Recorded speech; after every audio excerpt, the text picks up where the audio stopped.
Hello and welcome back to Hangar 51. So what's going on tonight, guys? Who's in the room? Who's coming in the room? Hello, welcome, welcome, welcome. I see 3 of you here. I bet Rich is one of them. Come on, Rich, be the first. Hurry up.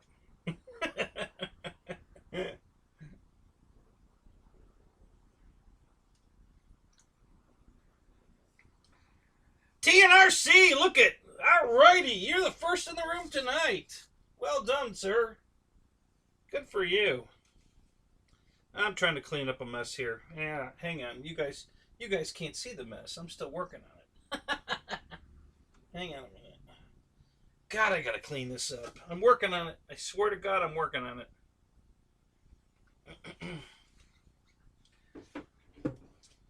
Joe, what's up? Go.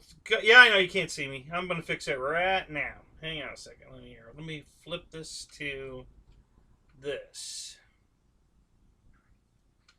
Trying out a new look. I'm not gonna stay with it all night. It's just a experiment. So, Ethan RC, what's up, buddy?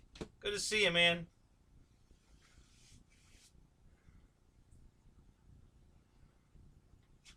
So, yeah, I'm just getting some things in order.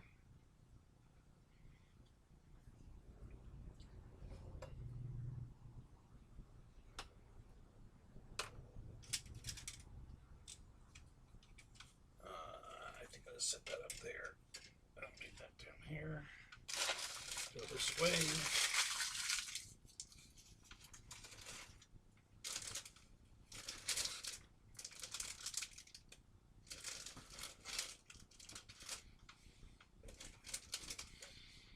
Oh, wow, everybody jumped in all of a sudden. Look at that. Woohoo! Thomas, welcome. Welcome to the show. Matt, good to see you, buddy. Yeah, you will. I've just thrown it on here for a minute, TNRC. I'll go back to full screen. Just playing around. This is kind of how... This is what the boozers did to their screen, so they could put the clock, you know, the number of subscribers, and so I've been playing around with it. I think I'd rather have it full screen too. So I was just throwing it up there.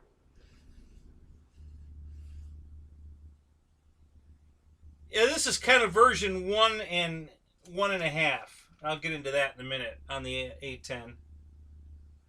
Paul, good to see you. Rando, what's up? Who else is here? Mike SS. Oh, you can't stay, Mike? All right, man. I understand. There's Rich. What's up? Good to see you, buddy.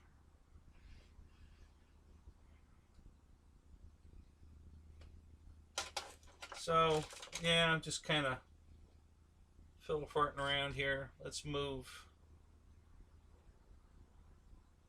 I guess let's move that out of the way. Where I'll put this.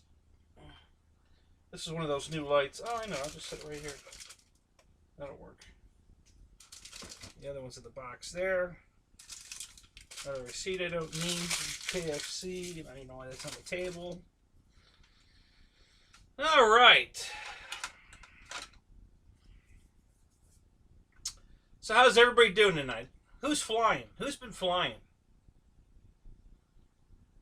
Tug, good to see you, man. Jeff in LA, good show, buddy. I was hanging in there while I was cleaning. I was watching. So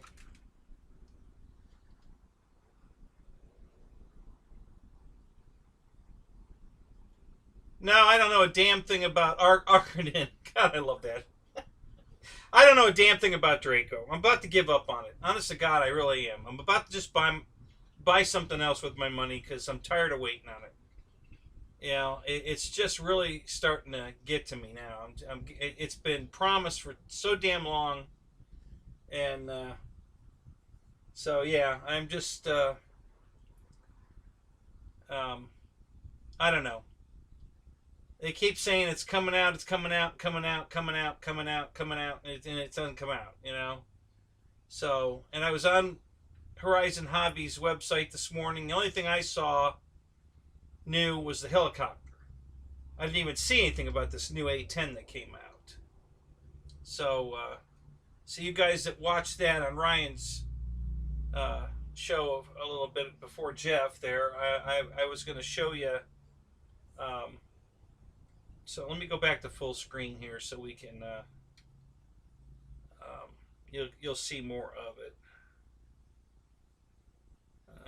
Let's see here. There we go. Okay. Hang on one second. I'm going to make this a little smaller.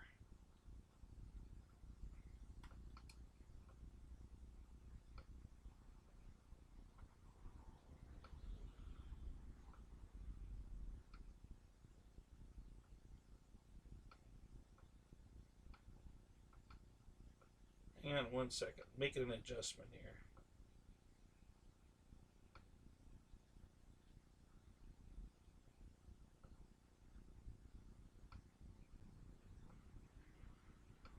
Okay, I think that's going to look better.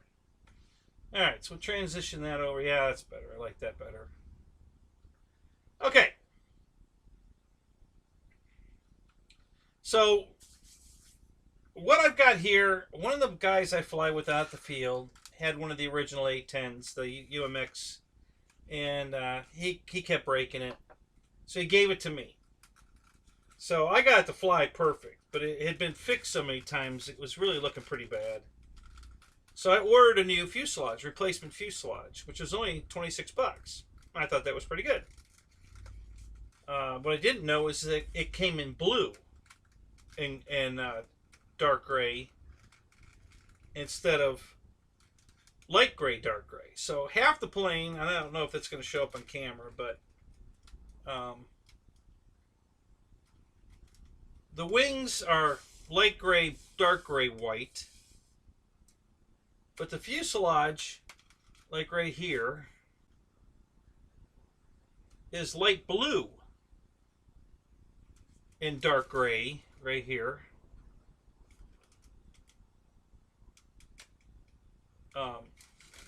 And white, or a super light gray, you know, like almost a white.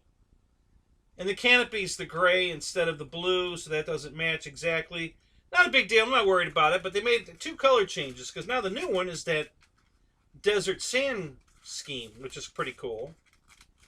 So, and I haven't even glued it back together. The fuselage is still... So I got it all together and the elevator servo quit working. So I got to investigate what's going on with that. So she's not ready to fly just yet. I got to fix the elevator servo. But other than that, she's, you know, I got it all put together here. I got to plug in the ailerons.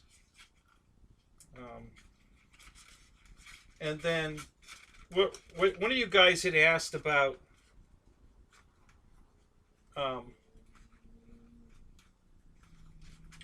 the nose of the plane. Well, this is here's the nose right here. Okay, so that's the gun. It's upside down, and a plastic nose cone that you put on the plane after you tape this together. So you get this all lined up, and you tape it together. For some reason, something's not lining up back here. It's not going together right. But all right, close enough. Okay. So you get it all put together like that, and then the nose cone goes on just like that. And there you have it. So this little protective plastic nose cone, it's pretty heavy plastic too. It doesn't have much flex to it. It's a pretty stiff nose cone. So you put that on there, and there you have it. You know, you got your, you know, your A-10 with the nose cone on it, and it looks really good. So, you know, I figured for 26 bucks, even if I just hung it on the wall. George, what's up? Jerry, good to see ya. Michael Mafia, good to see you, man. Who else is here? Paul Hatcher, Shadow Ops, Boss 223. So anyway, so that was kind of. So if I can't get it flying again, I'm not going to be too concerned about it.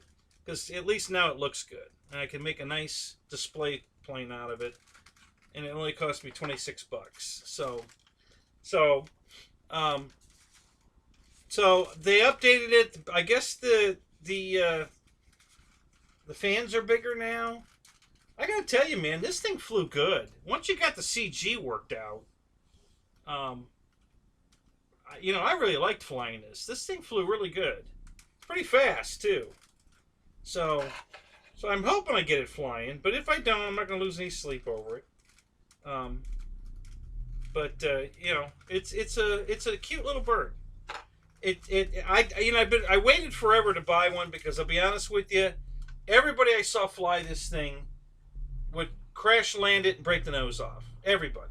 I mean, the flight test guys, you know, back, you know, year and a half, 2 years ago, whatever, you know, everybody that flew this thing would hit the ground and break it. And I was like, okay, well, I don't want that. so I just held off on it. And then my buddy, after he broke it several times, gave it to me. And I got it, you know, I glued it all back together, and I got it flying, and I got the CG right. And then it flew really good. So I was pretty happy with that. So anyway, so that was the first thing on the agenda tonight I wanted to talk about. Got a lot to talk about, guys. I'm excited. So who else is here? Jess Custom! Good to see you, buddy. Who else is here? Sorry, guys, I'm not reading the chat. Let me scroll back in case I missed something. So Shadow's not sleeping good. Guys, I gotta tell you, know, if you haven't tried it, try it. It works for me. You know, you can listen to on YouTube. There's 10 hours, uninterrupted, black screen. You set your TV to this. You can either get cabin propeller sound of a B-17 flying, where it's, you know, you hear the engines roaring. You can get a jet, like a 737 cabin jet sound, and it goes for 10 hours. And you go full screen, and it blacks out the screen, and then the screen actually shuts off. So the screen's not even on anymore, and you have that sound. And I sleep like a baby when I do that, because you know, I just turn it up just loud enough to drown out traffic going by on the road in front of my house and stuff like that. And it kind of is a noise canceling thing that just lets me sleep. I sleep much better when I do that.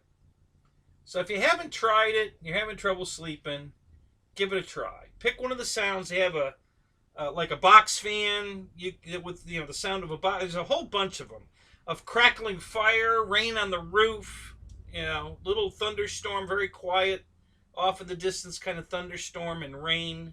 There's all kinds of different ones, all kinds, and they're really good. I usually have the jet engine cabin sound on, but I've tried them all, and they all work. You know, it just, your brain doesn't listen. You know, if you got the TV on, your brain's still listening to what's going on the TV. Okay? So if you're watching a movie or YouTube channel or something, whatever's going on in this, your brain is processing that noise, that the vocals, whatever somebody's saying, you know, if bombs going off, whatever. And you either put yourself in the dream of whatever you're watching, which has happened to me many times, or you just keep waking up because your brain's still trying to process everything you're hearing. But when it's just that, what they call white noise,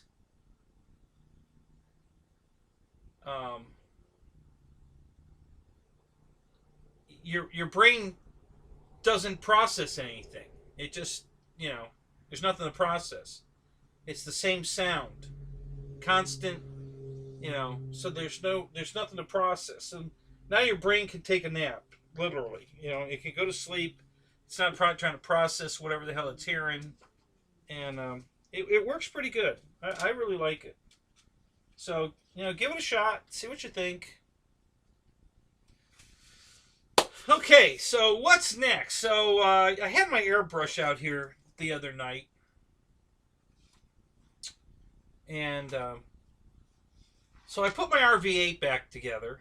And I've got like 30 flights on it so far. Now that it's on Free Sky instead of Spectrum. And it's flying awesome. It looks awesome. The repairs are 99% perfect. There's some minor stuff I haven't fixed yet. And honestly, they're so minor, I don't even know if I'm going to fix them. Unless I literally bring you over to the plane and say, hey, look here, that's where... You're not going to see it. So it's flying beautiful. KC, what's up? Good to see you, buddy. I'm sorry, KB, not KC. KBRC. So I'm super happy. So I had to replace the wheel pants because the wheels got broke. If you see here, the broke the hub on both sides. Tires are still good, but it broke the hub. It bent the shaft. No big deal there. I could straighten the shaft. But it broke one of the wheel pants. And the only way you can buy this is in a kit. Alan! Thank you, sir. That is so awesome of you, buddy. Man, I love you so much, man. Thank you. I really appreciate that. I mean, I really, really appreciate that. Thank you. So, it all comes in a kit. I think it's $20. You get the wheels, you get the cowlers, you get the shafts, nuts, the wheel pants, the mounting hardware, these little filler pieces, all comes in the kit for $20. So I bought new wheel pants because one of them was broke. And this is what they look like. They're supposed to be just plain old white. But I ended up painting mine. So this is what I did with my airbrush. I took a 1/8 inch pinstripe tape and I ran it right down there. And it's all eyeballed. I didn't measure nothing. Just eyeballed it. And I ran it straight down there like that. And then I just eyeballed it and put a piece of masking tape across the bottom here to cover up the white down here. And I just eyeballed it. And it came out beautiful. And then I shot the orange with the airbrush. And it just came out beautiful. I'm so happy with this. And the reason I have this one off, I had it all perfect, but then I fell in the house right on top of the RV8. And the only damage I did to it is I scuffed the orange paint that I put on it. So I had to wet sand it smooth and paint it again. So, and that's what this is. So this is the repaint. It came out perfect. It's fine. So I've been flying the crap out of the RV8. I'm super happy. It's been flying great, looking great. Couple night flights with all the lights, and it's just an awesome airplane. So I really, really love it. So I have a question for you guys. What happened to the Carbon Z T28? It was on the website, everybody's website, 2 days ago, and yesterday it's gone. It's nowhere. It's not on anybody's website anymore. You can look it up by part number. It says discontinue.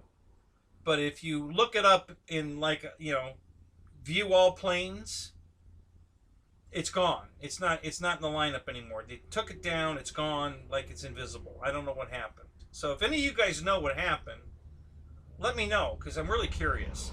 Tug Hill, thank you so much, buddy. Just for that, I'm not going to talk about radios tonight.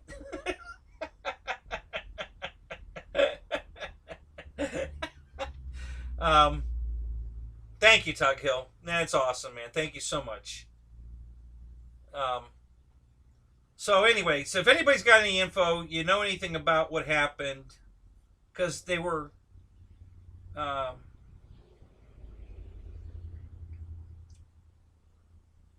the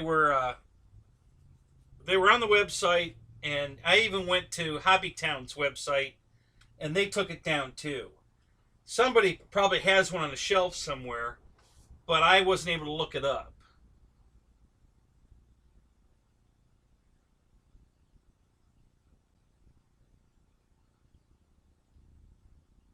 Right, Eric. Yep, that's what I got too. It's and I don't know what happened. You know, um,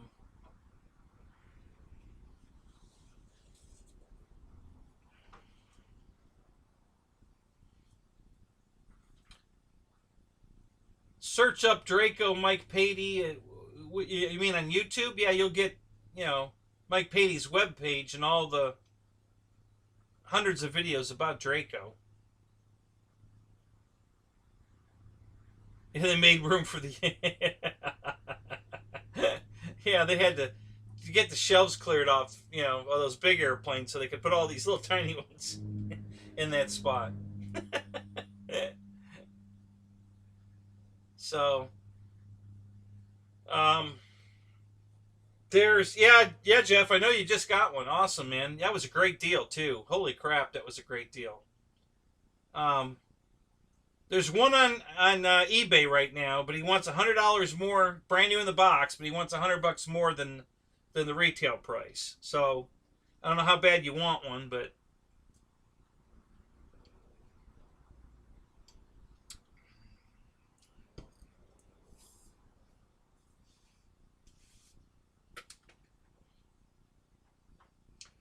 no, I think.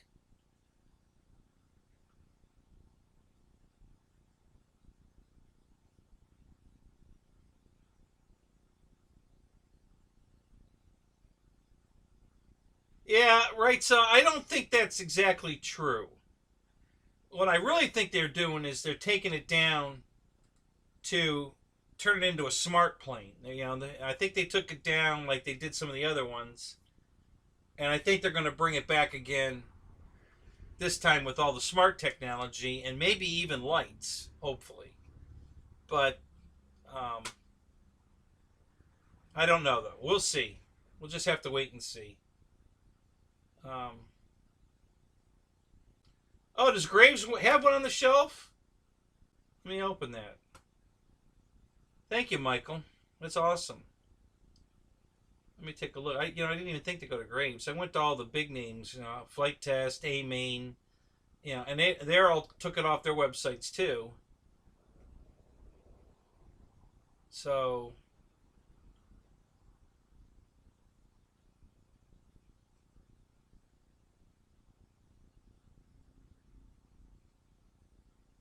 well, it says it doesn't qualify for free shipping, but it doesn't say it's in. Oh, there it is. Availability in stock. Yep. All right. So there, Graves has one. But you're gonna have to pay for shipping.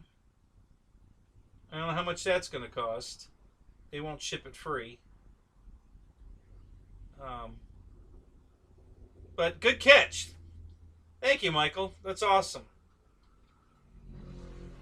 I know they're in stores. I'm sure some of the. See, I went through this about 3 or 4 years ago when they discontinued it the first time. I panicked. I was like, oh crap. They discontinued it. I want that airplane. So I did a search. I called Hobbytown local here in Tampa, and they didn't have one. And I said, can you tell if any of your other stores has them? He says, yeah, I can do a search for it. Can I call you back? I said, sure. So he called me back, and he told me where there were 11 of them in stores all across the U.S. There were 2 in Texas. There was 1 in Tennessee, 1 in Kentucky, Iowa, uh, Missouri. There were planes scattered around. And long story short, a buddy of mine just happened to be in Texas, right down the street from the Texas store that had one. So he ran over there and got it for me. And so that's how I got mine. You know, had to pay full price and tax because even though I was in Florida, they wouldn't sell it to me over. They wouldn't let me give him a credit card. They wouldn't let me do any of that crap. So he had to pay the sales tax. So of course I had to pay the sales tax. But I got it. So I got the plane, and so anyway, so that was just I was just curious if anybody knew anything definitive what happened.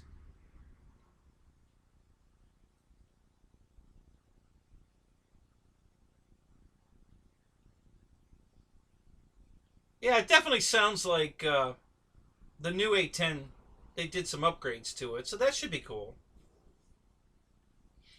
Definitely flying it with a much bigger battery. Not to say it would. I bet that one will fly on the 800 just like my Turbo Timber. Oh, Paul, you got one of the pits. Good job. You're gonna love that airplane.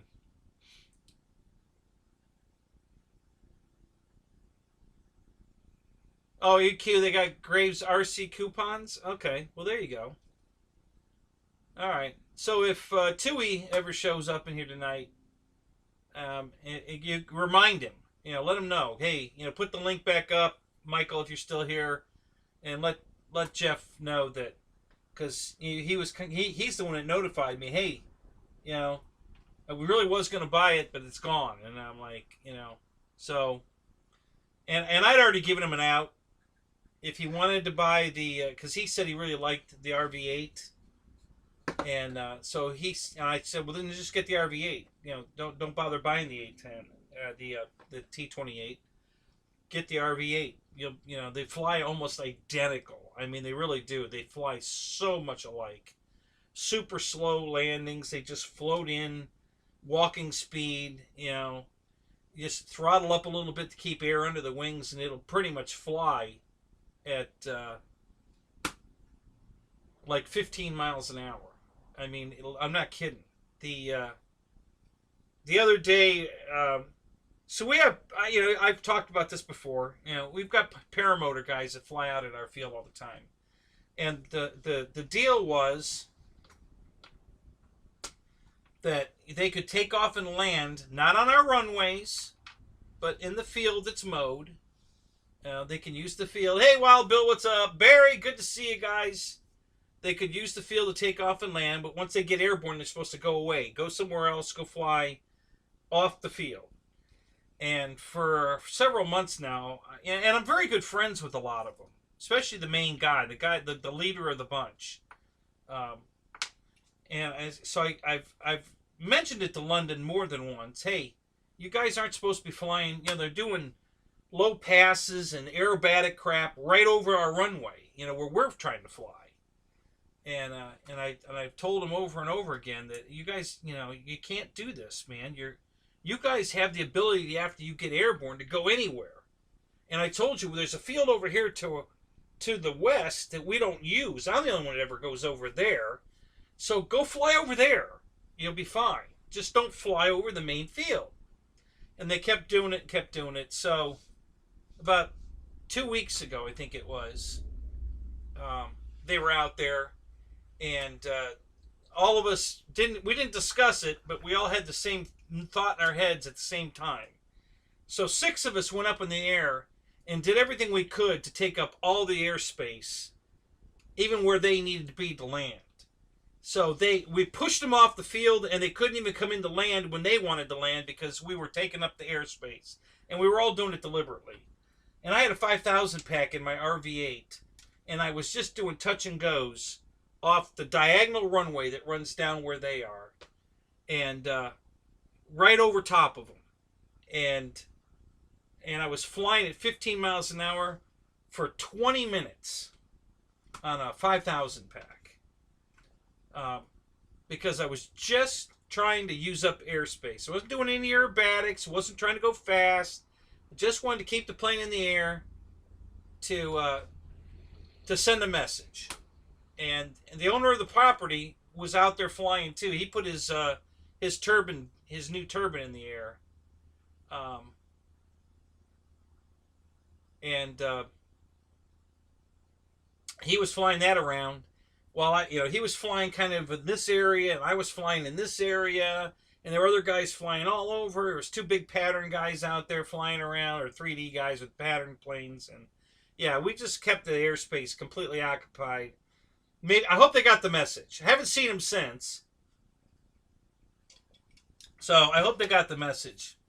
And just to make sure they got the message, from now on, we're just going to keep doing that. If they show up, we're going to use up all the airspace, just to make a point. Because they've just taken a very gracious offering and have abused it. And even when I've warned London that he's breaking the rules, and he's super nice about it, but he's not doing anything about it. So we had to take matters into our own hands. And I'm glad I'm not the only one that felt that way. So that was so that's how we took care of it. But anyway, I got 20 minutes on a 5,000 pack on the RV8. That thing's more battery efficient than the Carbon Z Cessna 150. I used to go for long flights with that because you can float it around and stuff. But the RV8 does even better than that. I was so impressed. It was very, very cool. So that was just interesting and it was a battery pack that I bought from one of the guys out there that was, one of these off brands. I forget what it was called. Wouldn't fly a jet anymore. He flew his jet with it like 4 flights, and it petered out completely. It has no real oomph to fly a jet. But these prop planes use a lot less amperage, so you can take a battery that's no good for a jet and keep flying prop planes just fine. So that was the battery I used. And when I called him and told him that I did 20 minutes with the RV8 with it, he couldn't believe it. He was like, "Oh my God." So anyway, that was kind of a double win-win. We kept the people off, we kept the paramotors off the field, and I got to find out that the RV8 will fly for 20 minutes on a crap battery. So that was really cool.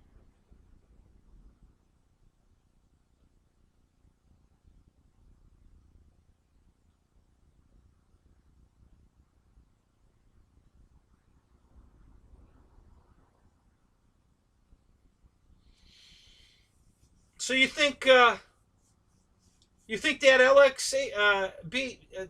the LX B-25? Oh, the B-2 bomber. Oh, I have one of those too. I haven't flown it though. Well, let me know, Eric. That I'm curious to see how that does. So yeah, let me know. So okay, so here, are you guys ready for this? Here's the big news. You're not gonna believe this, because I can barely believe it. You know what I have here? I have a building permit. Yes, sir, I have a building permit. I have a building permit. Unbelievable. Pasco County building permit. Right there. Finally. Unbelievable. So I've been calling the place for 3 days now, and nobody's answering the phone, and they're not returning emails. They're still in business, I guess, because it says, "Welcome to Carports Anywhere." If you're calling about, this, press 1. If you're calling about this, press 2. Blah, blah, blah, blah. And all that. And thank you, Wild Bill. George, thank you, man. Yep. Building permit. So I left them a message. I used I pressed 2, which is, scheduling. And I got Cindy's voice message. It said to leave a message or send her an email at ccolton at carportsanywhere.com. And I sent her, I did both. I left her a message and I sent her an email. And haven't heard back. 2 days now. Haven't heard back from them. So tomorrow I'm going to call and I'm going to press O for operator and get somebody on the phone and say, okay, what's the deal? I want to get on the schedule. Nobody's returning my emails. Nobody's returning my phone call. Thank you, Dennis. So what's up? What do I got to do? Because we need to get this thing on the schedule. So, but we got the permit. So we're halfway there. If I get on the schedule tomorrow, I might just make a video, like a 5-minute video, and put it up to let you guys all know exactly what the date is, the build date will be. Because when we schedule it, that's the day it's going to get built. So so I'll know as soon as I get somebody, representative. Now, it's not one of those I'm not talking to Siri. It's it's an actual menuing system that you press a button and you get to somebody's voicemail, or a person. The last time I called them months ago and pressed the O, I got a person. I think it's the owner. We had a problem with it. Somebody tried to recash the check we sent to them for the original plans. It was a $300 check for duplicate copies that are all notarized and everything of this building plan here. And so somebody got a hold of that check and tried to cash it again. What's up, Ryan? So I had to call him and tell him, hey, what's going on? Because, the bank just notified us that somebody's trying to recash the check we sent you for the down payment on the permitting, the whole building thing. And so he wanted some more information, and I got it for him. And thank you, Roy. Thank you, man. So anyway, yeah, it's so hopefully tomorrow I'll get it on the schedule. So that's great news. That's super cool. Oh wow! Thank you, George. Man, that's just awesome. Aerodrome, yeah. Thank you, buddy. Oh man, that's awesome, man. Thank you so much. That's wonderful. Thank you. So Ryan, I was, you were talking about your new release A-10, and I had just fixed my old A-10. So let me get it back down because I'm still working on it. I like the new desert scheme. That's pretty cool. So I don't know if you were aware of this, but they changed the color scheme between that. So my wings are the old wings, and they're gray and light gray, dark gray, light gray, medium gray, dark gray. But the replacement fuselage is light gray, light blue, dark gray. So half my plane is blue, gray, and light gray, and the other half is dark gray, medium gray, light gray. And it looks fine. I mean, it's close enough. But the main thing I was showing them is you were talking about the plastic nose piece that has the gun on it, and that's it right there. So this is a hard plastic nose with the gun molded into it. And when you get this all aligned properly, like that, the nose is there. The foam nose is there, but this goes over it, covers it all up, just like that. And it fits perfect and makes a beautiful nose, a hard nose with the gun, and it comes out really nice. So, yeah, nobody would notice. It's not that noticeable. It looks fine. So,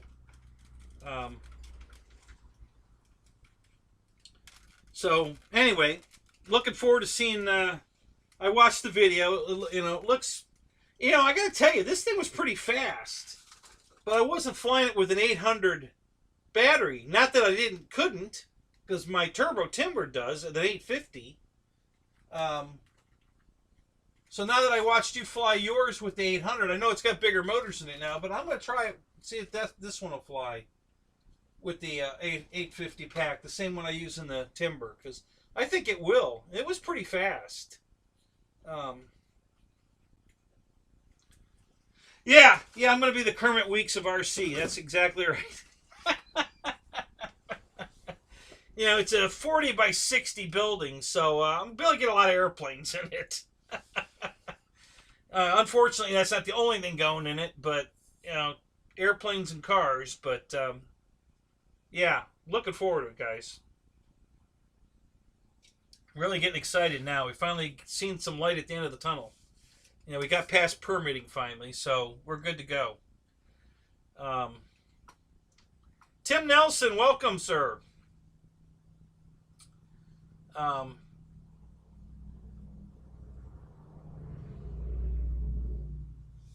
So what else we got?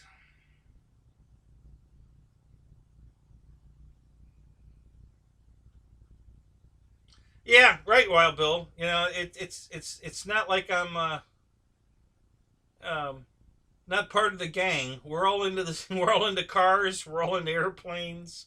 We're all into RC. So, yeah, it's pretty cool. So, so let's see what else we got going on, guys. I know Eric's been working on all kinds of cool stuff. Um, so Eric, ask me here about the 8C or C8 or whatever the flap combo deal you were. Yeah, you mentioned in my video about the flaps. What are you trying to? You got like multiple flaps. Um, you want flaperons and flaps, dual together. So there, I set my my RV8s actually.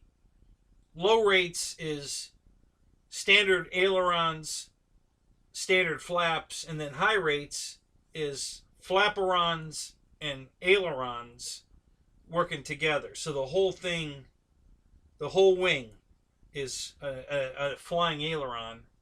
And then if I put the flaps down, the flaps go down but still work as ailerons. So they go down and then they still do this with the aileron out here doing this. And it makes for beautiful control. And then I also have a setting for Crow, where the flaps go down and the ailerons go up. And that's mixed with the throttle. So when you pull the throttle all the way back, the Crow goes out. And then as you increase the throttle, the Crow goes in. The harder, more throttle you give it, the more the Crow goes in. And it's completely gone by like maybe 1/3 throttle. Once you get to a third of the throttle, the Crow disappears completely. It's already gone. It's not like it waits till it gets full throttle. You know, it's only connected to the first quarter, first third. You know, it is where the Crow is operating, and then once you throttle up past that, the Crow's off. So I rarely use that.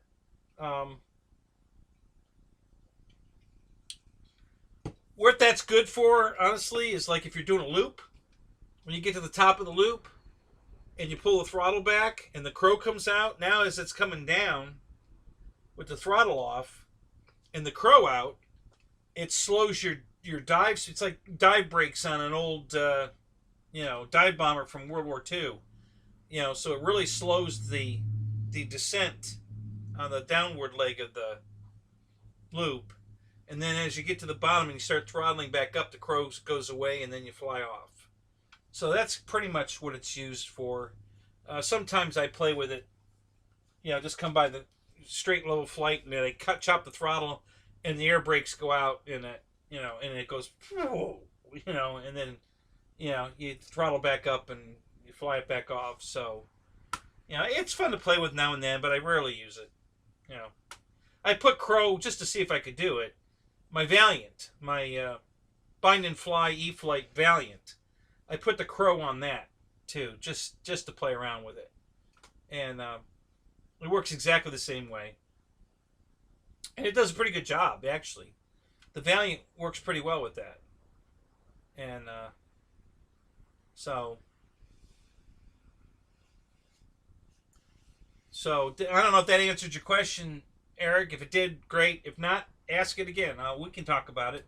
We got all night. We can talk about it. So, I had mentioned it kind of tongue-in-cheek, but I don't know that if any of you guys were really paying attention or thought I was kidding. But so my Havoc, the jet Havoc, mine was in really, really good shape. And one of the guys at the field wanted it, so I was going to sell it to him. So I brought it out to the field to sell it to him. And this particular morning was odd. So I got it out of the car and I went and set it over in the shade so it was, not going to get hot or anything, and it was out of the way, because I didn't want to step on it or do anything stupid because the guy's coming to pick it up, right? So, well, that morning everybody decided that my tree that got hit by lightning and that has a table under it, everybody's going to come hang out with me. And so everybody comes over and everybody's sitting in the middle of the chairs and everybody's hanging out over there and we're all hanging out. And for some reason, I need to go to the bathroom, like really bad.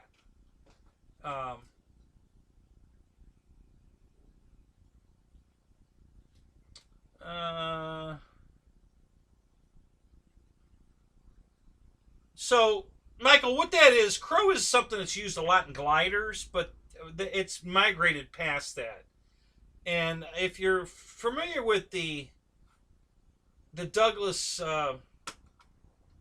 dive bomber from World War II, it had what they call dive flaps. And they were perforated holes in the flaps and the ailerons, and they opened, instead of just going down, they opened like this, okay?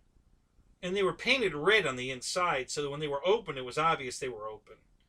And there were perforated holes in it, so air would still go through them, but it created a lot of drag. So when they were making a bombing run over a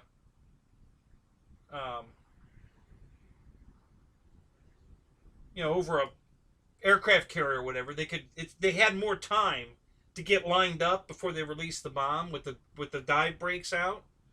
So Crow kind of imitates that, with the flaps going all the way down and the ailerons going all the way up, but they're still functional. I mean, as you give it commands, they're still gonna, like if the ailerons are already up and you give it one, this one's not going to move, but this one will go down, which creates the same effect, and the flap is going to go up, so you're going to get that.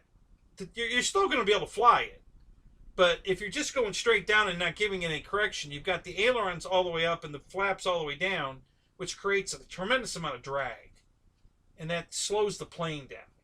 And then by hooking it to the throttle, as you throttle up, they, close. The more throttle, the more they close until they disappear, and it's just flying normal. So it's just instead of having those split ailerons that the Douglas, I can't remember the letters of it. It's the same as the Army version of it's the Banshee, where the dive brakes went out. They were split flaps and split ailerons, and the flaps would actually do this, and the ailerons would do this, and I think the ailerons did that too. For sure the flaps did. And it just opened up like a big parachute to drag, to slow the plane down. Well, by putting the flaps down and the ailerons up, it creates the same effect, basically. And they call that Crow. I don't know why they call it Crow. I didn't make that up. That's just somebody else coined that, and that's what it is. So, but yeah, so that it's not used a lot. Most guys, I've never seen it on any plane that's not a flex, one of the flex pattern planes, like the Mamba, or the QQ, or the 322, I think it is, the RV8. What else? Mostly the flex planes, the only ones I've ever seen it on.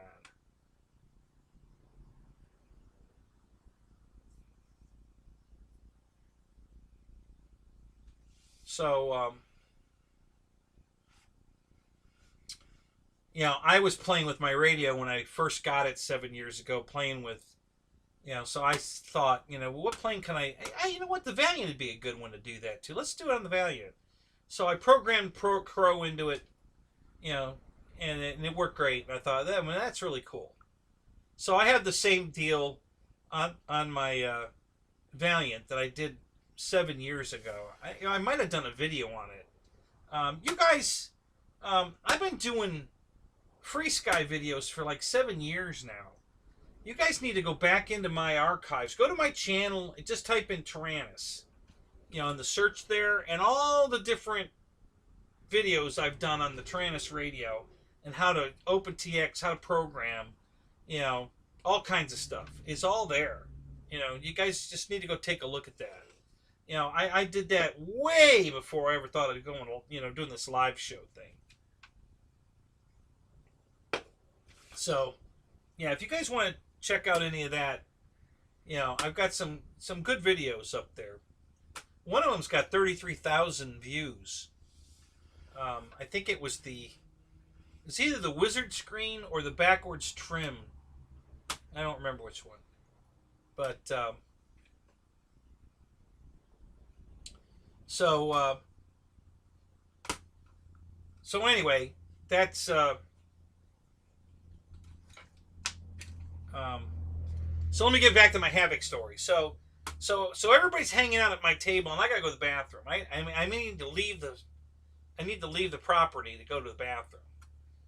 So I'm kind of holding it in, and finally everybody disperses, and I jump in the car, and I started backing up, and I looked in the rearview mirror, and I saw my airplane stand was leaning up against the car. So I stopped, jumped out, grabbed the stand, went over around in front of the car, and opened it up, and sat it there so I wouldn't drive over it. And I backed up a little farther, and then I put it in drive, and I was just going to drive down here, do a U-turn, and come back out and go.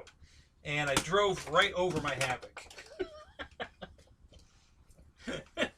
Drove right over the back end of it. I drove over the wing.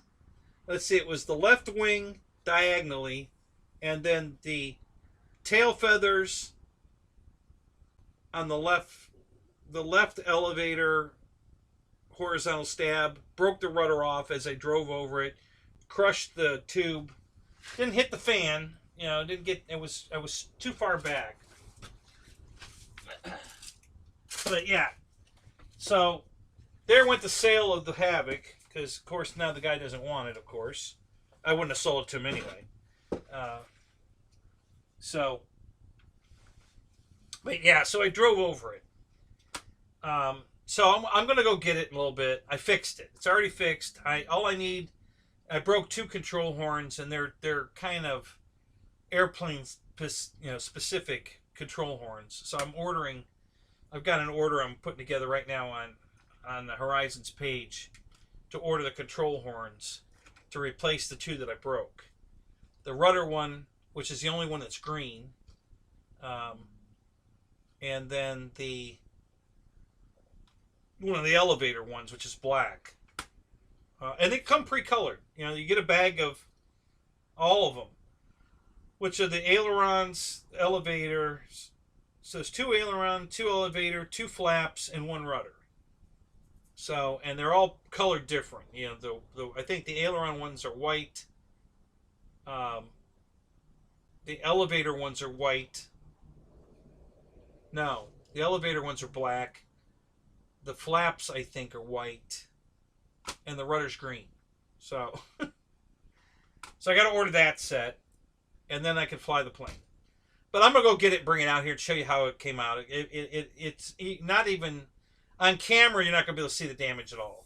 It's going to look perfect on camera. You have to get... I could hold it up maybe close to Raptor Cam. Which is working tonight. Again, I've got this all figured out now. I mean, as long as YouTube doesn't screw it up again.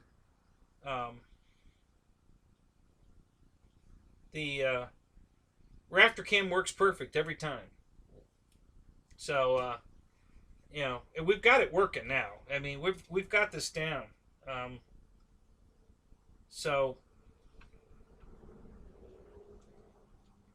I'm going to go get that in a minute here and bring it out and show you that.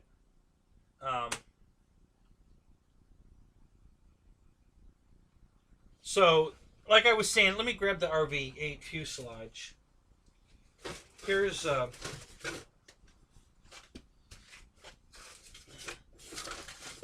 I've been cleaning up the area back here behind the camera, and I've moved the camera back, and now I've moved this back. So there's a lot more room here now between my boxes and here. You know, this I used to be sitting right up back here, about here, really close, and now I'm all the way up to here because I moved the table forward. I wanted more room back here so I could move around. I was dying back here, so so I've been cleaning up, straightening up. Went to the dollar store, bought a bunch of cool stuff. So here's another cool thing. So I watched on YouTube. Somebody had a drone similar to the one I bought that doesn't work. Had the same problem, it wouldn't power up. So he took it apart, and this is the voltage regulator that takes the 12 volts.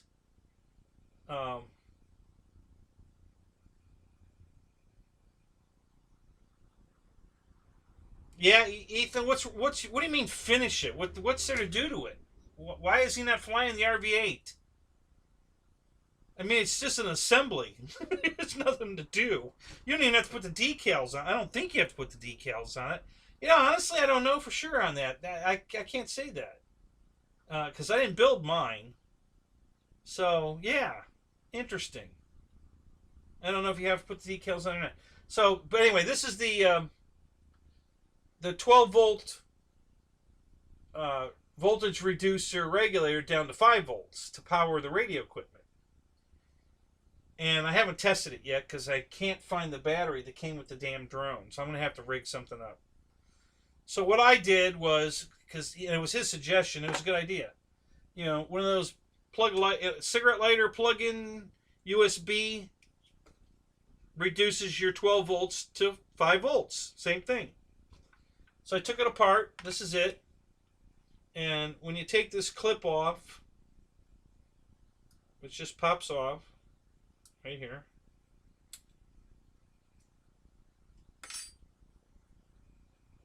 What's up, Joe Pellegrino? What's up? This is almost, it's hard to see on camera here, but you know, that little bugger, let me put it maybe, yeah, right there's not bad. It's almost the exact same size. So all I got to do is take the wires off of here, solder them onto the pins over here to get the same deal, and then plug it in the drone and see if it works. So it was $1. Go to the dollar store, Dollar Tree, and you can buy these in multiple colors for $1. And I think that's gonna do the trick and fix. I hope it is. We're gonna find out. You know, it was worth the $1 investment to take a shot and see if it works.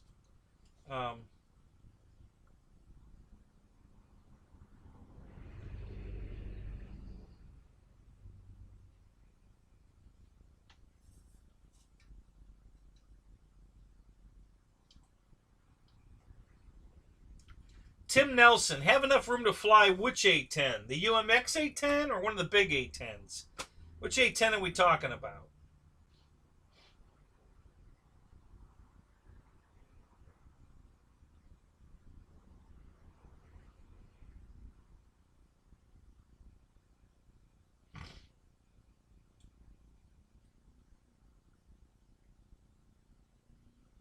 Yeah, Pickle, come on over. You can be a guest. I actually, before, when I had it in the back, I had Tim Flying Times. Tim Times. He was sitting over here.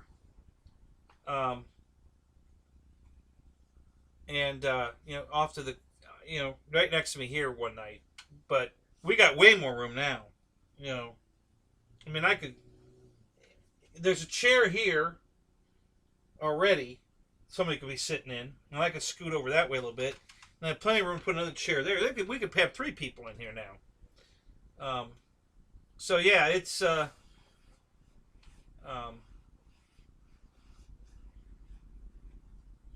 I plan on, well, I don't think I'm going to go that way any farther. I think I'm going to bring the camera and the TV this way just a little bit closer so I can get to my lathe without having to step over anything. And I'm really close. I mean, we're only talking inches to move it.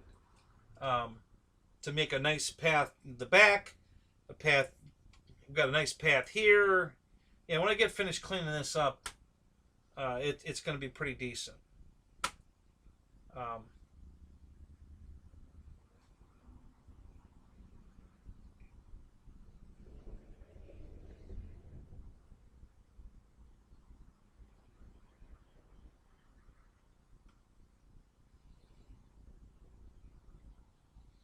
Well, which A-10 are we talking about? Oh, the E-Flight. I see. E-Flight 64 millimeter.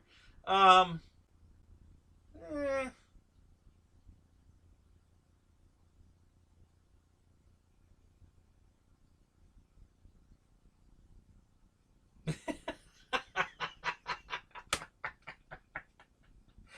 Oh, come on, George. What?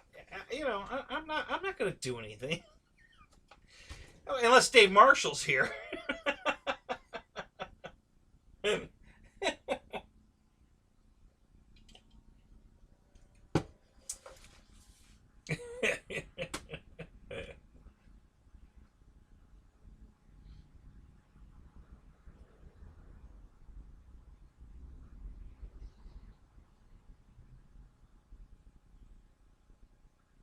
Yeah, never mind the man behind the curtain.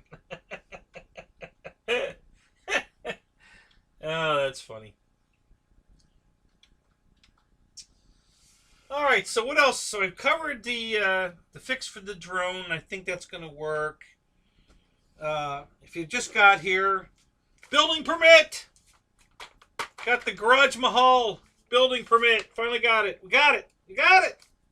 So, and then we covered the A-10, the little UMX A-10 that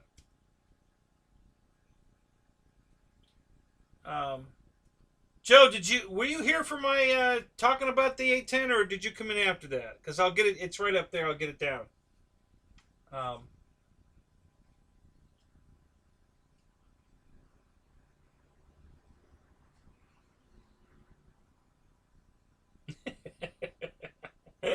Funny Chuck.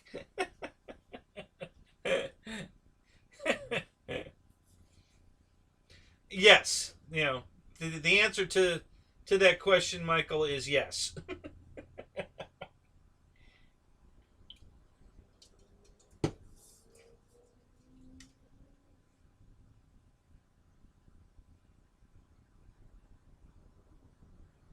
Okay, so let me grab it because Ryan touched on a couple of things that I could show you because mine's not completely back together.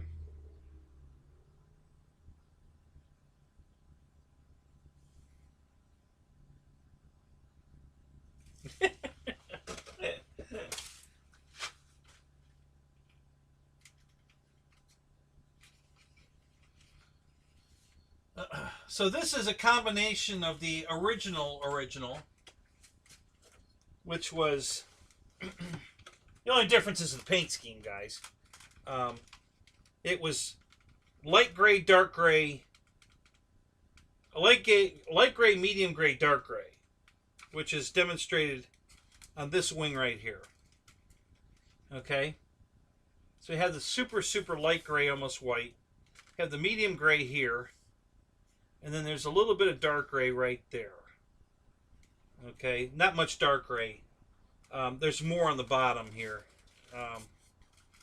Right here, there's a big stripe of dark gray. No, this way. No, this way. Yeah, right there. And then there's some more back here, and it's not a lot of dark gray. There's more medium gray on it than anything. But then I had to replace the fuselage. This was given to me by a guy who couldn't fly it. He tried to fly it, couldn't fly it. He broke it several times. The front end was crushed and repaired a bunch of times. And I crushed it once and repaired it again myself. And finally got the CG right.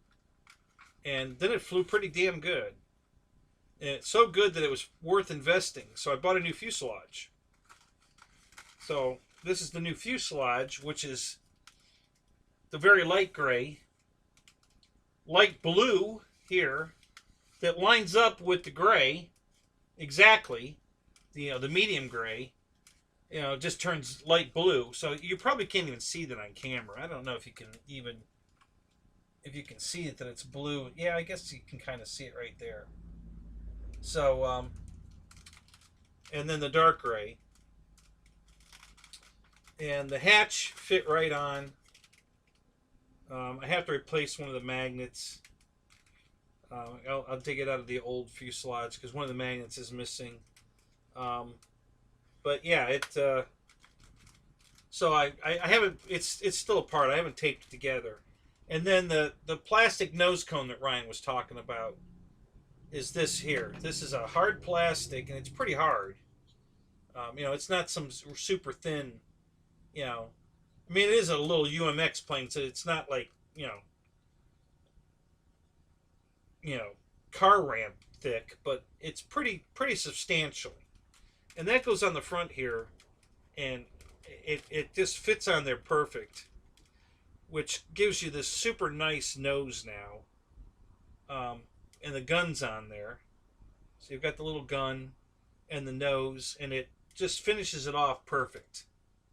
And the color matches the gray on the nose perfect. So, you know, so it really, you know, it makes a great looking airplane when you're done. So even if you're not going to fly it, it make a great static model to hang up. So it cost me $26 to replace the fuselage. And there's some hanger rash and stuff on the rest of the plane, but it's not that bad. It's fine. So I'm super happy that I hope it flies again. I enjoyed flying it. Once I got the CG set, it flew really good. The reason I never bought one in the first place is everybody I saw fly it kept breaking the nose off. Right, you know, right here in between the canopy and the wing, it would just snap off. You know, hard landing, you know, it just break it off. And I was like, you know, and everybody broke it. Everybody I saw on YouTube that flew it broke it. And I was like, well, God, I don't want that if it's going to break every time you land it. So,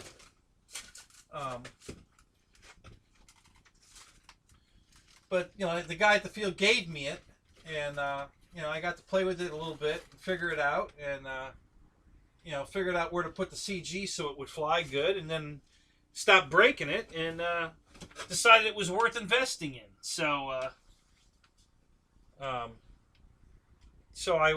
GB, were you landing it on the wheels when you flew it? Yeah, on the run. You land in the street, right? You're flying off of a road, a paved road. Were you using the wheels, or were you landing it in the grass?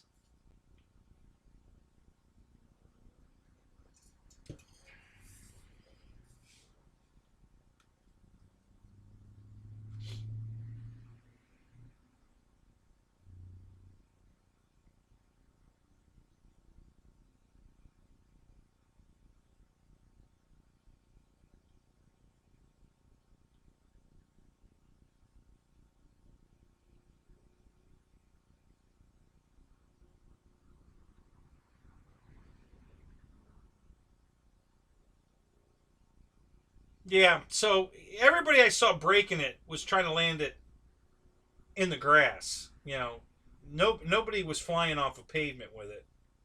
And I think that that's the difference. I think if you were landing it on even rough pavement, but on the wheels, yeah, I think you'd have a much better shot of not breaking. But everybody I watched fly was, you know, gear off, hand throw, land it in the grass, and when they'd hit the ground, it'd break. So, you know, that turned out, and that's well, I'm flying off of grass, so I don't have the luxury of flying it off the pavement. So that was my deterrent for buying it.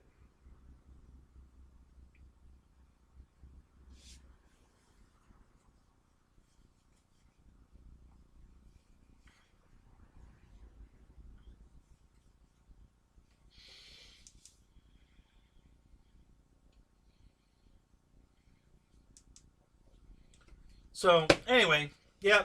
So that was the deal with that. Uh,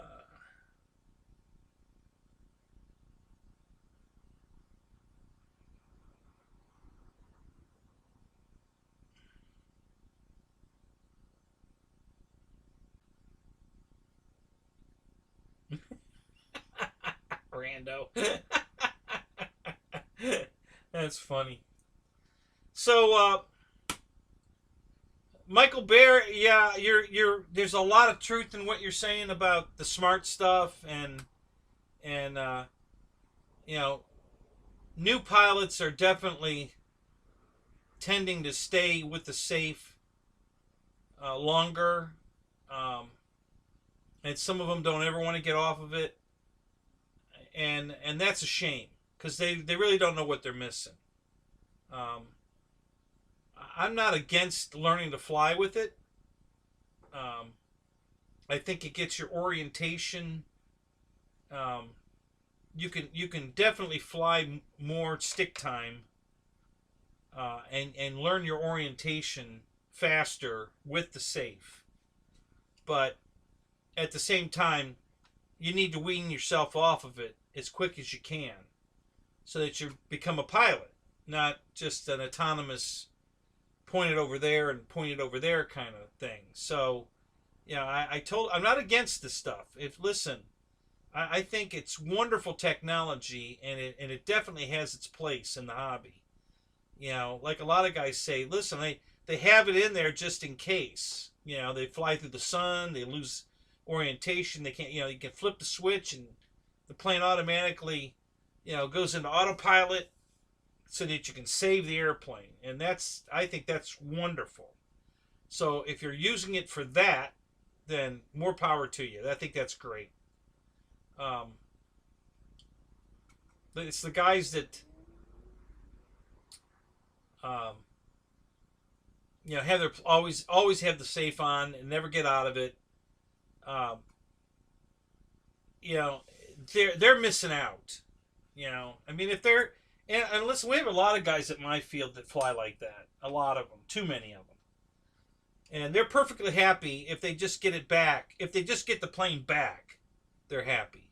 If it doesn't fly away or land in a tree, they're happy, and they don't want to become any better than that. That's that's what this hobby is for them, and if that's what they want, fine. I mean, that's fine. I just think that they're missing out on a lot, and they just don't realize it because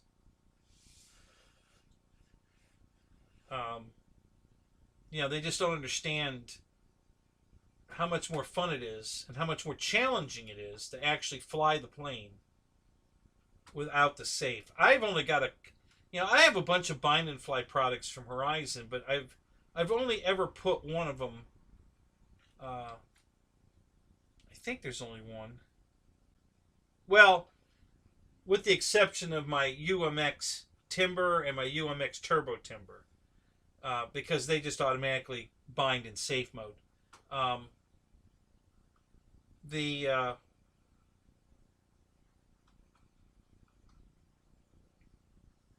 My Timber, my big Timber, because I use it for training, and my EC 1500 are the only two planes I've ever bound them in safe mode. Everything else I bind them normally. Safe is deactivated. The AS3X is there, but not safe. None of them have safe activated except those two. And the reason I did it on the EC 1500, it doesn't need it at all, other than ground control. It increased the rudder and the steering nose gear authority like triple. So, for ground handling, you can actually turn it around now. If you've bound it in safe and turn safe off, it's unbelievable how much rudder authority and nose gear steering authority you get. So, and I've watched Chris Wolf, RC Geek. He's the one that mentioned it in his video, and I thought, really? So I had to try it, and it worked. I was like, wow, that's amazing. So those are the only two planes I have, and the EC 1500 is such a good flyer. It doesn't need safe, but having that extra authority when you bind it in safe and then turn the safe off is awesome. So help! What do you mean help?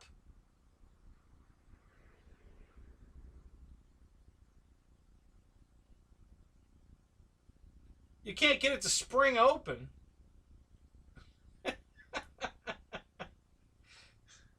I got the fix for that, Lewis. We can handle that. That's pretty easy. You put a spring in it like the Avanti has. You know, the spring will push it open, and then the landing gear will come up and grab the spring and pull it closed.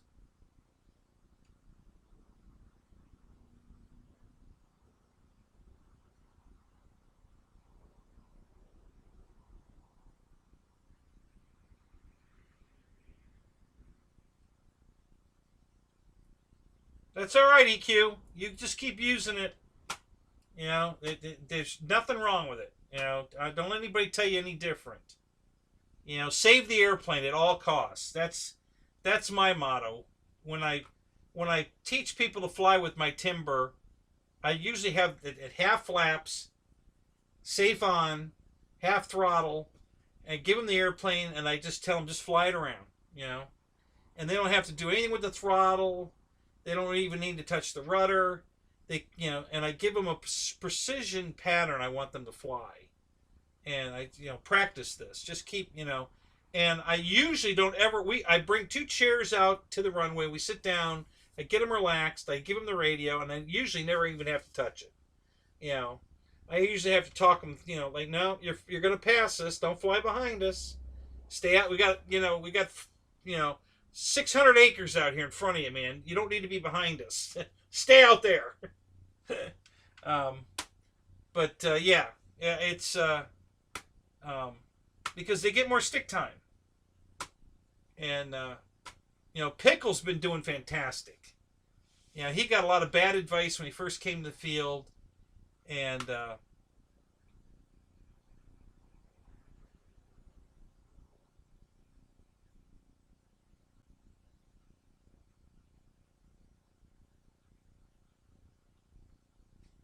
yeah, Airvex. That's. I wish they did too. Honestly, um, I think I think it would be more helpful to have AS3X off, AS3X on, and then safe, instead of having two versions of safe where you have a bank angle limit safe, and that to me seems almost worthless.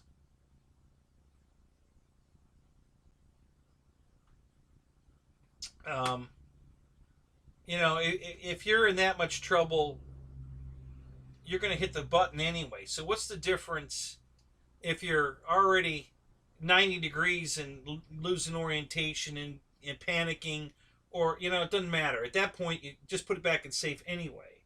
So yeah, I would rather have safe on, safe off, AS3X on, AS3X off, instead of intermediate where you can bank it 90 degrees or 60 degrees or whatever, but it won't let you roll it all the way over.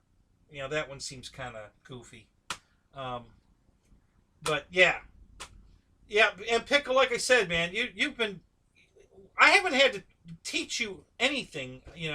Once I got you flying, you've been flying. I know you're still using the safe and you're working your way off of it, but you're flying. You're getting all kinds of stick time. So I think that's fantastic. You haven't crashed it yet, which is amazing. Most guys have already crashed it at least once and had to buy a replacement this or that or glue it back to or nothing. And you go home with a whole airplane every day. So you're doing wonderful.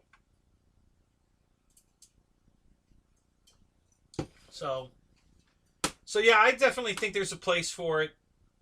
But at the same time, I also think if you really want to enjoy this hobby to the fullest, you need to be able to fly without the safe. You know. Um,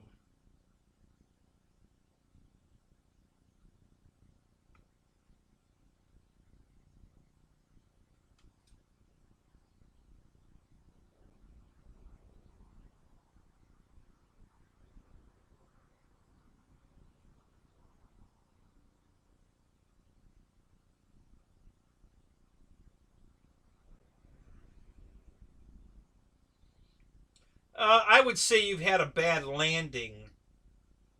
I wouldn't call it a crash. You know, you don't fly like Steve, so so I don't consider uh, I don't consider that a crash. That's a hard landing. You still landed it.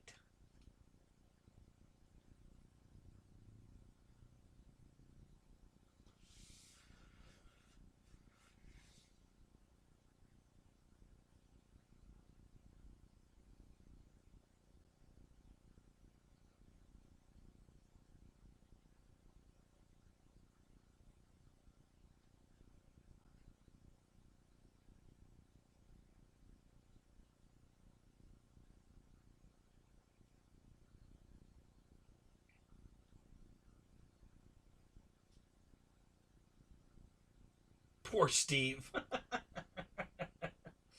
No, you don't listen. Steve's had every opportunity by everybody out at the field to learn how to do this, and he don't want to listen. So, Steve gets what he deserves. He don't want to listen to nobody. He's going to do it his way. You can't tell him nothing. So, more power to him. Yeah, there isn't a day go by that he doesn't put a plane in a tree or crash one. At least one. Every day. So, yeah, he flies more than any of us. But he crashes more than any of us, too. No, let me rephrase that. He crashes more than all of us combined. So, um,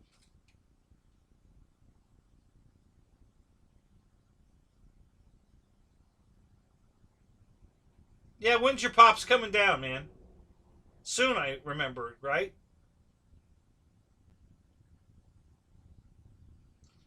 Stubborn's not the word, GB. He's OCD and stubborn.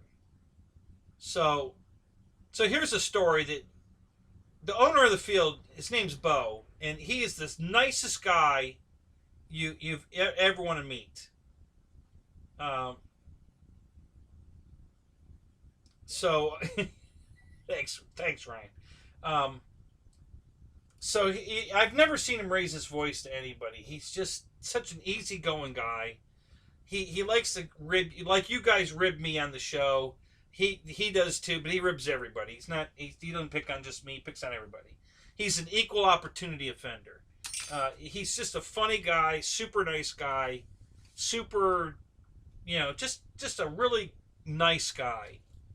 So one day Steve's out there and he's flying around and we can tell he has no control of the airplane. It's all over the sky. He's fighting it to death. He can't. It was going to end in a crash. So, yeah, that's a good one, Mickey. So Bo goes out there and says, are you having trouble? He says, yeah. So Bo give me the plane. So he takes the radio. He gets it all trimmed out for him. Got it flying perfect. He hands the radio back to him, and Steve's flying. Oh man, thank you. It's great. So thank you so much. And he lands it, and it wasn't a great landing, but it was on the runway. It was half on the runway, but anyway, it was, you know, he could reuse the airplane. So, um, so he goes back and he puts another battery in it. He comes back out to fly it, and he's all over the air again, all over the sky. So Bo goes out and says, "What's going on? What? I just trimmed it for you." He says, "Yeah, but I like all my trims in the center." So he untrimmed the airplane, put all of his trims back in the center. I thought Bo was going to kill him. He was screaming at him. I've never seen Bo raise his voice to anybody. And he's screaming at Steve. He almost got thrown out of there. But Bo was so mad at this guy because every day that Steve flies, Bo has to go get an airplane out of a tree. Every day. When Steve's there, every day at least one plane ends up in a tree. So Bo has to get his big, he's got one of those, I think it's 40 feet long. The electrical workers use it for going up a pole and switching the the big lever switch. They can grab a hold of it with this pole. He got one of those, and so he uses it to get planes out of trees for people. And every day he's got to get a plane, at least one, out of a tree for this guy. So he's just tired of it. He's just sick and tired of it. And then after he trimmed the plane out for the guy and everything, and then he put all of his trims back because he has to have them in the center. And he was all over the sky again. I honest to God, I thought Bo was going to kill him.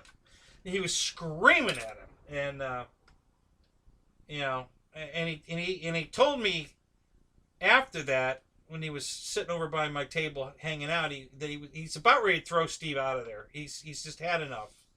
This guy's not going to listen to anybody, and he's tired of getting the planes out of the tree, and he's had enough. So he's ready to just call it a day with Steve and tell him go find someplace else to fly because you're not welcome here anymore.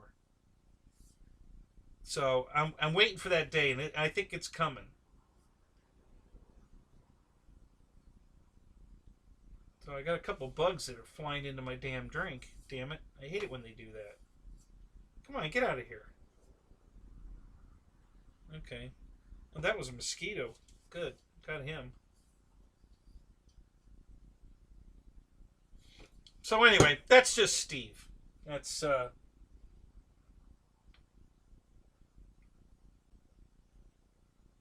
yeah, he actually came over and offered to help Pickle trim his plane out for him. He told him he's not the best flyer out there, but he's up there. I don't know who he's up there with, but he is the worst pilot at the field by far. There's nobody that flies worse than Steve. He is the worst. But he thinks he's up there. Okay. So.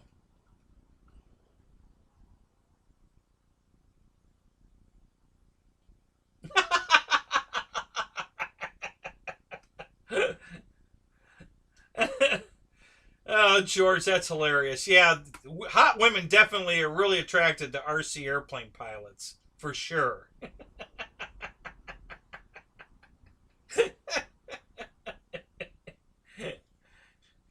Yeah, Ron, every club has one. Yeah, for sure. Ron, is this my Ron? Ron, is this my Ron? This is a different Ron. Do you fly at our field, Ron?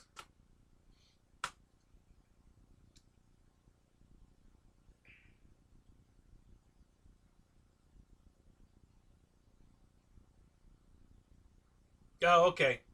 You're welcome here anyway. Just wondering if it was the Ron. One of the guys just found out that I have a YouTube channel out at my field named Ron, and I didn't know if that was you. So, but welcome to the show. Glad you're here. It's a lofty goal. Yeah, I'll say.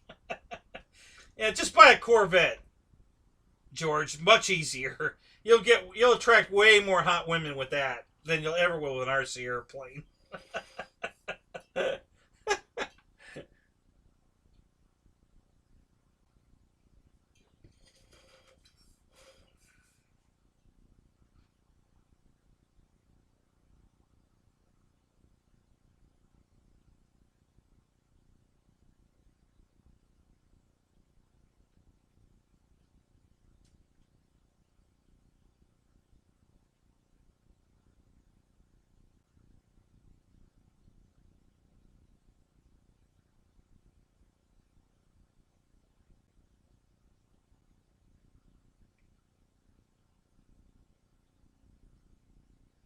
Oh, the Harley works better? Really? Yeah.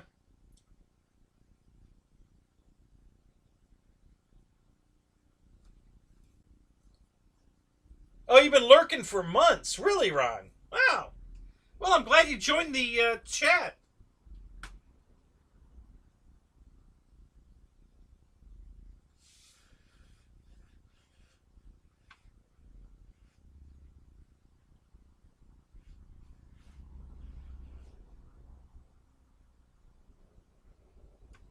So, guys, I did want to bring up one thing just going to touch on it quickly.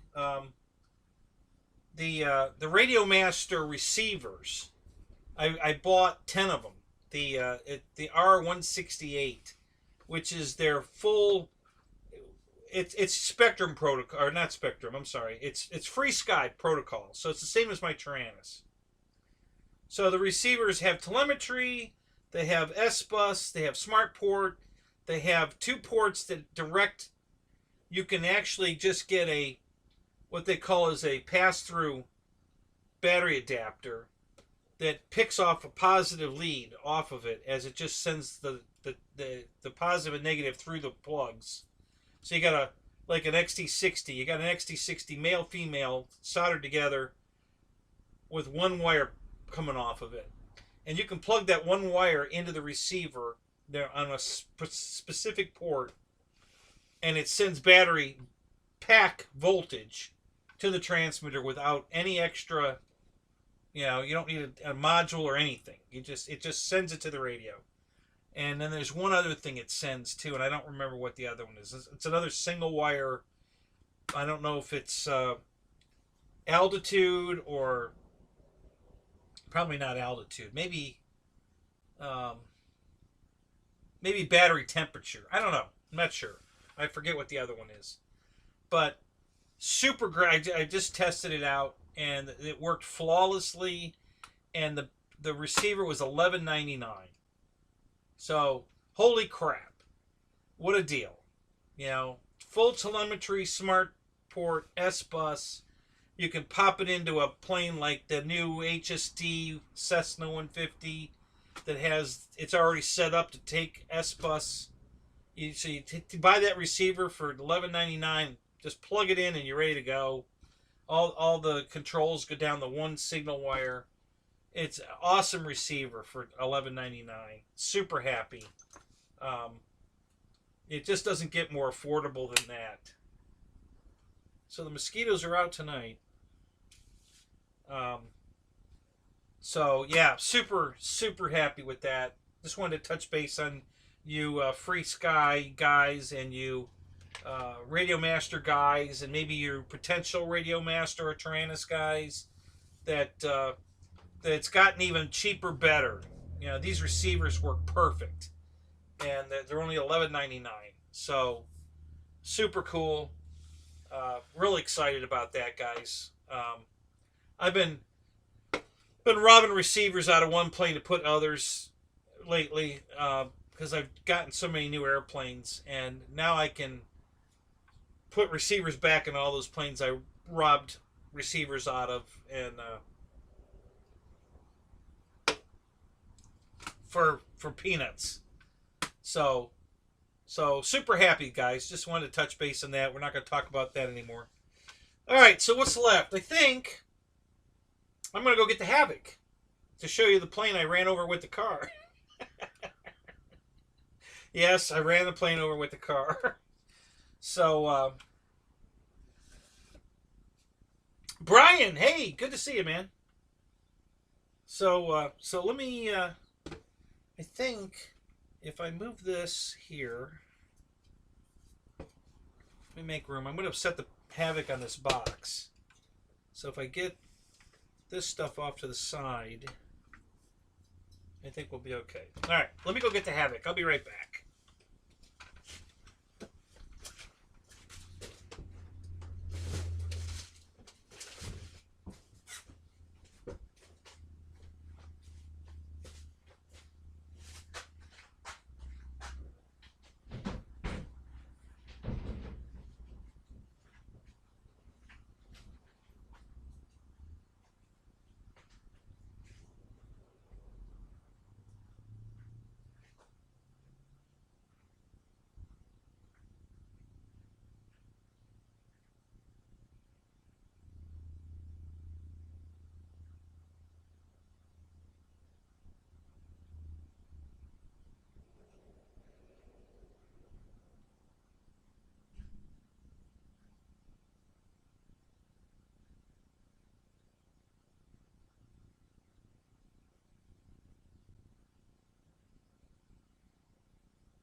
All right.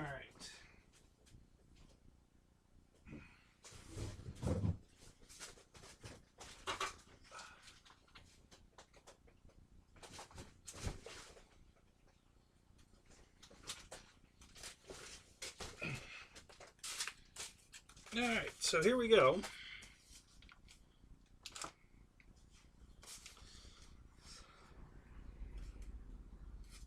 So what happened was there's a tire impression right here. Perfect tire tread mark right here. It goes across here, and then it hit right here. When it crossed this whole horizontal here, went over the rudder, broke it across here. I had to glue it back together. I had to do a lot of gluing. It split the exhaust tube open, so I had to glue it in pieces. Across here, underneath here where this mounts.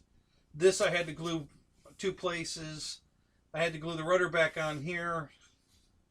I had to reform the exhaust tube. I still have to glue the little, what are these called again, Ryan? Ventral fins?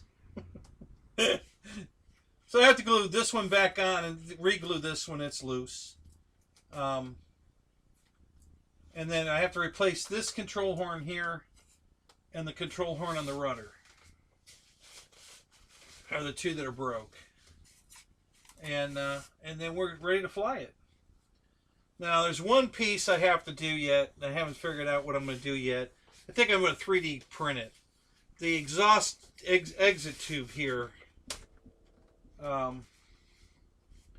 is broke, and I have the piece that goes right here, and I may just glue it back on. I'm not sure, but I'm thinking I might cut that off and then put a 3D printed exhaust nozzle on it. I haven't decided yet.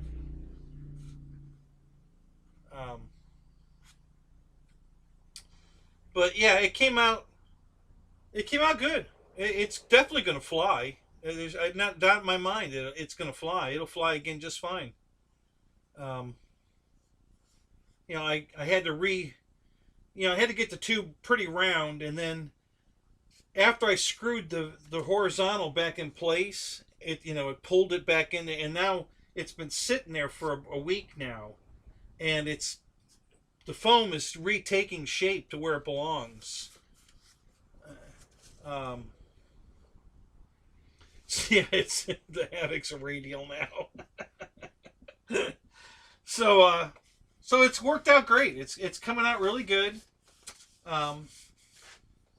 If I want to get the tire impressions out of it, I guess I could steam them and get them out. But other than that, yeah, they're parallel. Everything. It came out really good, guys. I'm very impressed. It's definitely gonna. It looks good, and it's definitely gonna fly again. So, and I can make it look perfect if I want to take the time to do it, and I may. But yeah, it really came out good. It looks really good. Now, I already did a bunch of repair work on the nose. I had a takeoff incident that messed up, not where the landing gear is. It was forward of the nose of the landing gear, where the little plastic tip was. I broke the tip off. I hit the tall grass on the next to the runway before it got airborne, and it dug in and planted the nose and broke that plastic tip off and messed up the foam up there. So I redid all that and then repainted it all, and that came out beautiful. I mean, there's a pretty good close-up of the nose, and it came out really good. It looks, and I tried to get rid of that seam completely, and it almost worked. It came after the foam got shrunk a little from the sun, that some of the seam came back, but other than that, it came out really good. Um,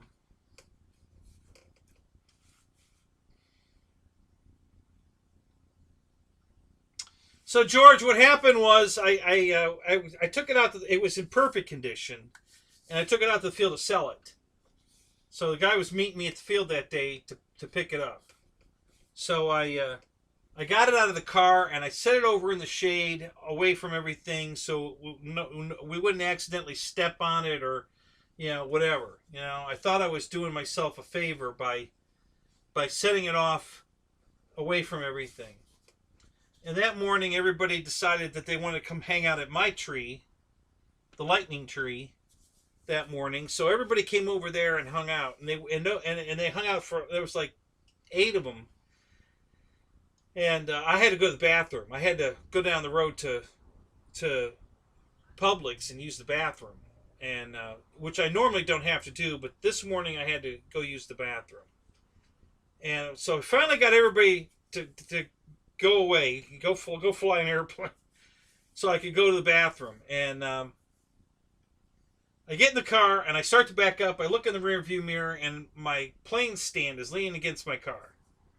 So I stop, I jump out, I run around, grab the plane stand, I walk around in front of the car, set it up, and hey, News, what's up, man? Noons, and jump back in the car, and the Havoc is laying on the ground, and the hood of the car is blocking my view of it. I don't see it, so mentally I forgot it was there.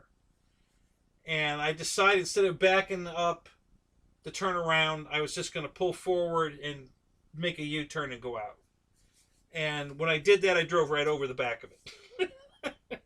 Right across the wing here, across the tail here, and yeah, that's how I ran it over. And then, of course, I was the butt of jokes all day and the next day, because that was on a Saturday, and then all day Saturday, all day Sunday, So one of the guys come over and said, "Yeah, I heard you you wanted to change the color of your Havoc." And I looked at him and I go, "What are you talking about?" And he says, "Well, I heard you wanted to make it flat green." Okay. Yeah. So, yeah, all day long. Yeah, more and more jokes about me driving over the airplane. So, hey, shit happens. What are you going to do? So, but I was able to fix it. It wasn't really too hard to fix. It came out really good.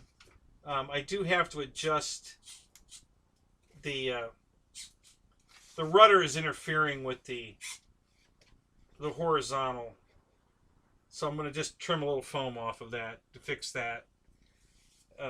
It's very, we're talking like a 32nd inch of foam I got to trim off.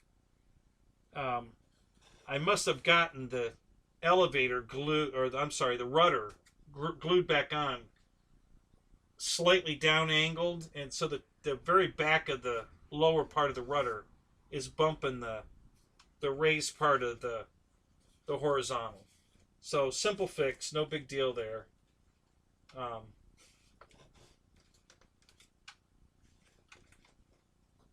But yeah, it came out really good. I'm very happy with the way it came out. Actually, it's absolutely going to fly.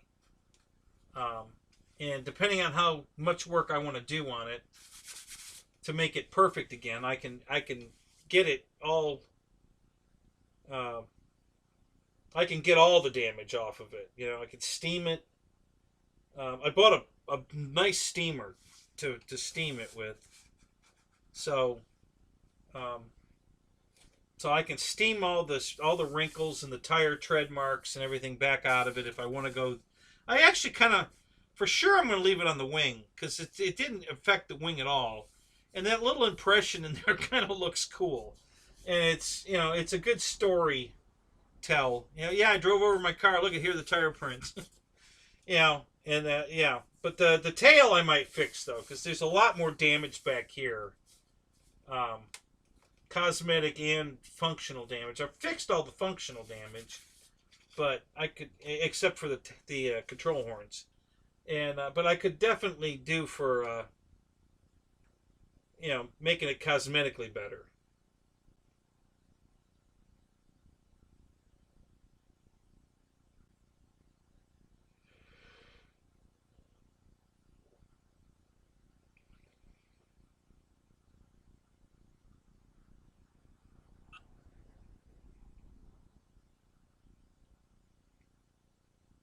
No, not a Boston steamer, Mickey. Oh God. uh,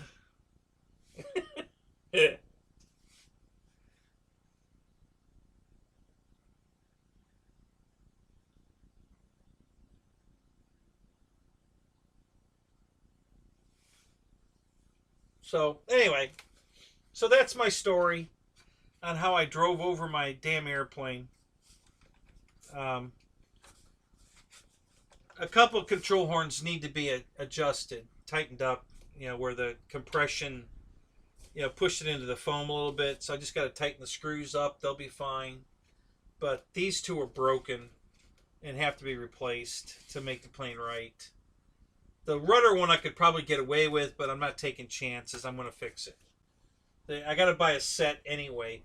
The odd thing is these are very specific horns. I can't use a Dubro or one of those. The angle of the horn is totally different, so I wouldn't get even throw. I could use it on the rudder, but the elevator one would not throw even with the other elevator, and the plane would do a roll. So I have to order the right one. No big deal. They're like $8. So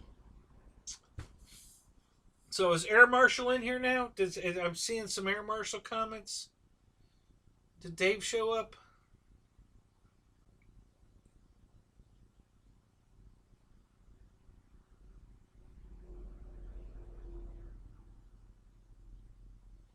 Yeah, flat green.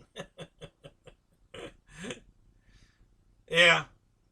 Oh yeah, these guys are hilarious. Yeah, they really are. We have so much fun. Just ragging on each other. It's a blast. Um, my plane looks tired. I missed that one, Fred.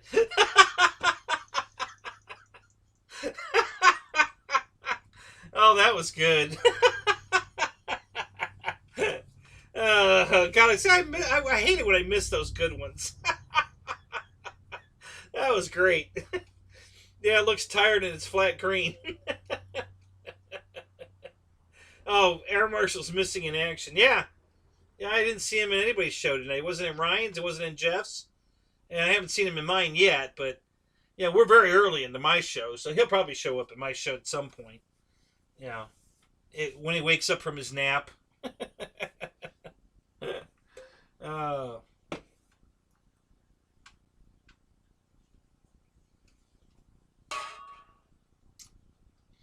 yeah, I've damaged planes over the years doing stupid shit, Um, never driving over one with my car though. That was a first. Um, but yeah, I've had accidents over the years that have damaged airplanes. Um, mostly getting them in and out of the house. Sometimes, once in a while, in and out of the car, but not normally in the car. It's usually in the house.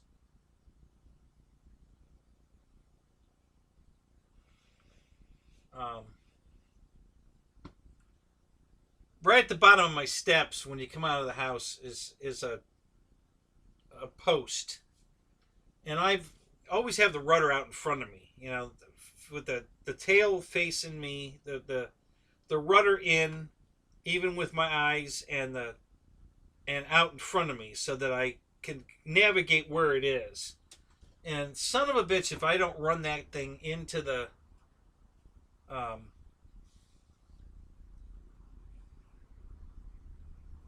into that post. I can't tell you how many uh, elevator hinges I've had to redo and rudder hinges I've had to redo because I ran the damn thing into that post and broke, tore a foam hinge completely off.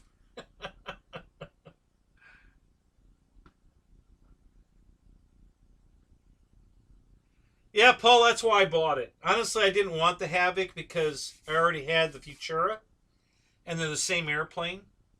FMS makes both of them, and they're essentially the exact same airplane. They're so close in overall design, and they fly very much the same. Um, so I wasn't going to buy it. It was too expensive, and but I loved the color. So I was like, wow, I really love the screen. I mean, I really love the screen, and so I wasn't going to buy it because I already had the Futura, and it was too expensive. And then they ran a sale where they threw in a free battery. That's $140 free if you buy the airplane. Okay, well, I'm in. So I bought it. I figured, if they're going to throw a free battery in with it, I'm in. So that's the only reason I ended up with it. And the only reason I was selling this one instead of the Futura was because this one was in perfect condition and I could sell it for some reasonable money until I ran it over. Now that's out the window. So now I'll probably end up keeping this one because now the Futura with my fancy carbon carbon fiber paint scheme on it looks better than this cosmetically. Well, yes and no. Like I said, the damage on this repaired so well that a little feather fill sand here and there, a little steaming here and there, and I could fix all of this damage and it'll look perfect again. So yeah, now it's a toss up. I'll probably just put them both up for sale, and whichever one sells, I'll keep the other one, and I'll just go that route. Shay, what's up, buddy? Good to see you, man.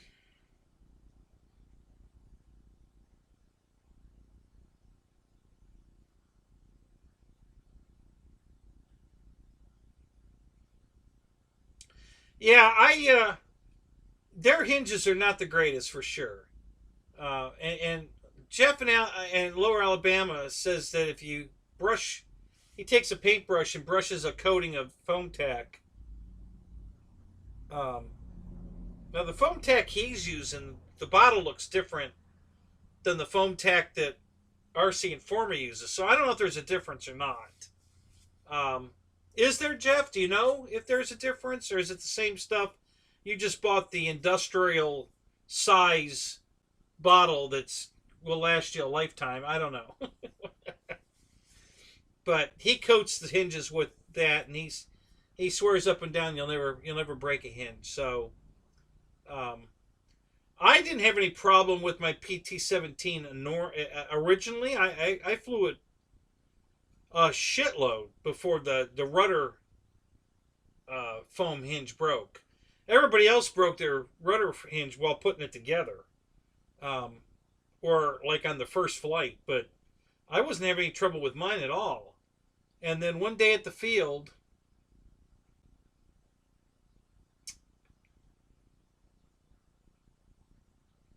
I think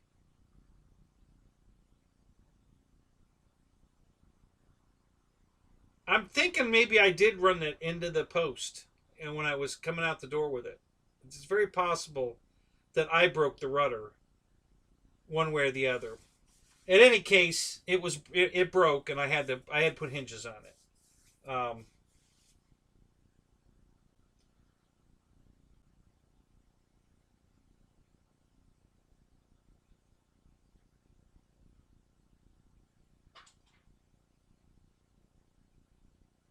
Oh, so it's completely different foam tack. Okay.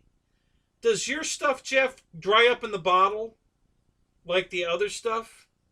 Or does it last a long time? Because pretty much the beacon foam tack, from what everybody says, I don't have any of it, but they say once you crack the bottle open and air gets into it, it's not long for this world. It dries up within a month or so. You know, so that's good to know that your stuff, you've had it for years and it hasn't dried up. That's good to know. Um,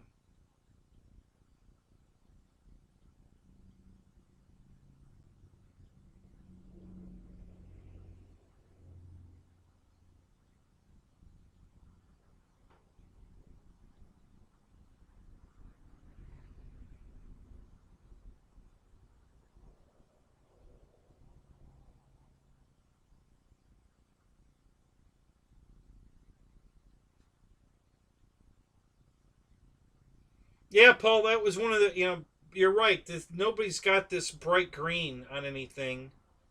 Um, funny thing is, if you go online to Flex Innovations and look at the green RV8, it looks like it's this color green. So originally, I was going to get the green one, and then the guy that owns our field, Bo, he bought the green one.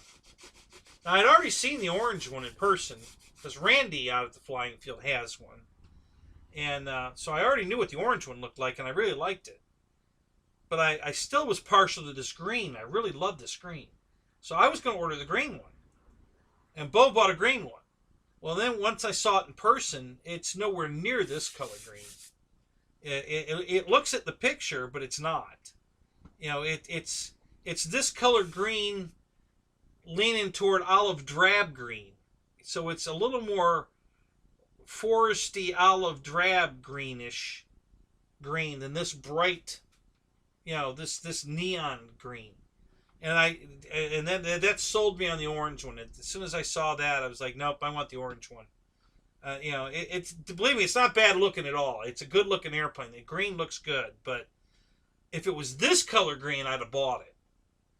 But because it was a more drabby orange green than I thought, I wanted the orange. And at night, the way the orange one lights up, even Bo is disappointed that it's the only flex plane he's ever bought that he didn't buy a night flyer version of, and the green, because when he saw my orange one and then saw it at night, he was like hooked. So I'm totally expecting him to buy another one. He's got two of everything, so why not two RV8s? So he'll probably buy an orange night flyer version so that he can have an orange one and a night fly version, because this thing is awesome at night in the dark. And and he says it every time I fly. He says, I can't believe I didn't buy the night version. Every one of my flex planes is a night version one except this one. And I'm like, and this is the best lit one they've ever made. This plane is lit so much better than any other flex plane they've ever made. That I couldn't believe he didn't buy the night version either. For you guys that haven't seen the night version one, I think I still have it queued up on this browser page. Let me look. No, that's the... Well, yeah, but here. Here? No? Yeah, it's got to be that, isn't it? Yeah, that's it. So this is what it looks like lit up.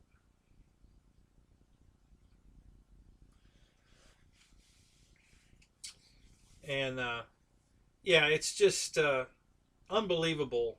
Now this picture, guys, is it's pitch black out. There's no moon out that night. It is pitch black out. All the light you see is coming out of the airplane from the inside out. And that's how bright this son of a bitch is. So, yeah, it's an amazing night flyer. Um, you just can't believe how brilliant bright that is. And I can show you, this is the broken fuselage.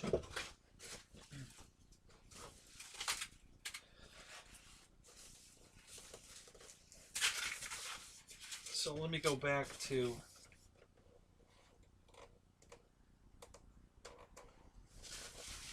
so this is the fuselage, the broken one, because I broke the nose off of it right there when I went down at the Toys for Tot event. But if you look right here, this is an entire row right here. These are all LEDs all the way down here. These are LEDs all the way down here. And then inside, starting here, and goes all the way to the back of the airplane, there's a row of LEDs on each side of the fuselage that run the entire length of the fuselage here on the each side. And the ones that are pointed straight up are the ones that make the cowl area where the guy's sitting right there. The whole top of the plane is lit because of the row of LEDs facing up. And then the wings have two rows of LEDs, top and bottom. And then the horizontal stab has one row of LEDs. There's no LEDs in the rudder, but there's two spotlights on the top of the... and it's hard to tell, but if you look at the far one, which would be the right horizontal stab, you can see a white, it almost looks like a flash. And what that is there's two spotlights sitting on top of the sitting on the top of the horizontal. There's a spotlight on each top surface pointed at the rudder. And you can adjust them up, down, and side to side to get it pointed straight at that RV8 sticker that's on the rudder. And that's what illuminates the vertical, is those spotlights that are pointed at that. So it just lights it up unbelievable. So I'll go back to it one more time so you can see the spotlights that are shining on the... That's why the vertical stab is so bright, is because there's a spotlight pointed at it. So this is the best night version plane that Flex makes. So if you want a night flyer, guys, this is it. I mean, and you know, I felt intimidated by Flex airplanes because I keep thinking they're expensive, but they're really not. You know, this airplane, this RV8, is the same size as the T-28, the Carbon Z T-28. And the T-28 is $549 and has no lights. This plane with no lights is $499. It's cheaper than the Carbon Z T-28. Okay, flies exactly like it. It goes even farther than that because of the Aura 8 that's in it. And, you know, same size, it's huge. It's a humongous airplane. Flies fantastic. And if you want to put the lights in it, then it's only slightly, I think it's $559. Looking like this with all the lights in it, which is $10 more than the T-28. And it comes with the Aura. So,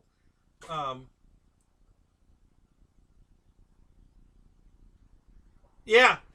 Listen, the Cessna, the Cessna 170 is also an awesome airplane from Flex, and they make a night version of that too. So that one's really cool too. And they came out with a new color scheme this year for that one. I don't know if they still offer it in red and white, but now it's yellow and white. And the yellow is kind of with an orange to it. It's not this orange, but it's orangey yellow. and it's beautiful. So I really like the new color. I love it in the yellow orange that they came out with, and you can get that in the full night version. So yeah, I can't recommend these enough. These planes, and if you're looking for a 2200 3-cell plane, you know, I would definitely look at the QQ.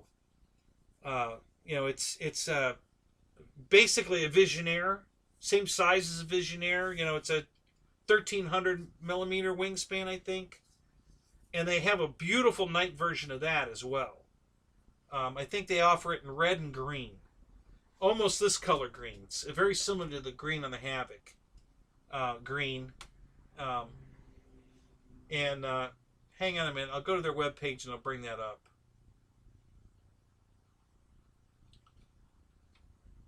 See if I can bring that up and show you what that looks like. And that's a great airplane too, and it's cheap. It's $289 with the lights, which is a great deal for that size airplane. I mean, that's everybody gets, you know, $269 to 300 bucks for a 3D plane like that with no lights. This one's fully lit for that price. Without the lights, I think it's $349. I'm sorry, $249. I think it's $249 without the lights and $289 with, I think. So yeah, it's just a really good deal. And it comes with the Aura 8 in it, so you'll have that amazing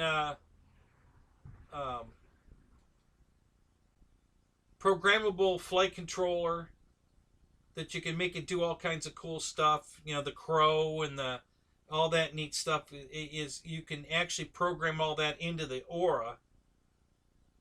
So you don't have to do any of that mixing in the radio. It's done in the Aura on those planes. So it's very cool. So I have a QQ that somebody gave me, but it's pretty beat up. I mean, that's why he gave it to me. It was pretty beat up. It flies okay, but it's pretty beat up. So because they came out with this new green colored QQ, I want one. I want to buy a new one because I want the green. I love the new green color. It's just it really just sets it off for me. So I'm seriously thinking of buying a brand new QQ in the green color, in the Night Flyer green color, just because of the green. $259 without lights, $289 with lights.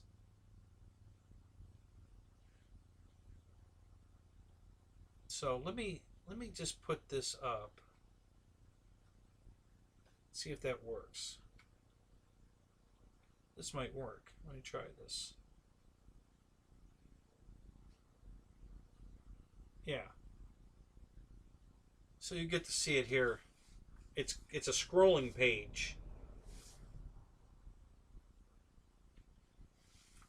So there's the lights are on. You can see it glowing from within. That's the red. I don't like the red. The new red is real dark. It's almost maroon. So I'm not crazy. There it is with the lights on. There are the two colors, the green and the red. So the night version one is only $289. And it's plug and play, and it has the Aura in it. So it comes with the flight controller that lets you program the plane to do all kinds of crazy stuff. You know, so it's a really good buy, guys. If you hadn't looked at this plane, I highly recommend. If you're looking for a 1300 size, good flying, super stable, easy flying, 3D airplane. There it is with the lights on again. Little bummed that they don't have the tail feathers lit, but that's an easy fix. So I can make that happen. That's not bad. But I love the green. You know, I just love that green. So yeah, I'm seriously thinking about buying. They just came out with that color, I think, this year, and I really like it.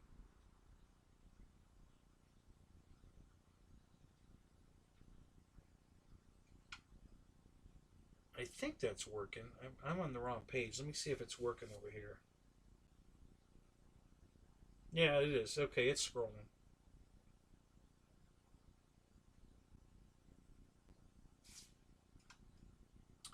Sorry, guys, I was off the page. I couldn't read the chat. Let me go back and see what I'm missing here.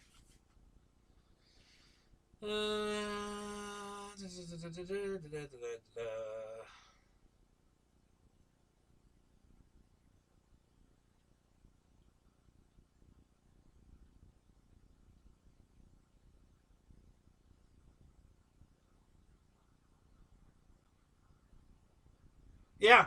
Flex has gassers, and they've got a giant Mamba that's a gasser. Big son of a bitch. That thing's huge. Way bigger than the RV8. Um,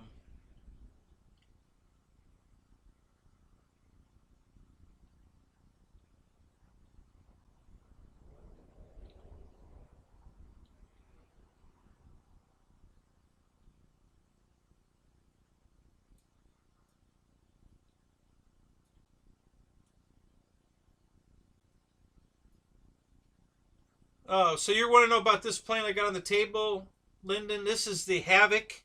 It's an E-Flight Havoc, $399. Bind and fly. I think $379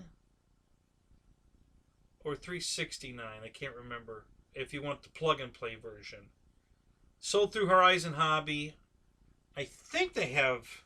They might be on back order. I'm not sure. Somebody has one. I forget who. It was on somebody's webpage and it was in stock. I don't remember if it was Tower, if it was Horizon, if it was A-Main, if it was Flight Test. I forget. But somebody had it in stock. It's on back order most places, but somebody had it in stock.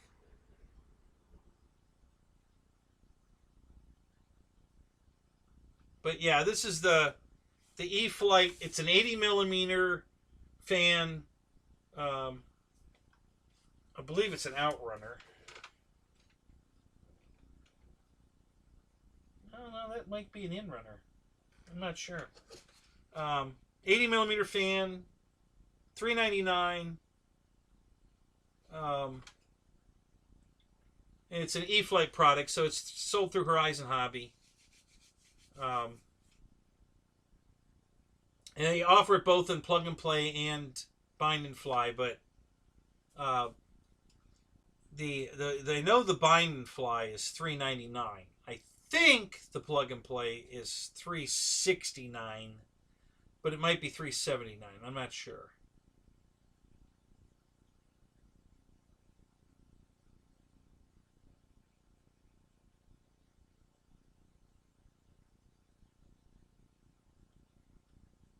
Yeah, I saw that, Dana. Yeah, it looks like a desert camo Draco. Yeah. Yeah, that's exactly what we were hoping for.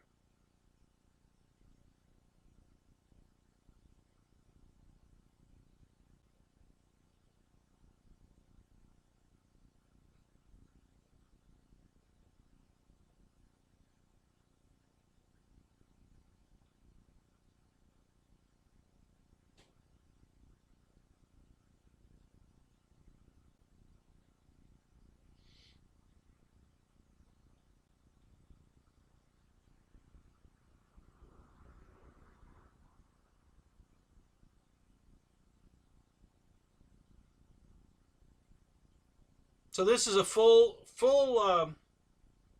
6-channel flaps, retracts, and it's also safe select. So if you want to bind it in the safe select mode, you have that option also if you buy the bind and fly version. Um, it's a good jet. I like it.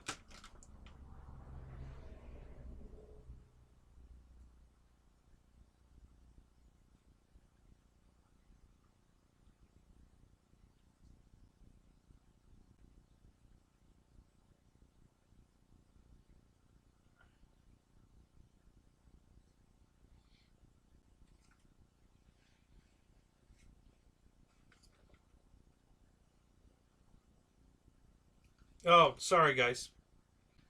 Thank you, Rando.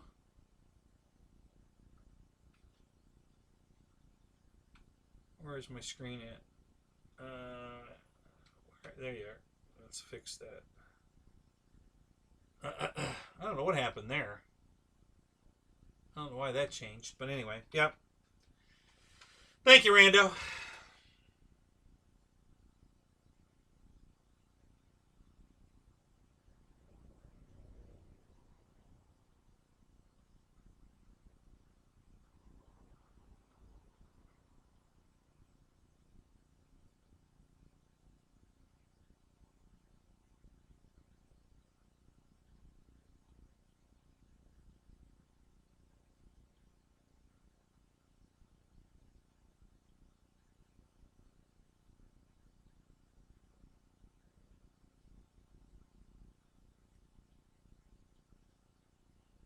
Oh, Fred.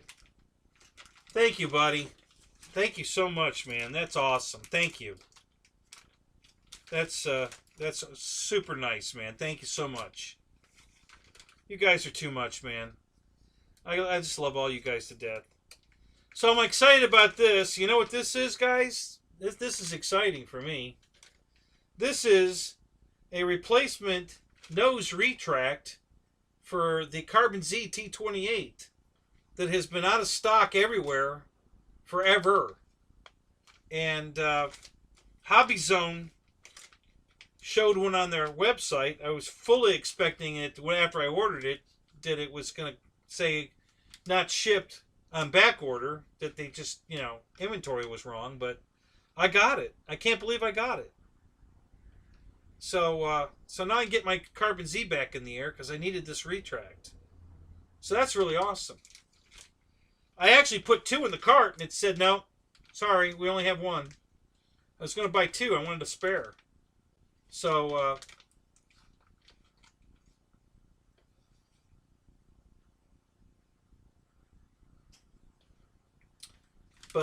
so this is something else exciting for me. I got a bunch of new stuff, guys. Just little stuff. Body clips. Some this color green body clips. For my, not just for like surface stuff, but I needed them for that too. But my Carbon Z, the Cessna 150, has those aluminum pins, and then you put a body clip in it. And I lost one, and I replaced it with one off one of my cars, but it was a bent one. So it kind of, when you put it in, it's bent over down, and so it can only go in the one side. You can't put it on the other side of the plane, and so I bought some new body clips. I bought all kinds of stuff. I bought some X-Acto knives that I needed. What else did I get? I got a bunch of cool stuff that I just parts and supplies that I really been needing for a while. So I was kind of excited. But this is what excited me is, all the other stuff I put in the cart to hit the $100, so I got free shipping. But this is what I really needed. So that's exciting. I might put that in tomorrow so I can fly that this weekend. So what's the deal with the HSD parts? Guys, I don't know. They're one of the best companies out there, as far as I'm concerned. They make such a great product, but their parts have never been available. Trying to get HSD parts for an airplane has been like pulling teeth, man. I mean, it's just really hard. It's like everything they make, they put into kits. They don't make extra anything to put into parts for, if you have a problem. So it's really hard to get HSD parts.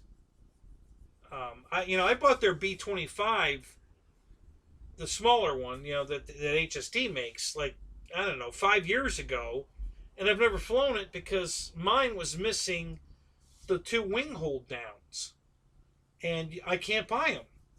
So, so the plane's been down all this time. I am gonna.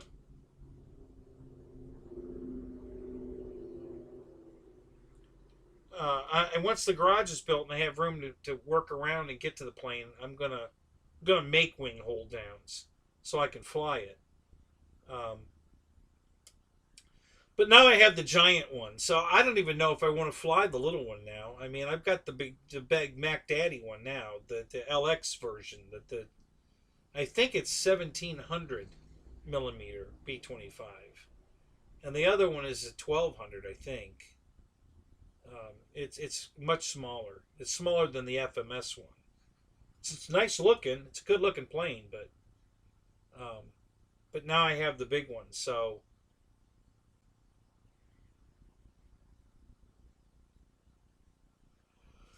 yeah. So I don't know what I'm gonna do about that, but yeah, I'll just make.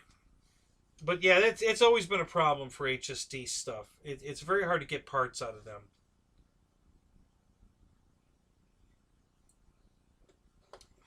I know when they make stuff for FMS, it must be part of the contract to supply parts. So they send parts for that plane, the planes they make for FMS. But as far as supplying their own stuff, they just don't. You know, Banana never had parts for the HS stuff they sold. That's where I got my B-25.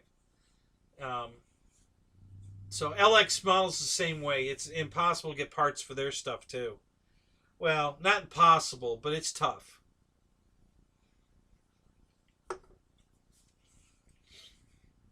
So I crashed my 182, and I can't get parts for it.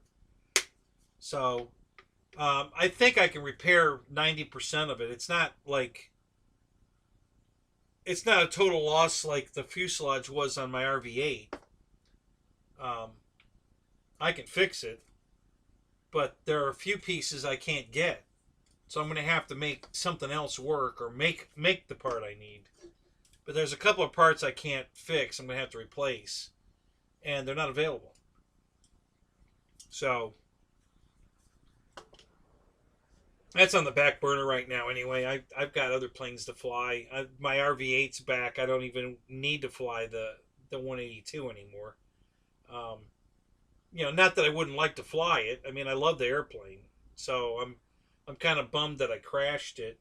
I thought I was going to have a head-on midair with Bo, the owner of the field, because I heard him coming down the runway the other way. I was looking over here, coming this way, and I heard him coming from this way, and he flies right over the runway just like me, and so I'm like, oh crap. So I went low, and I went too low. So I actually hard landed it into the runway. My fault, pilot error, and it tore it up. It broke the prop, and so I'll have to get a prop for something else because there's no prop in the spinner. So I think I could probably use um, the Cessna 150 prop and spinner. So I get around that. The nose gear I tore up pretty bad.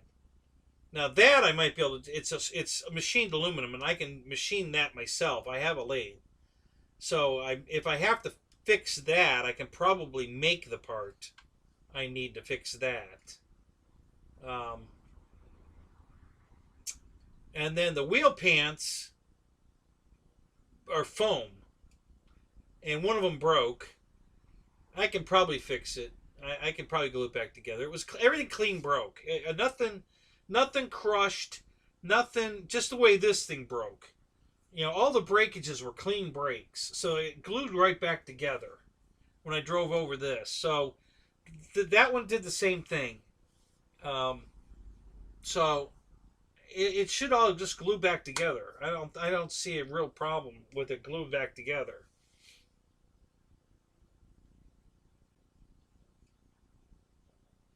Yeah, totally. It was the electronics. Right, Fred. See, you got my back. I'm telling you.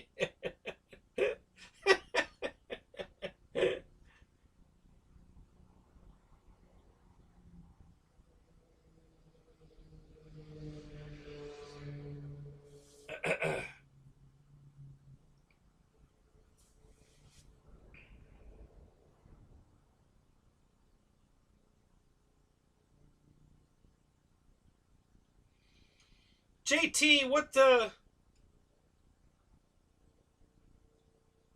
the 407? I'm not familiar with that one.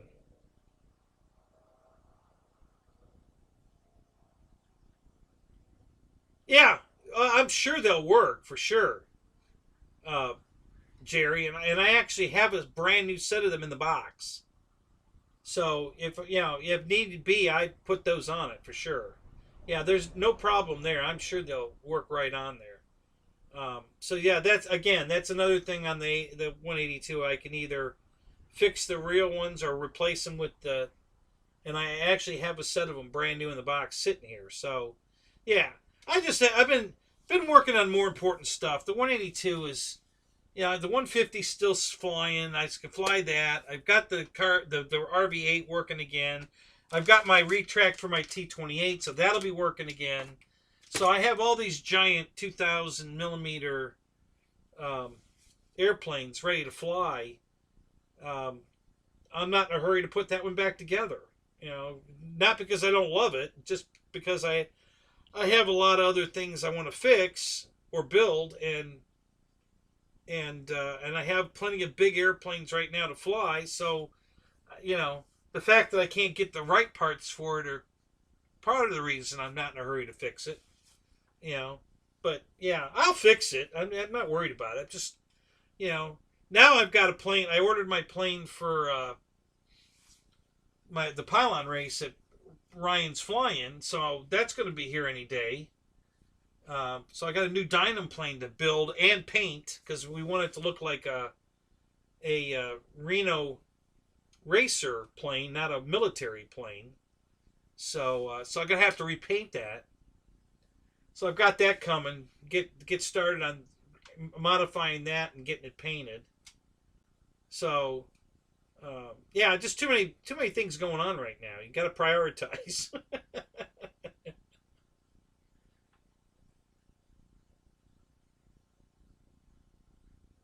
Which Pilatus have you got, Paul? That's almost flyable.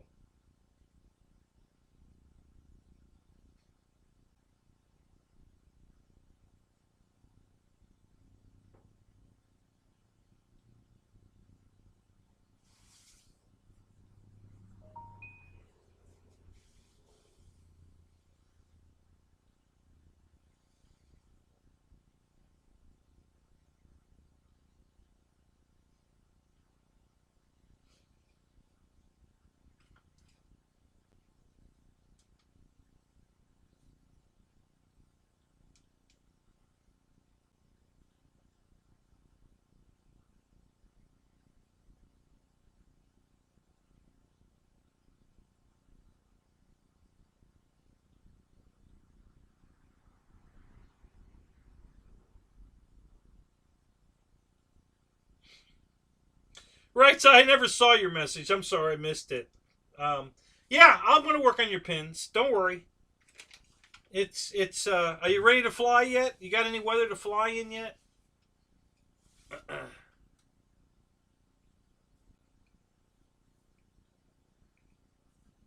Totally missed your message. Sorry. Um, yeah, I could probably make them tomorrow. Uh, since everything is in the car ready to fly. I mean, I got airplanes to work on, but yeah, I could work on your pins tomorrow if your weather's getting good enough to fly in.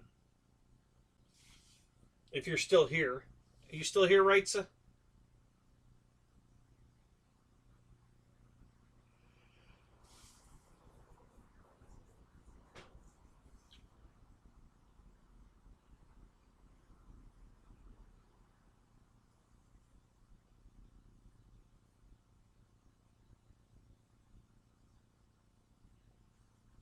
Getting there. Okay. All right, I'll get on it. No problem. They're sitting right there. I'm looking at them. I just need to get over there and get busy. That's all. I just had a lot of things going on. I've been working on two cars this week. Um, the headlights on this one are driving me nuts. I don't know why these freaking headlights don't work. But the other one's finished. I'm delivering that one tomorrow. Um, So I just have to work on those headlights. I don't have to work on any airplanes. I can fly what I have in the car. Um, so the T-clip that I got used, guys, that I had on the table, the Ferrari red and black, flies great. Man, that's a nice airplane. Oh my God. I do have to balance the prop on it though. The prop was out of balance. You know, half throttle was no problem, and that was plenty to fly it. Oh my God. You know, I put a 4500 4S battery in that sumbitch, and it just leaped off the ground, and it had plenty of power at half throttle. And I flew it for 18 minutes. Um, Spiritedly, you know, not cruising. I was working it. As loops, rolls, I was flying it. I had that new Radio Master receiver in it with the telemetry, and it was flawless. The plane flew perfect. The telemetry worked perfect. It was awesome. It was, and the plane, oh God, I love that airplane. So, yeah, so I want to balance the prop tonight uh, or tomorrow, but I want to balance the prop so that I can go full throttle. I want to see how fast that thing is. I mean, that thing's got to be fast. With the it's good. It was flying at half throttle. Oh my God! So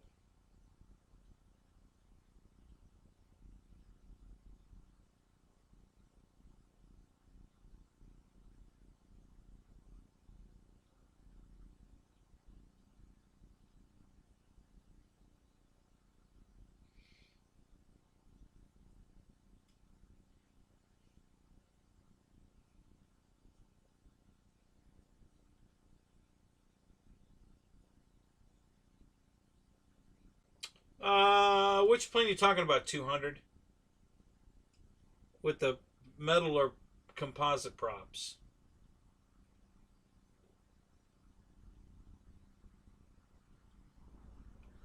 Yeah, Shay, those radios are nice, but boy, are they expensive. Holy crap. Man.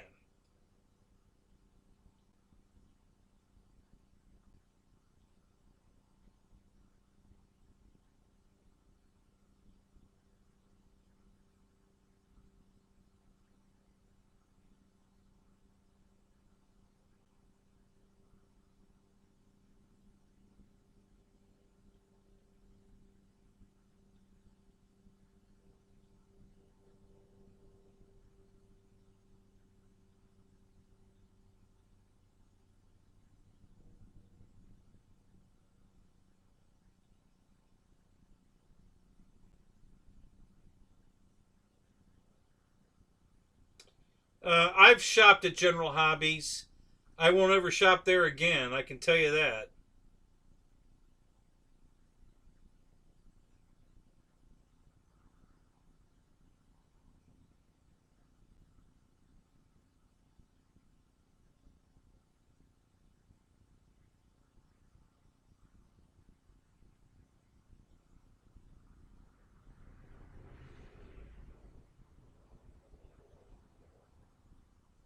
Oh, okay. No problem, man. I just was curious what it was.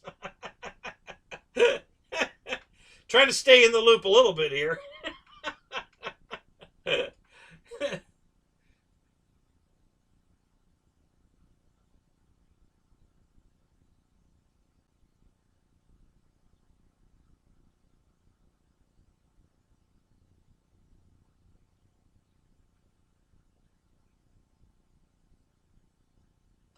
This is a 80 millimeter fan in this one. It's about a probably about a 1,000 millimeter wingspan, right around there. Probably some odd number, 1,082 or something. I don't know. You know, but that's about what it is.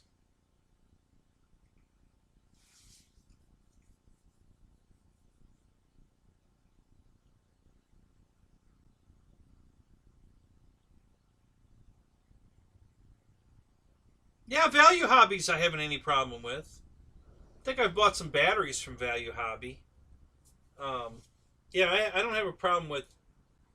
Um, so Michael, what happened with General Hobbies? I don't know if you saw.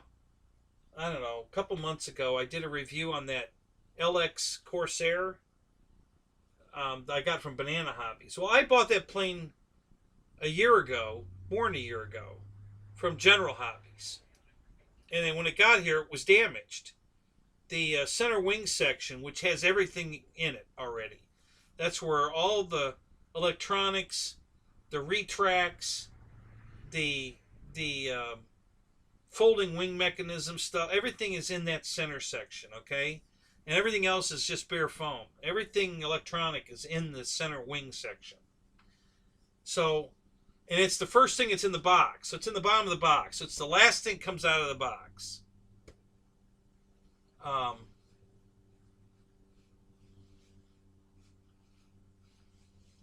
So when I get to the bottom of the box and I take that section out, the two flaps segments on the left side of the wing are broken. The hinges are broken right off.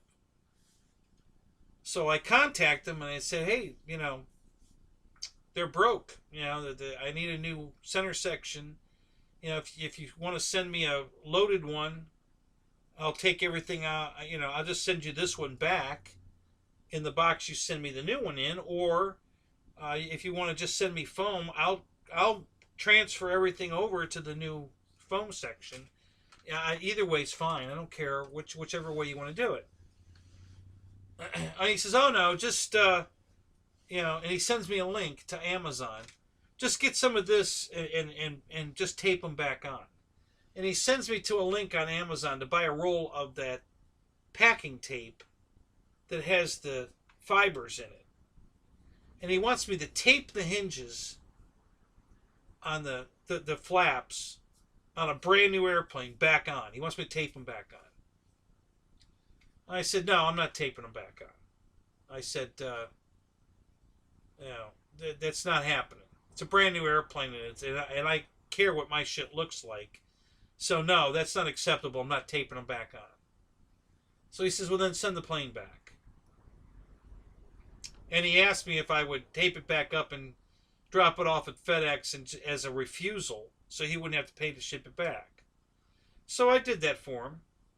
And I sent it back, and I got my money back, and that's it. I'll never, you know, if that's the guy's attitude at General Hobbies, I ain't buying there again. I mean, forget that. You know, that wasn't the first time I'd bought anything from him. That was just the first time I had a problem buying from him. So that ended that relationship. I'll never buy from him again. You know, I can't believe that his, you know, attitude was, oh, well, just tape it on. You know. Yeah, no. You know, maybe you fly a bunch of airplanes with, you know, packing tape all over them. I don't. So that's not happening. Hey, I think my tire marks on my tired-looking airplane, I think that's the tread pattern that all season 205-55. Yeah, I think that's what this is, right? I know exactly what that looks like.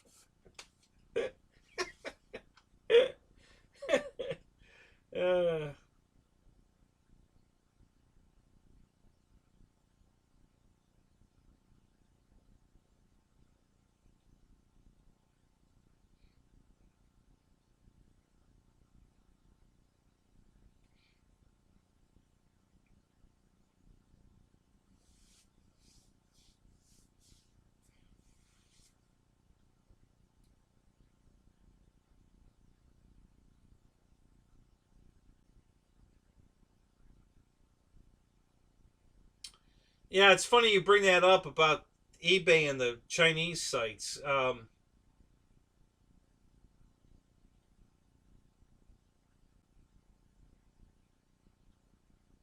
Yeah, yeah, they're the new. That's the new high-end camo. Yeah, the threads, the threads on the new high-end camo is. What are we talking about, George? You talking about my tire treads or the fibers in the packing tape? I don't know if it was a typo error or where. I'm just trying to make sure I'm on the same page. Which joke we're working on here?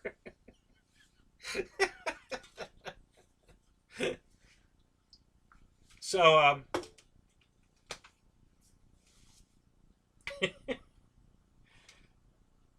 I was going to say something. I lost my train of thought.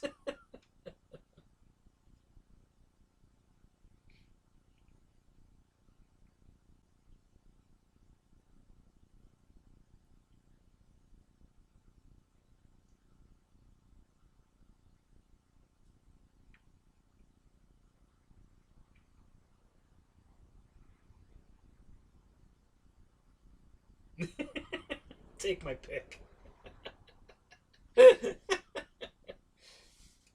Yeah, this is the invisible camo. Now, from altitude, you can't see the camo, but up close you can. It's a very distinct pattern.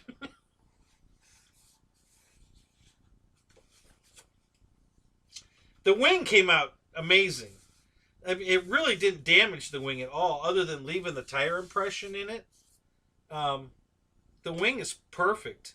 I mean, and the tire impression is so slight. It's noticeable in its precision. I mean, the treads are just beautiful on there, but they're not very deep. Now, this stuff back here that was a lot thinner took it much harder. This stuff back here kind of got, it broke. I had to glue the crap out of this stuff back here. Little breaks all over a lot of little breaks. Nothing, it didn't snap anything off. It cracked it here and cracked it here. Broke it. This broke off. This did break off, and then breakage here, and then, of course, the tube, the thrust tube was flat. So,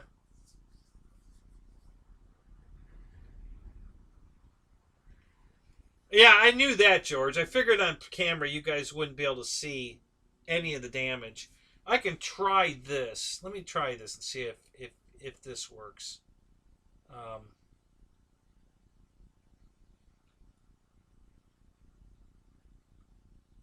Okay, so you might be able to see. Let me try this.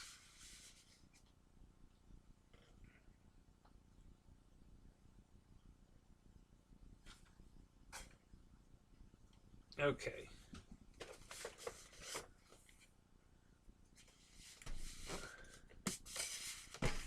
Gotta get a good hold of it here. Yeah, there you go. There are the treads and the tip of the wing there. So yeah, I know you can see that. That's showing up pretty good. So they're the tire treads.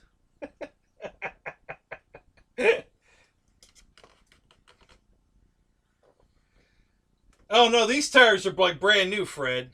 These are the best. They're what are they? They're Yokohama tires. Oh my God, these things are wearing like iron. Can't believe they've been on the car for like almost 3 years now, and the little nubbies are still, the little mold nubbies that are on the brand are still on them. I can't believe it. They're not wearing at all. It's amazing. Love those tires. Gonna buy some more of those. Okay, so now here you'll probably be able to see the brake in the rudder.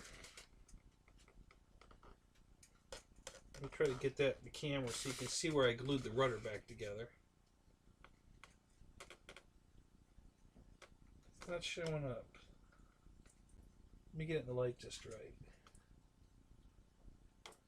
There you go. So you can see where the foam's kind of from the leading edge of the stabilizer going up the rudder. You can see the brake.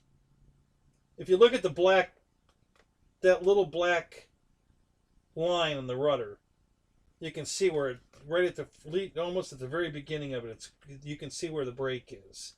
So that's where it broke off. I had to glue it back on.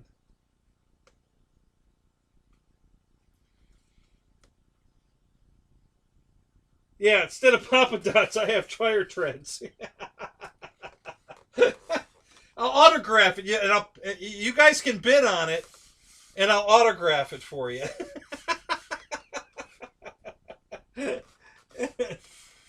And then let's see. I think that's pretty much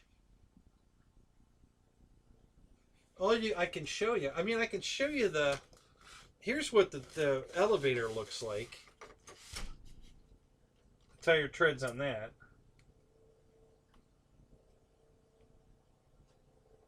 Yeah, so there's the tire treads on the elevator.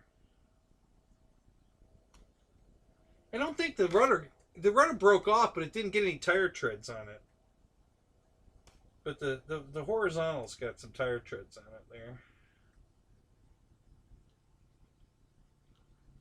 So yeah, so that's, but like like I said, if if you're more than 10 feet away from the airplane, you can't see any of that crap.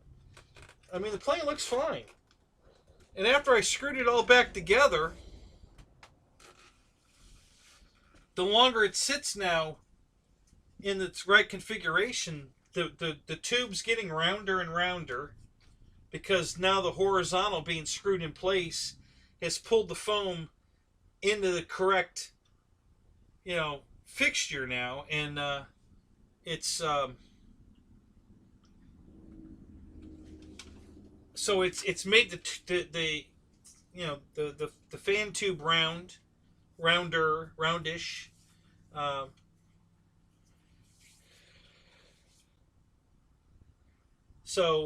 Yeah, so it came out like I know it's going to fly perfect, and there's not a doubt in my mind. There's not going to be a thing wrong with the way it flies. And on this cosmetic damage, I can fix. If I steam these tire treads, they'll probably come out. But I kind of like it. I think I'm going to leave them in just for conversation. Listen, it's funny. For Christ's sake, if I told you I ran the plane over, and you'd look at me like, what? Yeah, that doesn't look like it was run over. I said, well, go look at the wing, and the tire impression's still in the wing, or the stabilizer. So, it's a good conversational story. So I don't think I'm going to fix that.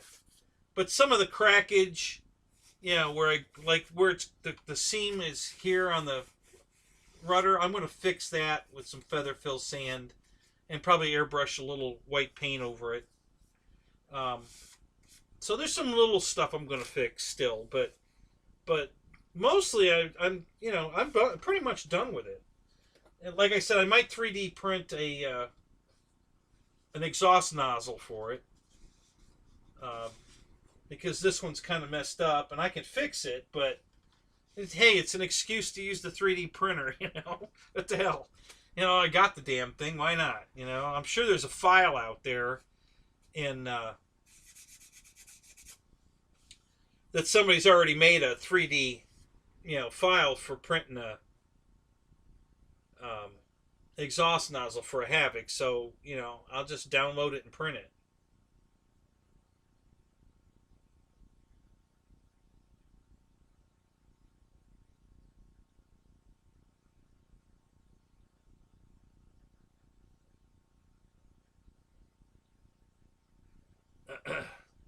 Well, the problem, Lyndon, with that, the B-26 and your Otter are the control horns in the same, everything would have to be in the same orientation. Meaning that if the elevator, if up elevator is, the arm is moving back on both planes, for up or down, and off the right side, all the orientations have to be exactly the same to use it without reprogramming it. Otherwise, you're going to have to reprogram it because the safe will be the wrong orientation. If the elevator arm is coming off the left side on one plane and the right side of the other, then it won't work. If you're following me there. So yeah, there's things about the orientation of the radio equipment in the plane to make the surfaces work that has to match for you to just plug and play, put it in, and it works. Otherwise, you'd have to reprogram it. So, and I guess that's not really that hard to do. So, Dave Marshall's put up all kinds of videos on reprogramming. So right here on YouTube, just look up Dave Marshall and his website. It's RC Air Marshal. And look up his webpage and go to his reprogram spectrum stuff, and he'll teach you everything you need to know.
All right, guys, what else we want to talk about?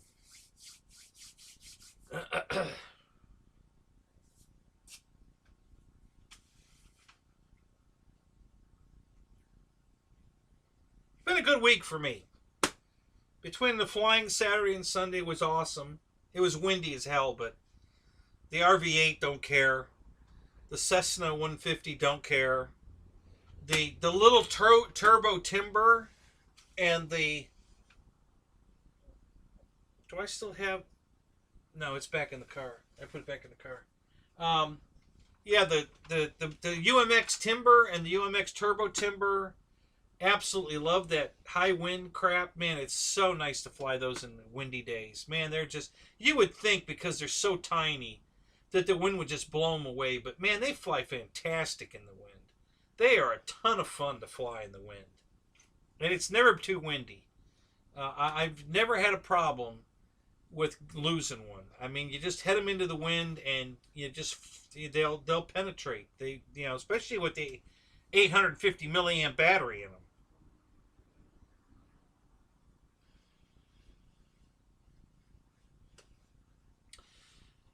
Michael, you are welcome, sir. Glad you're here. Thank you so much for coming. We will catch you probably in Dave's show tomorrow night. So have a good night. We'll talk to you later.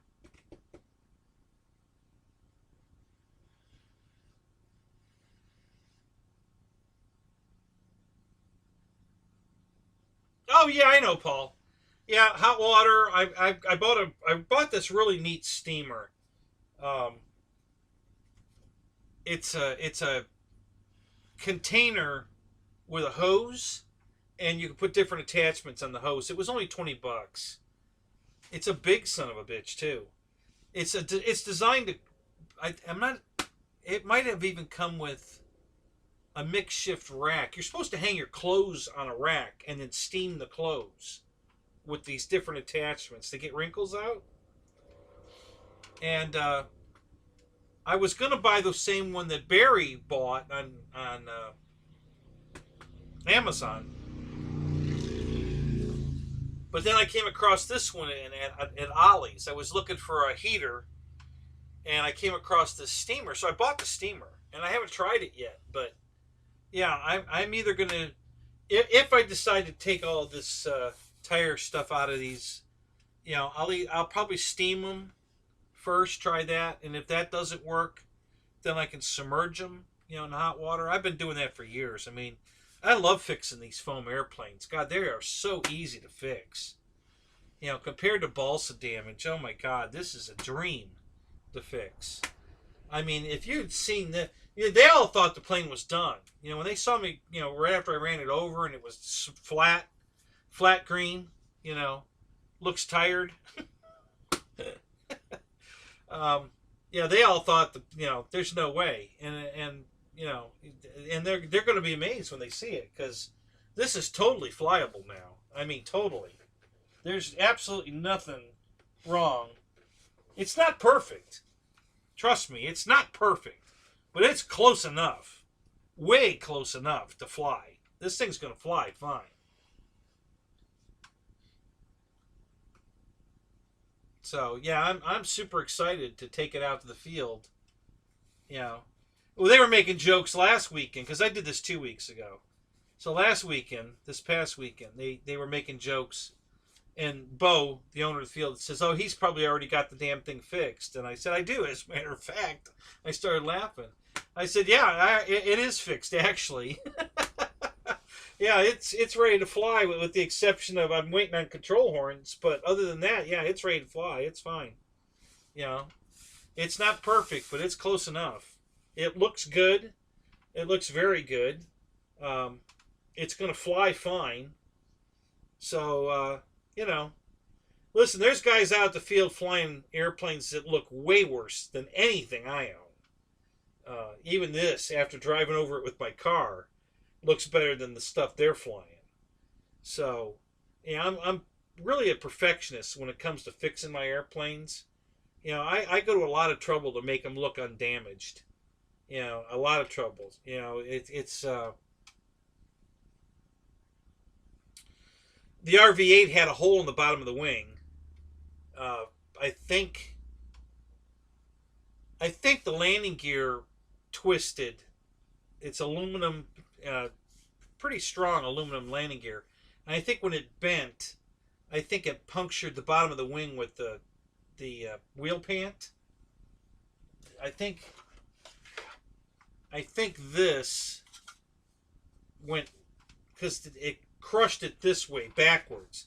So I think this part of the wheel pant went up through the wing. It put a hole in the bottom of the wing. And it wasn't just a puncture, it was a smush puncture. Like it went in at an angle, not just straight in and just made a little hole.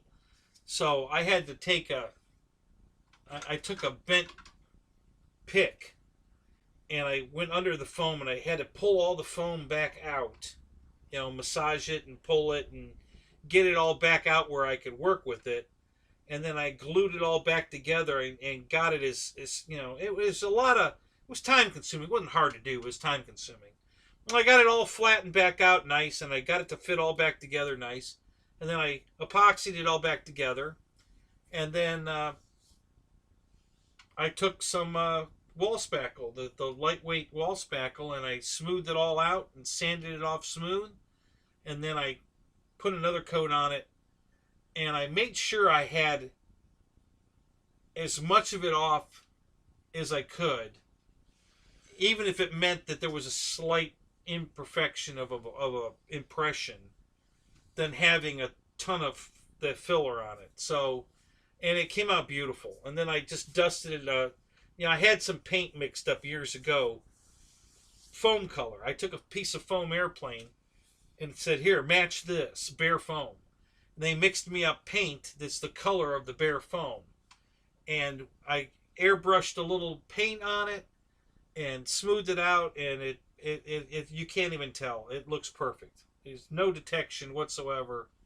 That if I handed you the wing and told you there was a hole in the wing, you wouldn't be able to find it. Now, if I showed you where it was and exactly how I fixed it, and then you would see it. But you can't see the damage. It's completely gone.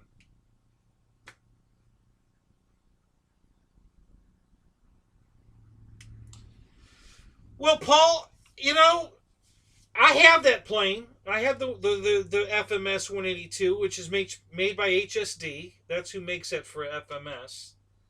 And I have it. And right now they're on sale at Banana Hobbies for $109. It won't say FMS on it. It'll say HSD on it. But it's the exact same airplane. It's a good plane. It's got lights all over it. There's an upgrade to the front steering that Randy just did, because Randy just bought one. And he bought the upgrade nose gear so he could, because it doesn't come with the compression strut. Um, you have to upgrade it. Well, you know what though? The FMS labeled one might actually come with the new compression strut. I'm not sure. Um, it might still be an upgrade. I know that the one from Banana does not come with it, but you buy it and put it in because Randy just did it. I did it to mine 6 years ago. Randy just bought his recently. Um, so yeah, it's a good airplane, but there's better airplanes out there. Not for $100. If you buy the one from Banana for $100, $109, it's a great deal. If you buy the full blown FMS one that's $159, there's better airplanes, I think, for that kind of money. Um, Unless you just want a Cessna. I mean, if you want it because it's a Cessna 182, then absolutely, yeah, it's a great airplane. It's a really great airplane. The foam on it's amazing. It feels, it is so smooth. Um, well, just like the Havoc, because FMS HSD made this airplane for E-flite. I guarantee you. I can just tell. This foam, you can see all the cells in the foam, but you can't feel them. They're absolutely smooth. I mean, this thing feels like a waxed hood of a car.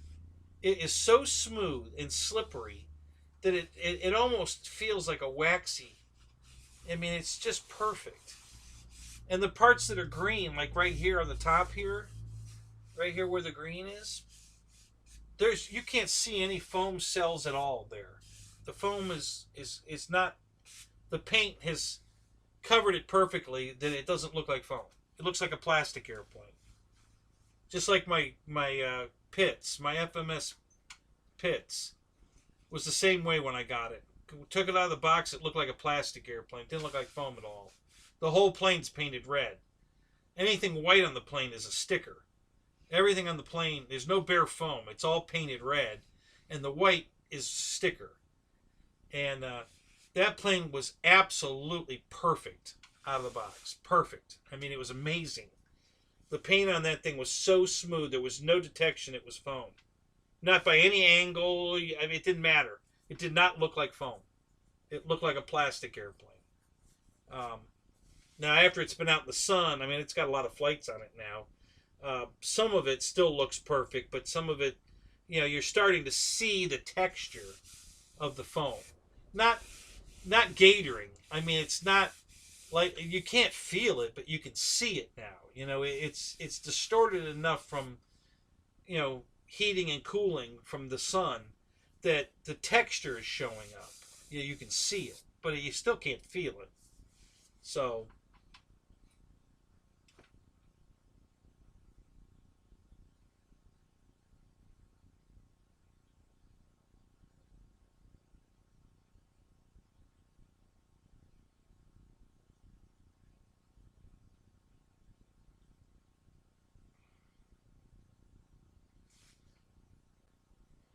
Yep, Tug Hill, that's exactly what the setup I'm using. You hit the nail on the head. Which plane are you going with? But you hit the nail on the head. I'm using the V900 motor and speed control. That's exactly what I'm putting in my Dynam plane for the Pylon race. So, yeah, great minds think alike. That's exactly the setup I'm going with.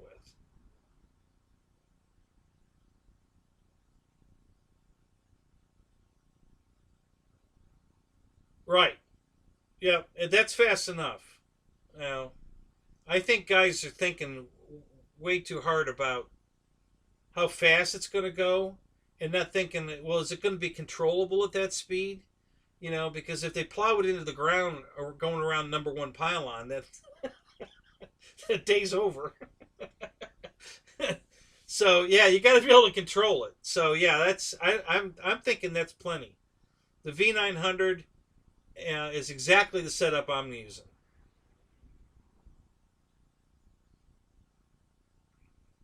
You're definitely not going to need a 5,000 milliamp battery. It's only 10 laps. The race is going to be over in about a minute and a half, 2 minutes. Uh, so you're not going to need anywhere near a 5,000 battery. But yeah, that's the setup I'm going with.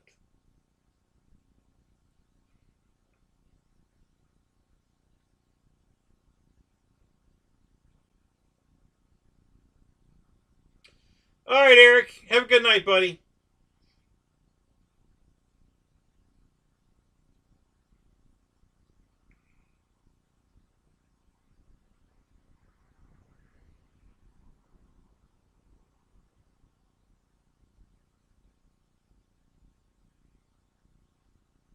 Okay. I'm not going with that plane. I'm not going to tell you why. I'm not going to give away all my secrets, but yeah, that's not going to be my choice.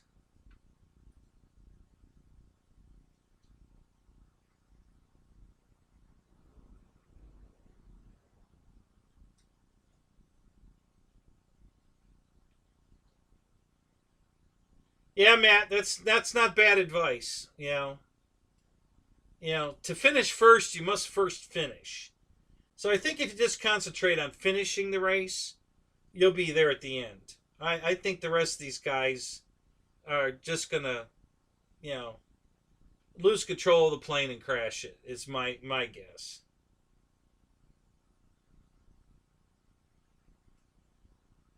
So Eric just put his in a tree running about 120. Right. So yeah, that's the problem. You gotta be able to control it, and I'm expecting the plane to run into 120 to 140 mile an hour, and that's fast enough for this little foamy event we're going to.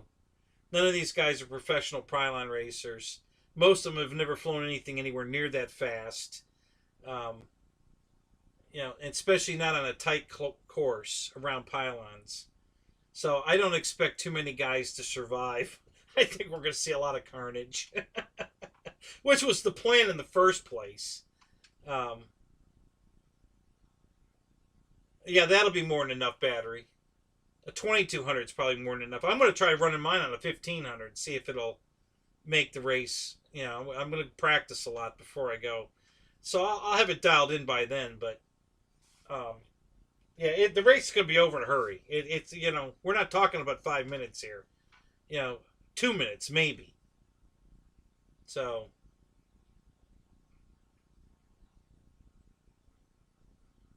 oh, you can control it. You can't see it. Well, that's a problem. Yeah, you got to be able to see it.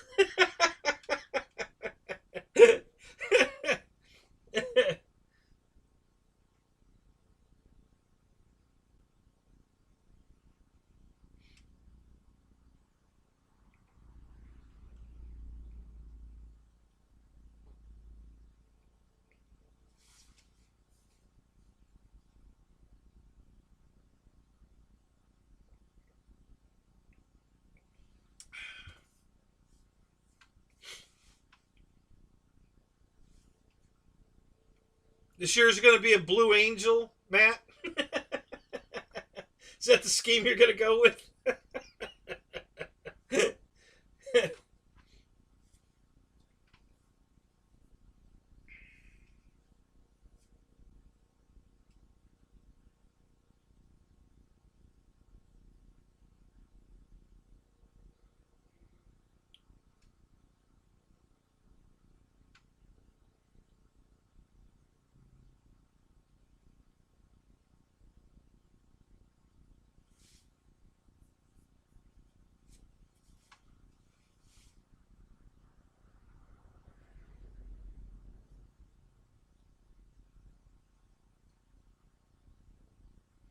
So originally I was just going to get the motor for the V900, but now I'm thinking, why not just buy the whole plane, and then after this event's over, I can pull the motor back out and put it back in the V900, and then I can fly that too. So I'm leaning more toward just buying the whole V900 plane versus just buying the motor out of it. So I'm still on the fence. I haven't decided yet, but I'm thinking I might go that route.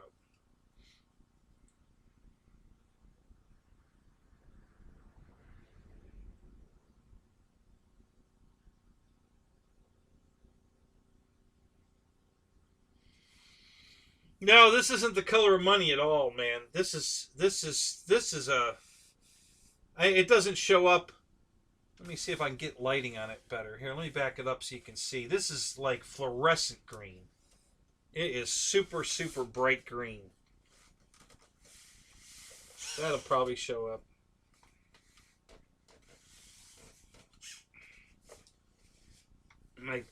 My screen's here slightly behind. Hang on a second. Let me get that.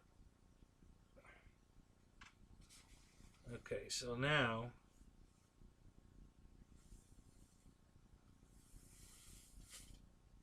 see if I can get it in the light where you can see how bright the green. Yeah, it's just not showing up. This thing is super bright green. You're right, it does look like the color of money on the camera. But that's not even close to what color this is. This is so fluorescent looking green.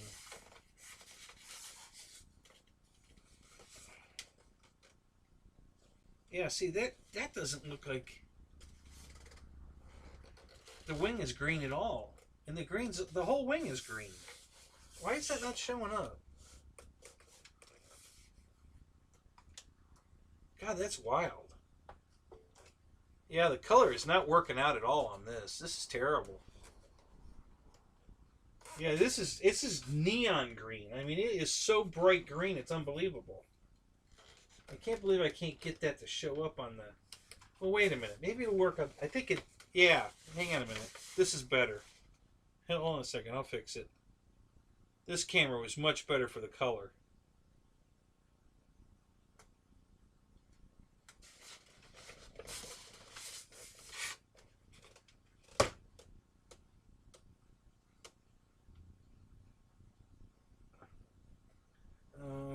Here. See how bright that green is? That's pretty close to right. Yeah, it's very, very, very bright fluorescent green. I don't know if the nose... I can get that.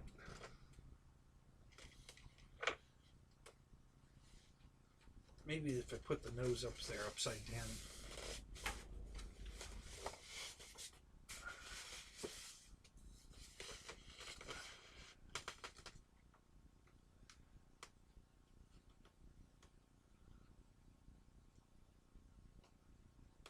Yeah, that's not bad. See, you see how bright that green is? You know, it's super bright green. It's very fluorescent green. That's what I love about this color. God, it's gorgeous. I really love this color. That's really the only reason I even wanted the plane is because of the color of it. And then, well, that's not bad. Just like that, even with it sitting here, you can kind of see.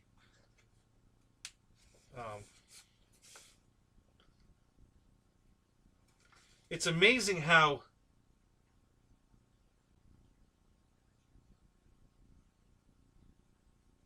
like right in here, it doesn't look green, but this is all green in here.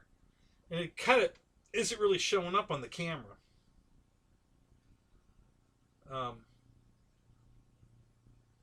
But yeah, on this camera, it doesn't look.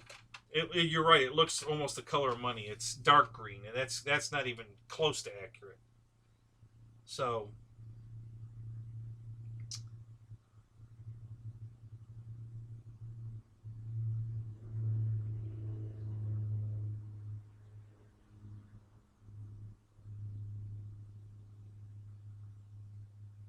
Yeah, exactly. The V900 is only $199. You know, so, um, I'm thinking if I buy the motor and speed control, I probably have a speed control, so I really don't need the speed control. And the motor is $60 just for the motor. And I can use the motor, the speed control, the prop, probably the spinner. I'll use all of that on my racer. So I won't have to buy any of that stuff. And then when I'm done racing this thing, I can put the stock stuff back on it and put all that stuff back on the V900. I'll have 2 airplanes that are flyable. So that's what I'm thinking. You know, instead of making one, and when I'm done, I'm going to just have an extra motor, speed control, battery laying, or a prop and spinner laying around, or I can just buy an airplane. So I'm probably going to do the airplane. I think that's a better choice. You know, so I think I'm just going to buy the V900.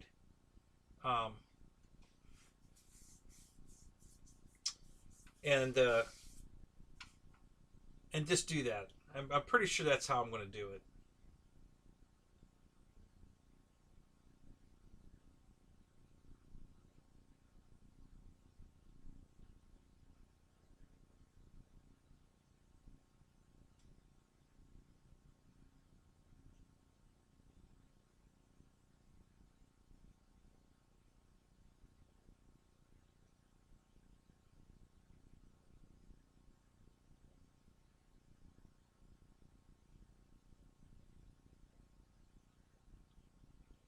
So you put Eric, you put your V900 in a tree.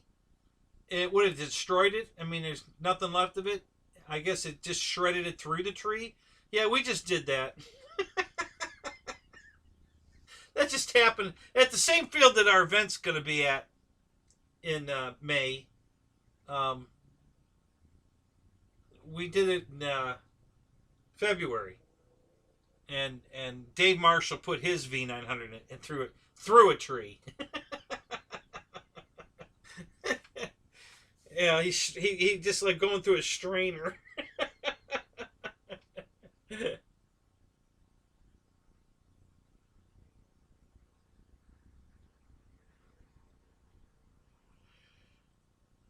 I might take you up on that, Eric.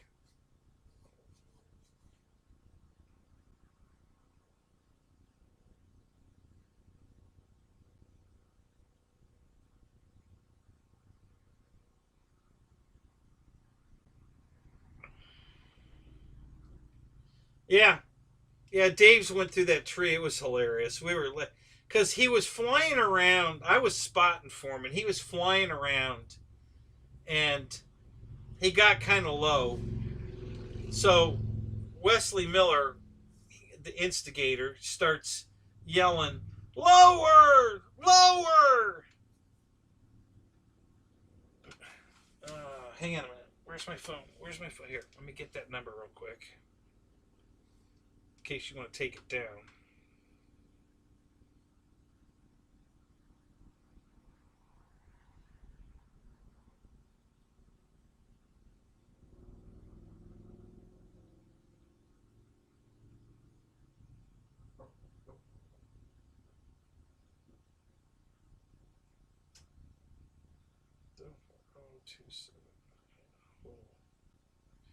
Okay, I got it. You can go ahead and take that down now so it doesn't stay on my...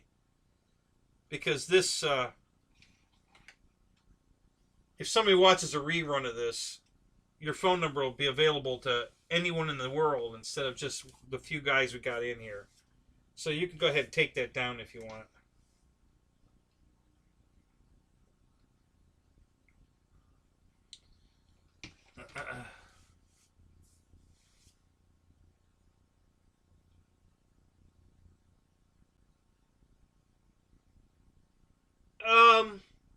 Yeah, Paul, kinda. It's very close to the P emblem you have on your symbol there. It's a very, very bright green. It's you know, it's brighter than that, but that's close. Yeah, it's hard to until you see it in person. Like Dave Marshall, for instance, didn't like this thing at all. He didn't even like the color green until he saw it in real life. And when he ordered it, same reason I ordered mine, because it came with a free battery. So he decided, what the hell? And when he got it out of the box, he couldn't believe how beautiful the green was. You know, he just absolutely fell in love with the plane after he got it out of the box. Yeah, I got to tighten that up. So, yeah, what happened was two of the control horns broke. Most of the rest of them are loose because the foam compressed. So I just have to take a screwdriver and tighten the screws up to get back into the foam tight. So no big deal. But the rudder one is compressed so bad that it broke it. It would still work the way it is, but I'm not going to trust that.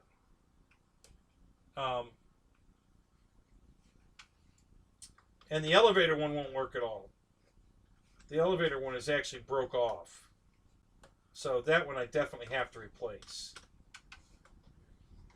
And the rudder one, since I have to buy the whole set anyway, I'm just going to go ahead and replace the rudder. The arm itself is not bad. The backing plate that you tighten up to is broken. And so I'll just replace that.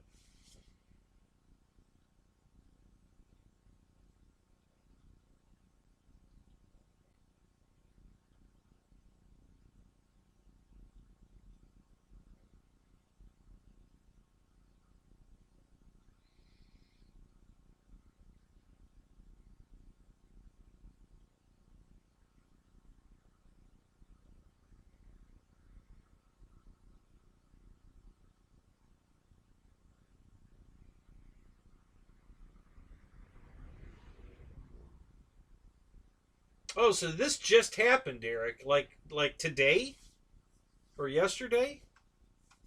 And you haven't retrieved all the parts yet? Yeah, Dave, we couldn't get his parts either. The one wing was stuck in the tree. We never found the fuselage or the motor or anything. It just kept going like a missile, and we never found that. Um,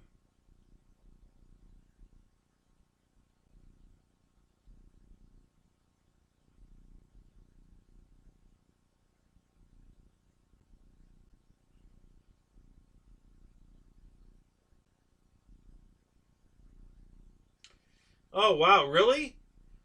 You haven't flown since E-Jets? Damn, Matt, that sucks. Wow.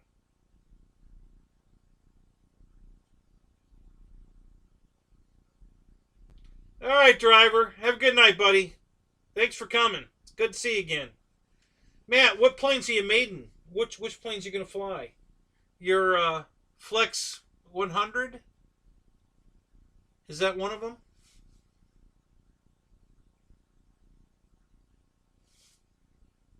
All right, Tug.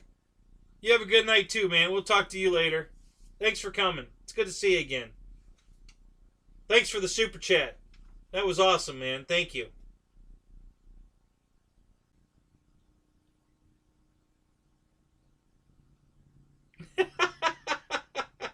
See, one of the guys, Randy, in here, his plane's been in the tree for months, and I keep telling him, "Hey, man, just shoot it down. just shoot the branch, and it'll fall out of the tree." I guess it's in a public park around a fire department or something. I don't know. It's in a residential area. He can't shoot at it. But yeah, that's we've done that before. We've actually shot a tree branch to get the plane out of the tree. So it's a plausible.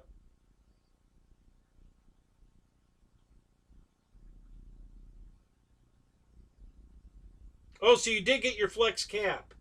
Okay, cool. Which color did you go with on the cap?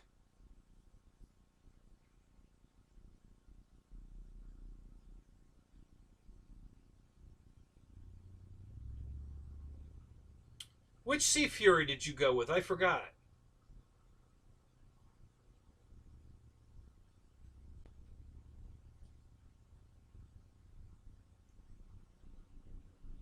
Oh, you got the Yellow Knight version. Good job. Yeah. Yeah, that's a good choice. That's a good looking plane.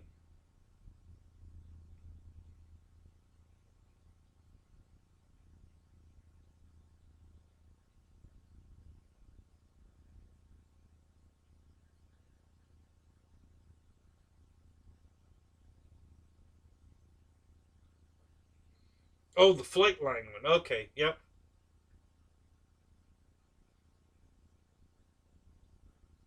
Oh, perfect, Eric. There you go.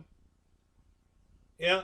If you get permission to cut it down, there that's golden. If you can, try to get the tree to drop straight down because if it falls through other trees, it might just rip the plane all to pieces. I don't know how bad it is, but I put a brand new plane in a tree once. The radio quit right after takeoff. I didn't have any control of it, and it flew into a tree. And the guy went out there to cut it down for me, and he cut the tree, and it fell straight down. And he cut it again, and it fell straight down. It was coming straight down. The plane was in perfect condition, perfect. He cut it one more time. It was straight down. It was. I could have reached it with a ladder, just a 8-foot extension ladder or a frame ladder. I could have climbed up and got it. What's he do? He pushes the tree over. So as it falls through the other trees, they grabbed the whole of the plane and just ripped it to pieces. Destroyed the airplane. It wasn't worth cutting the tree down for after that. It completely destroyed the airplane. I couldn't believe he did that. I was like,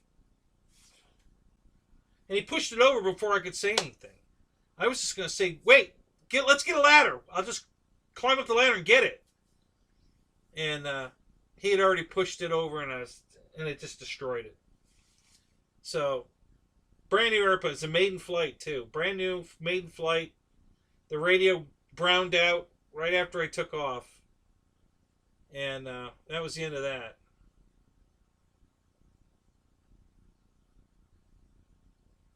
Oh, it's only hanging by the servo wires.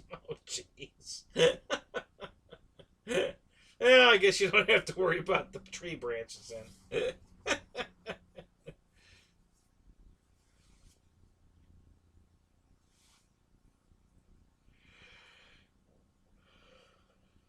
Yeah, see, I did the same thing, Matt.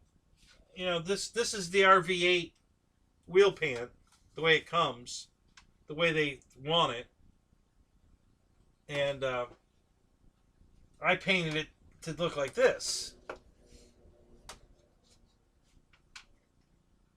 So this came out really good. I'm really happy with that. That added a little more scaleism, I guess.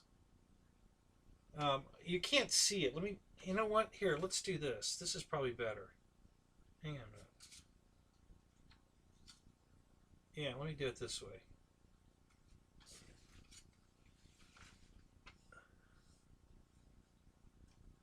There you go. So it's got a pinstripe in the middle there.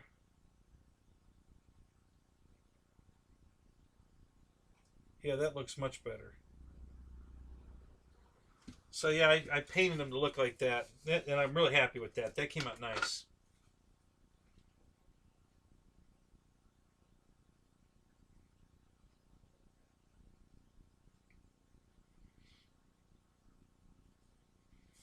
Yeah, I haven't decided what I'm gonna do paint scheme on mine. I have some ideas, but I'm not sure yet. I'll have to wait till it gets here, and then see what the hell I'm gonna do with it.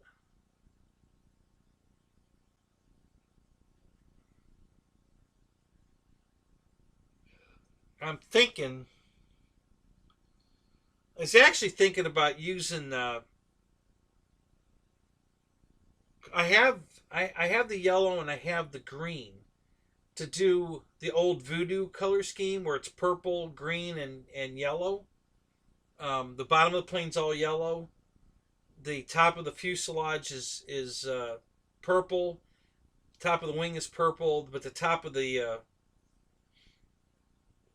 tail feathers are green.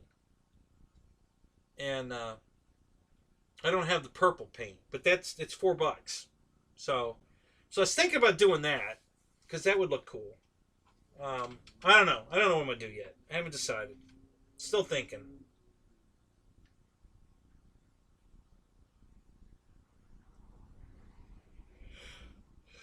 Yeah, that would look all right. Red and gold will look good together. Sure, that'll work.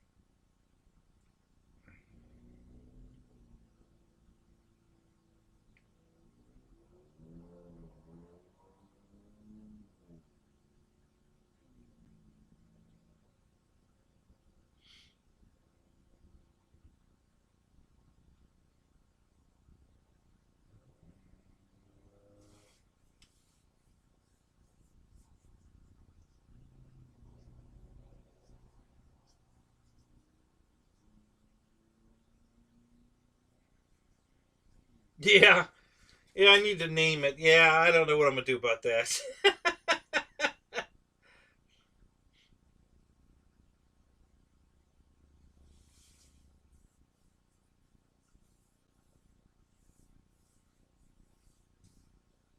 I thought about, there was a real Reno racer called Riff Raff that was a Sea Fury. Are you familiar with that, Matt? Have you seen that plane?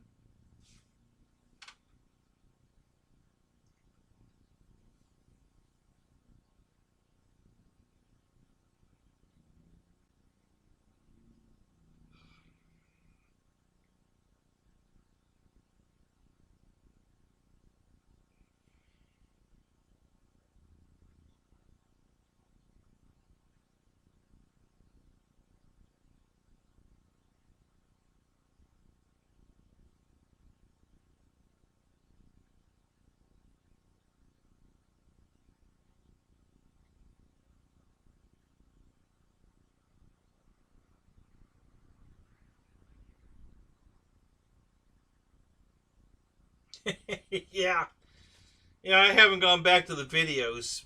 I'm gonna though. Um, the plane will be here next week sometime. Yeah, Dana. I had two of them. I sold one. I still have the other one.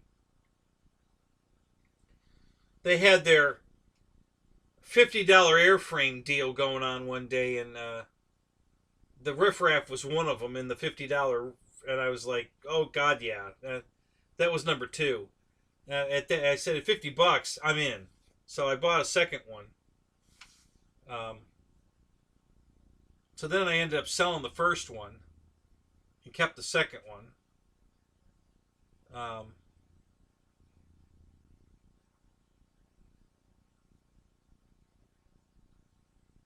the guy flying the second one, I sold him.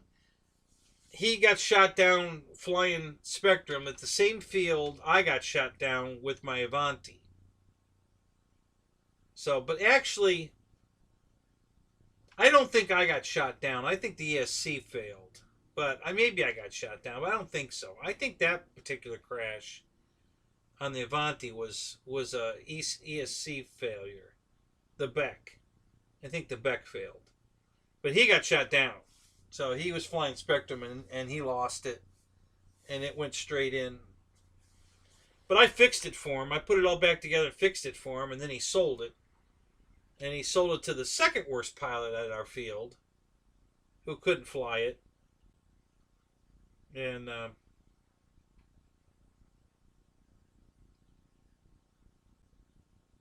he was getting help from a guy out there that he's a good pilot. I like the guy a lot, but he another one of these guys that won't listen. And I told him it's a 6S bird. He goes, "Oh no, I think it'll fly in 4S." I says, "Steve, it was my airplane. It's 6S. You can't fly it on 4S. I mean, you can, but man, trust me, you don't want to. It's horrible on 4S. It's a 6S airplane. So what does he do? He tries to fly it on 4S and he can't get it off the ground. Oh, I guess you're right. I guess I guess I need a 6S. Didn't I tell you that? I thought I just told you that. So I mean, I got it in the air on 4S, but oh my god, it took all the runway. You know, it was just had to keep it. You know, and then as soon as I got it off the runway, I sucked the gear up, and then I just stayed in ground effect until I got enough airspeed to climb out. And then it was just, you know, it was flying, but oh my god, just barely. I mean, it wasn't trying to fall out of the sky, but it had no. I mean, it just was not flying. You know, it was terrible. It was a horrible flight. You know, you couldn't over rotate it; it would just roll into the ground. So you're flying it around like a J3 Cub. You know, it was terrible. You know, so well, the plane's long gone. He destroyed it. Yeah, he. You know, this was years ago. He crashed the shit out of it more than once. And that particular guy is dead. He died from cancer, and but the plane died long before he did. You know, it ended up in the dumpster.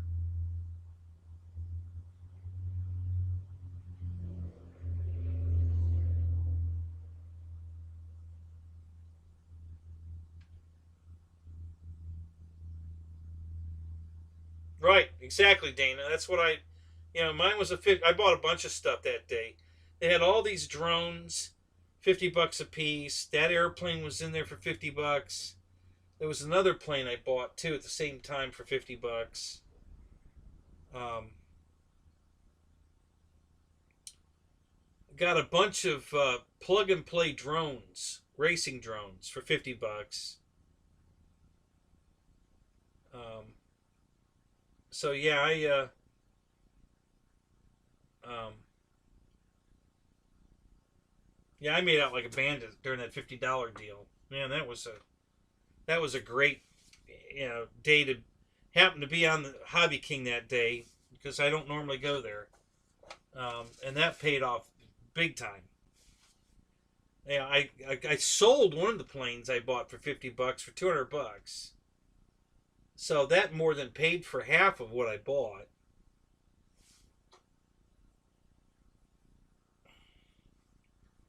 Um, what plane was that?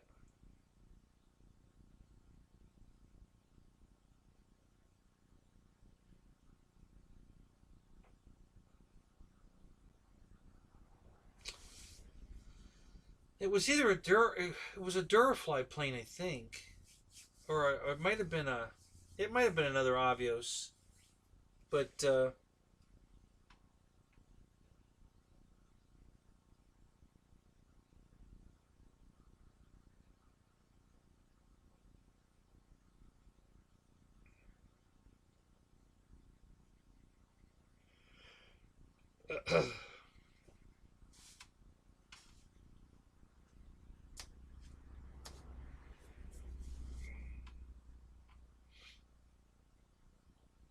I'm surprised after driving over this with the car that the rudder hinge didn't break. It's okay. It's fine. All the hinges back here are fine. I didn't break any of those.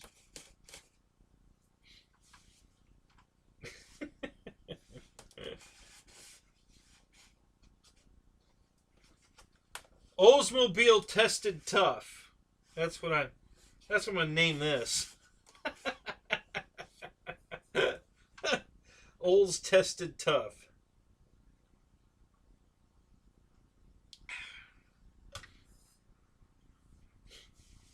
Take a 5,000 pound car and drive over it.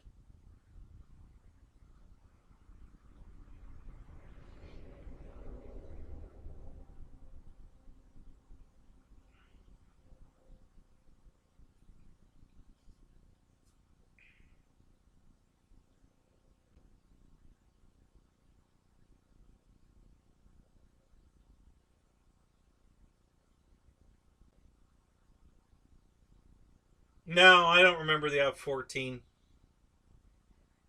Yeah, I don't know what the hell Hobby King sold in an F-14. The only 14s I remember are the LX model. I think Well, wait a minute. Does LX sell a 14? Yeah, I don't know. I can't think of if they do or not.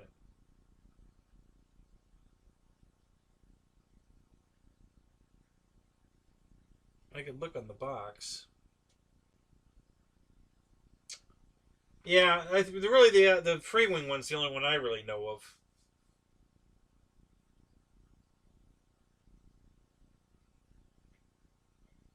Oh, Art Tech sold an F-14? Really? Oh God! Did the wings swing?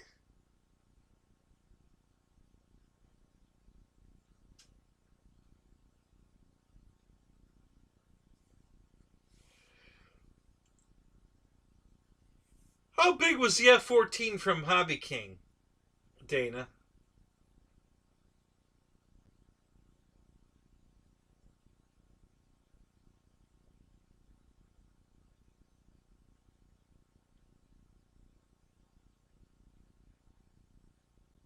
Oh, it did. The wings swung on it, huh? Well, that's crazy.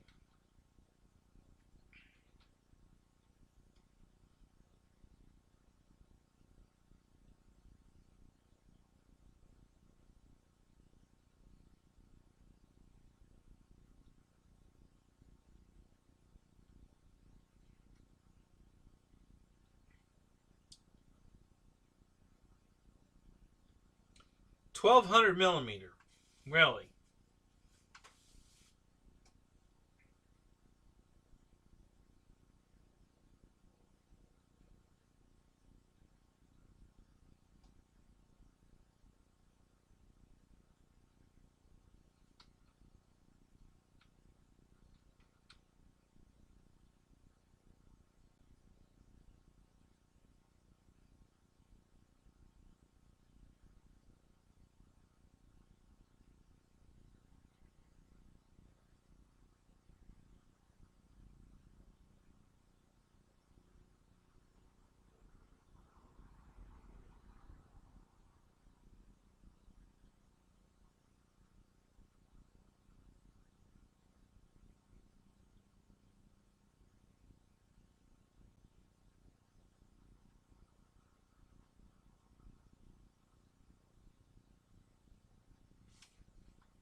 All right, I'll go look. Hang on a second.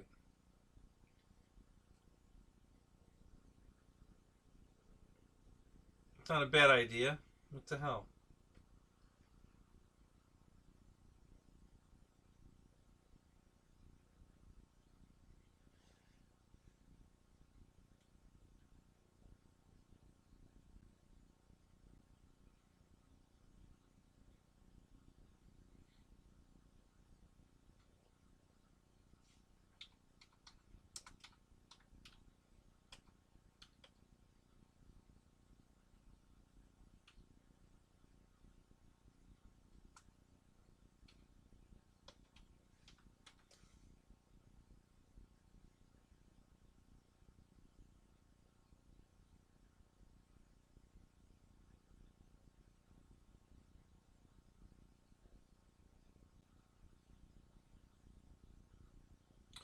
Yeah, actually there is. There's a couple of F-14 videos out here for the Arctech one. Nitroplanes. Um, some Danic 199. Here's the Hobby King one. Oh, it's from Arctech. Okay. So same airplane. The one that Arctech made was the one that Hobby King was selling.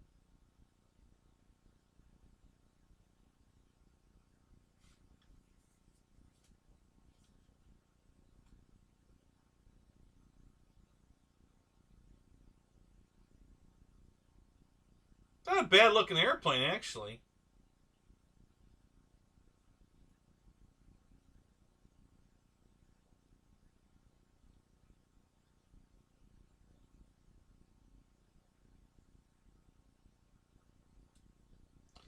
I like the livery on it. It's a good looking plane. It almost looks like the Nimitz. Um,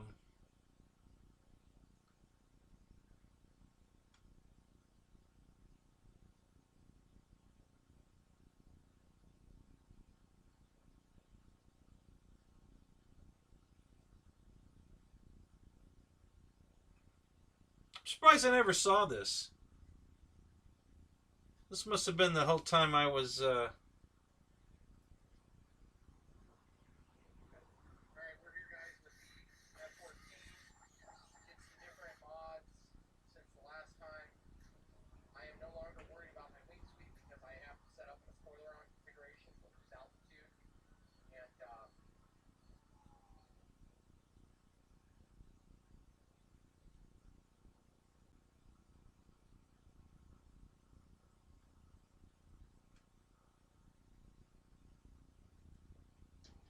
Hey everyone, Tony here. Planes.com. I'm in Ratchet Field with our new F-14 by Arctech. Here it is, guys, the first swept-back wing from Arctech. Right now I have it on a very minimal swept-back because I have no idea how this thing's going to fly yet. So you can pretty much adjust how much you want the wings to sweep back. But I'm going to just make it very minimum just to see on this first maiden flight how this plane will actually perform. So I'm not sure how it's going to fly, so let's Oh, Hobby King's got a St. Patrick's Day sale going on. All right, hurry up, guys. Jump on over to Hobby King, man, for the St. Patrick's Day sale.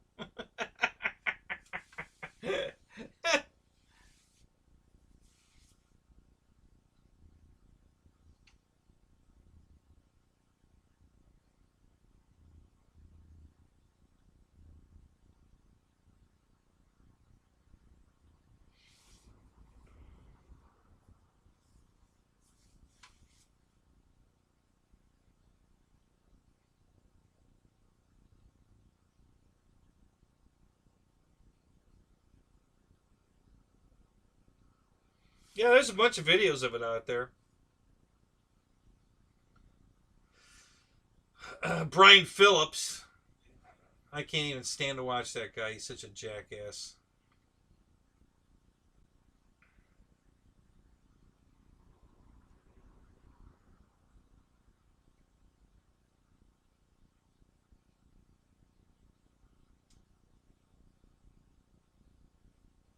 "10% off, 10% off, 10% off." Oh man, we can get some screaming deals here at Hobby King.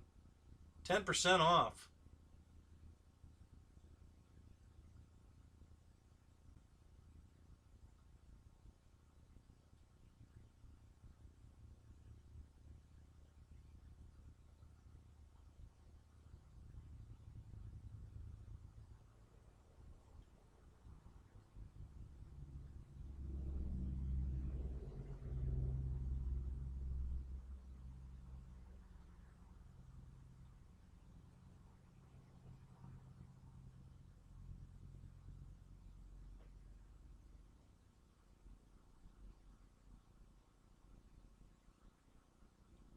So what's so special about March 16th? their sale ends on the 16th, and so does Fly Zone, Hobby Zone, not Fly Zone, Hobby Zone. You know, they have a sale going on right now too, and it ends on the 16th. What's so special about the 16th?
Yeah, it's a real impressive sale. They have 5 airplanes on sale. Oh, wait a minute.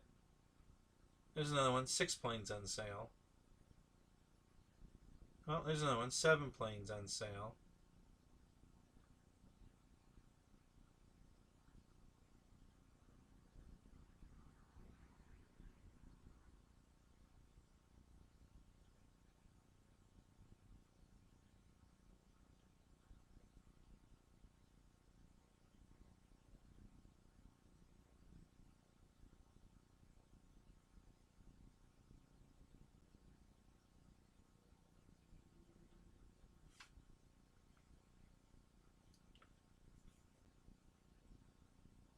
Okay, nine planes on sale.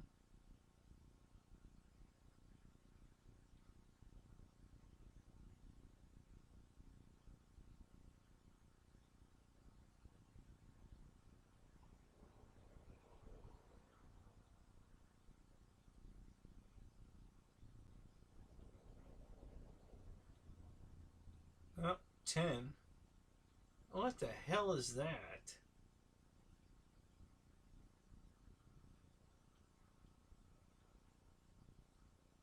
That's a die-cast plane. That's not an RC plane. That's a die-cast plane.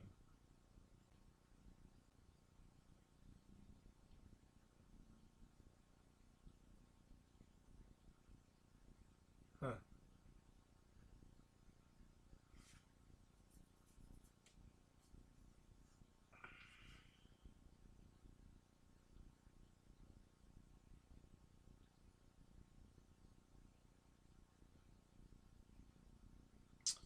So 13 planes on sale, including the Dolphin, the Flying Dolphin, and the Flying Nemo.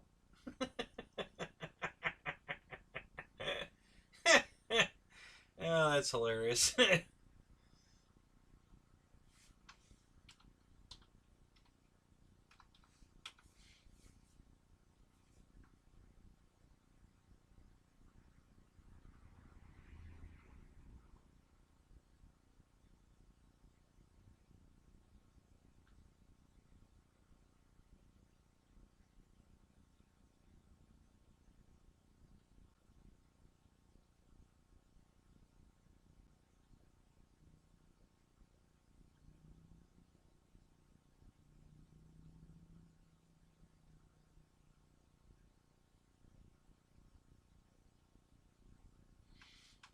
Oh well.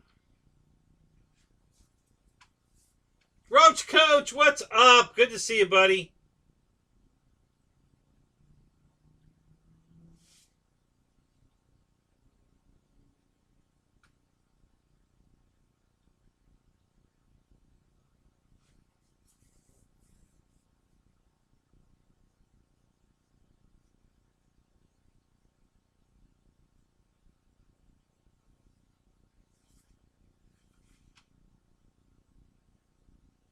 Oh, St. Patrick's Day's the 16th. Oh, so okay.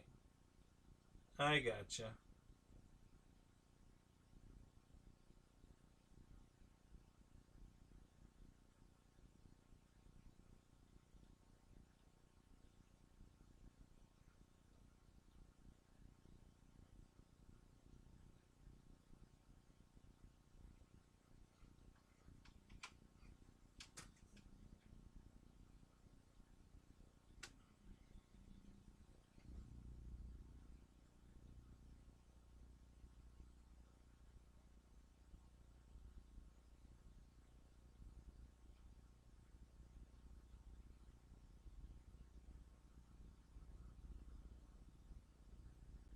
Yep, Roach.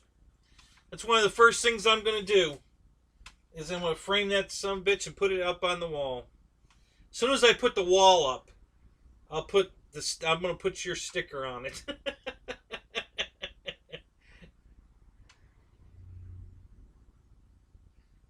Well, thanks for stopping in, man. It's good to see you, Michael. Yep. As soon as I put the wall up, that bitch is going on the wall. So yeah, I got my paperwork right here. My building permit. It's a lot of paperwork here. This is the plans of the building. You know, all the documentation. Um,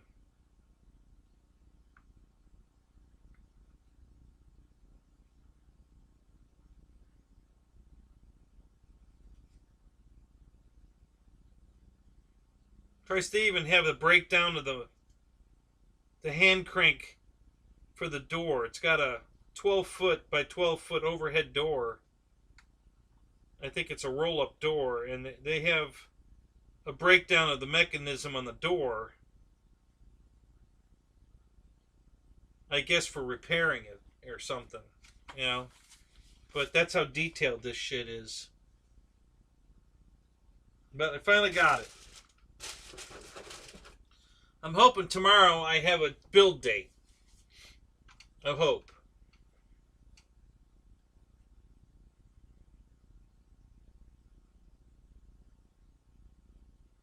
Yeah. Yeah, it's a good idea to put the wall up first. Yeah.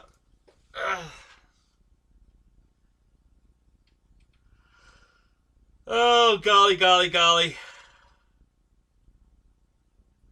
I think I'm going to hit it too, guys.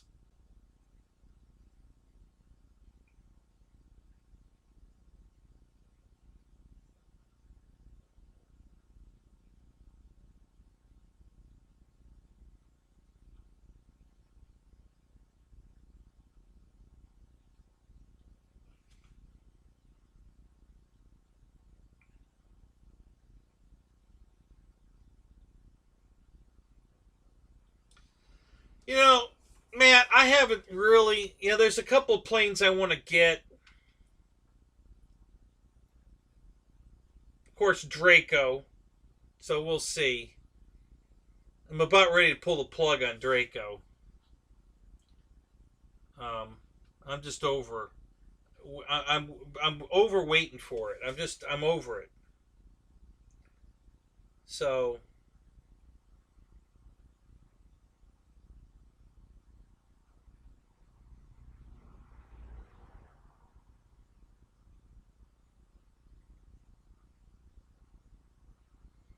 Eric, where in Ohio do you live? I'm from Ohio. I'm in Florida now, but I'm originally from Ohio.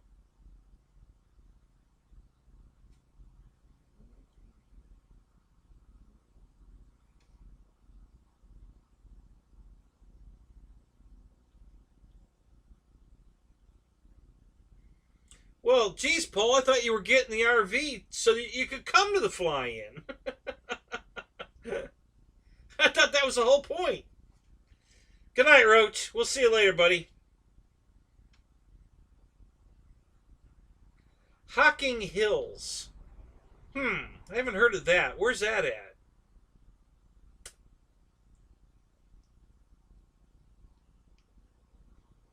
Yeah, man, I've been wanting it bad, but I'm telling you, I'm getting so tired of waiting.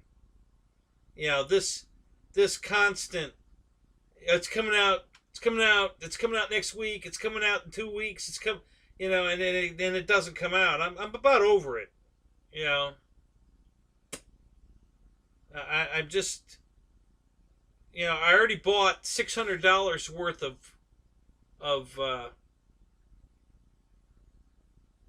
gift certificates at a discount. So it only costs it's Draco's only if it's a $600 airplane, it's only going to cost me $518.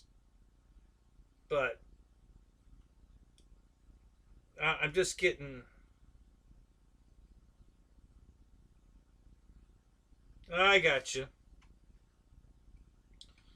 Yeah, I grew up in Willoughby, Ohio, which is right up on the lake, East Cleveland. I was there for 23 years and been here for the rest.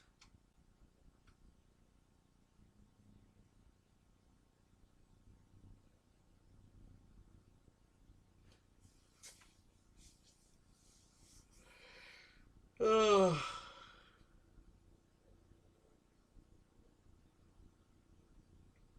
So you're real close to the flight test, boys.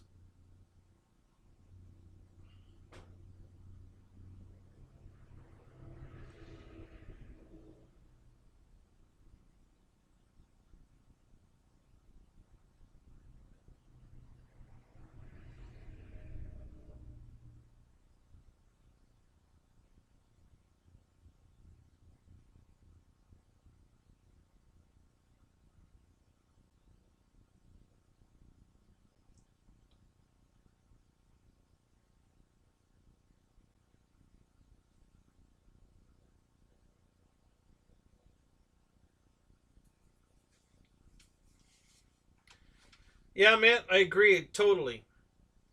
So,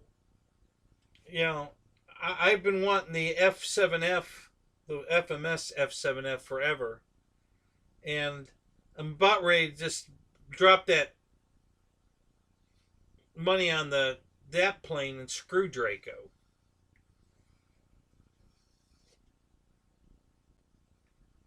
So I don't know. I'm just really, really getting tired of the whole Draco. Um,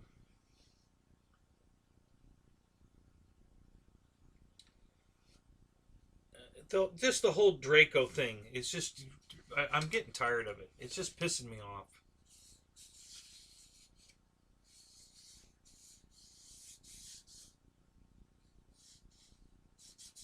I mean, it's almost to the point where like they've almost got me believing they just don't want to sell it. It didn't come out the way they wanted it or whatever, and they're just not going to sell the damn thing.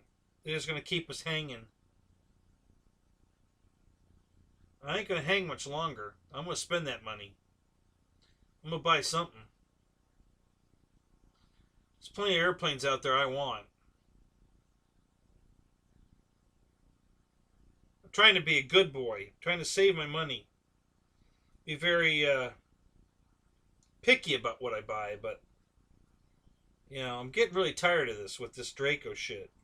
Real tired of it.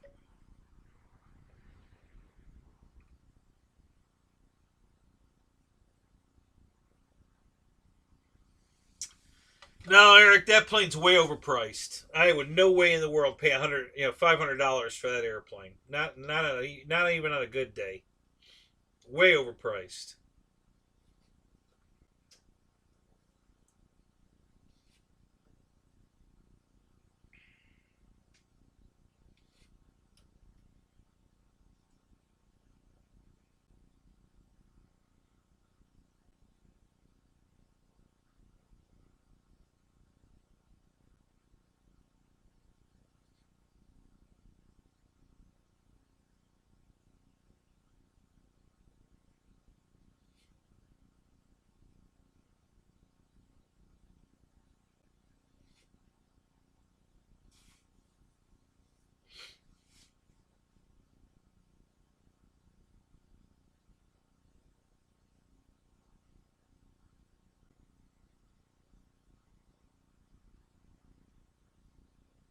No, I don't think they've released the money yet, Dana.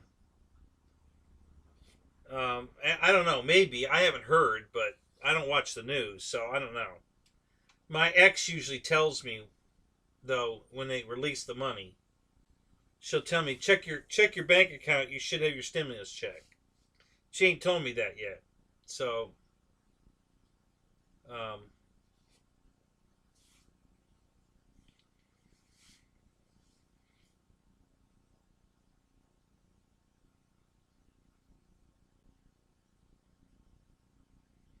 the end of the week, like tomorrow, Friday, today. Actually, it's today now here. Uh, really?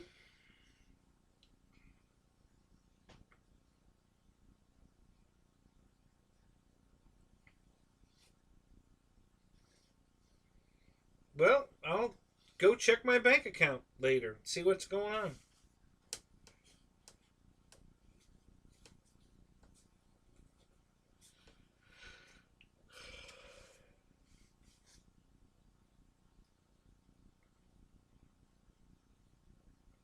I was surprised. The only thing I saw at Horizon Hobby new release was this their I think it was the 230 helicopter today. I didn't see the A-10 on their website at all.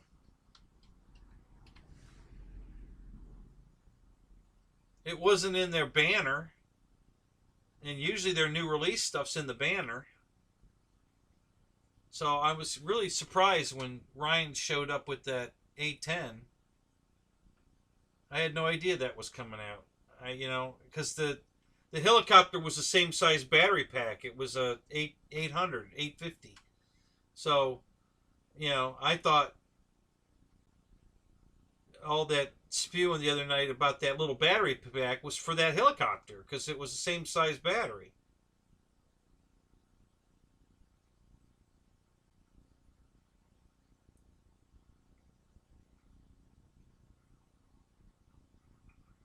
Oh, there it is. There, it's not in the banner, but it's right under the banner.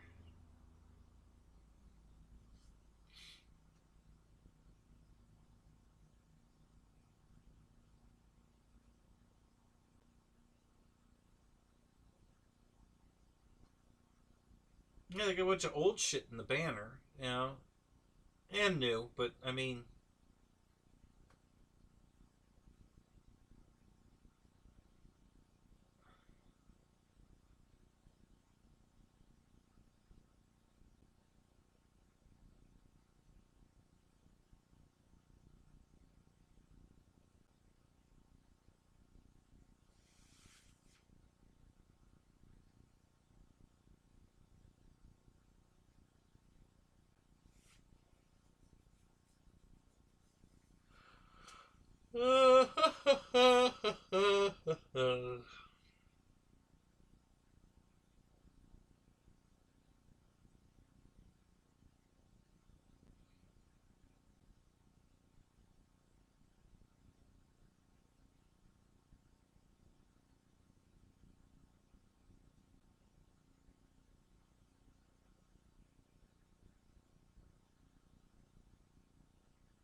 hmm.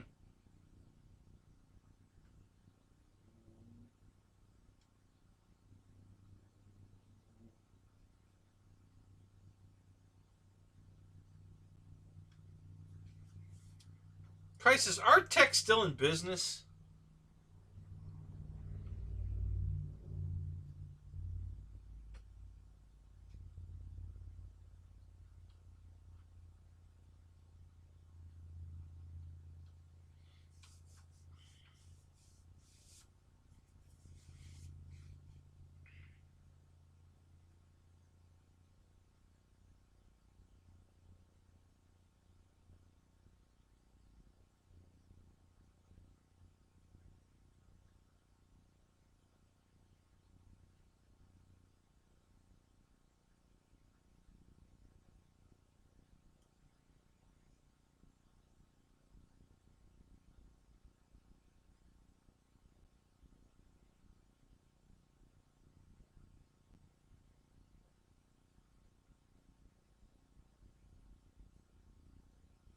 Yeah.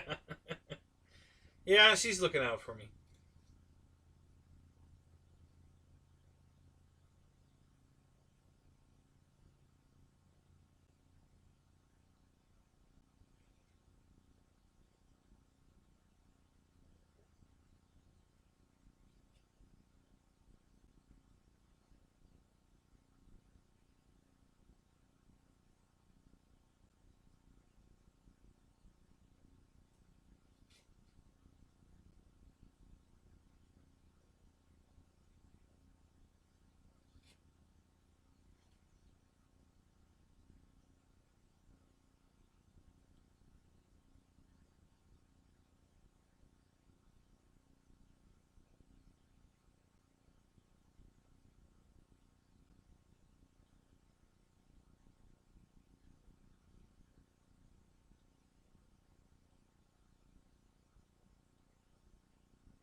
What kind of shape's it in, Paul? Is it nice?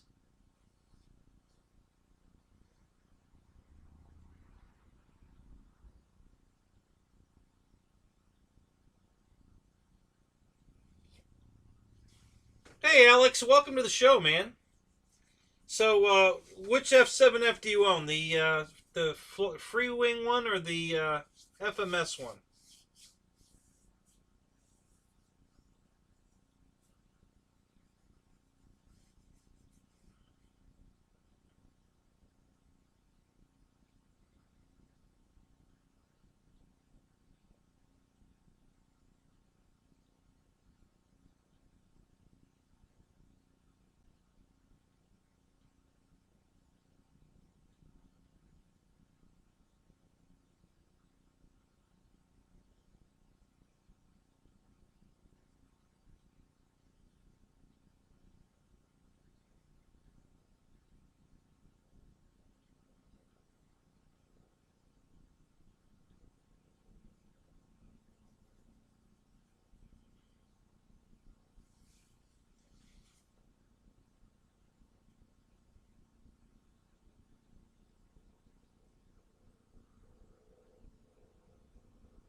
Yeah, I've got your number here, Eric. I'll probably give you a call.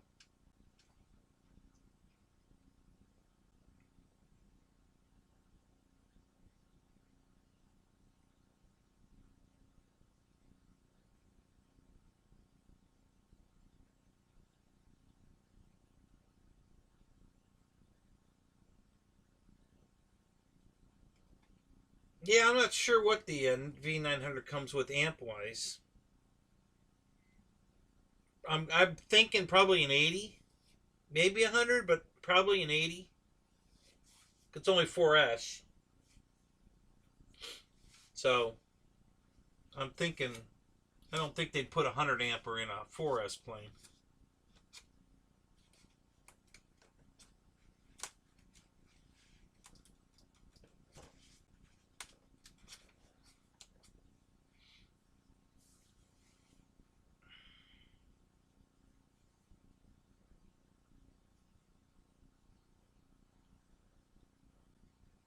Yeah, I could go to the website and look it up. It'd be on the website.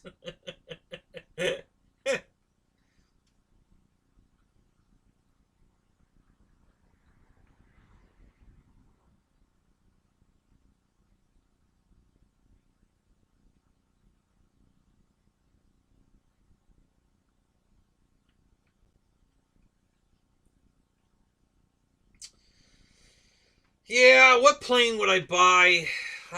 Geez, I don't know. Let me think a second here.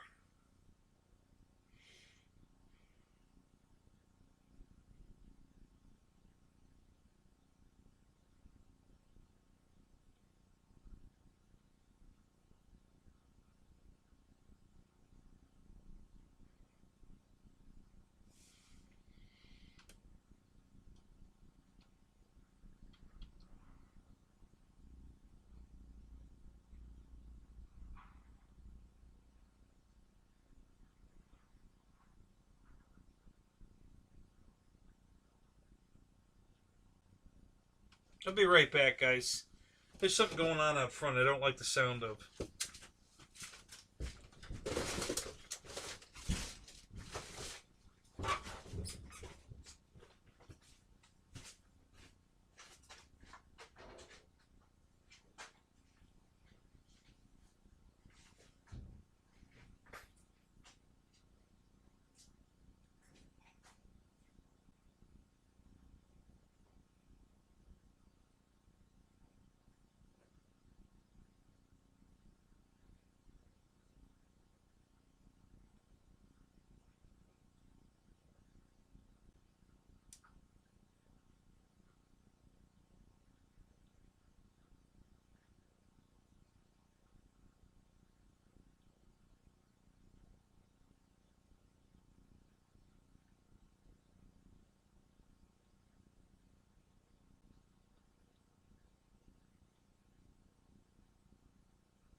don't know what the hell that was. It sounded like somebody had a car trailer they were unloading or loading or something. I don't know what it was. I can't find it.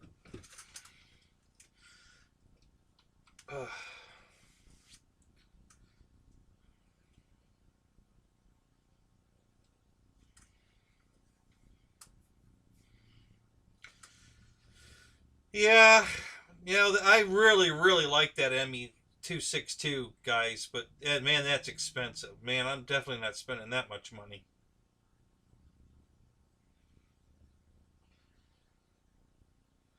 60 amp? Okay. All right.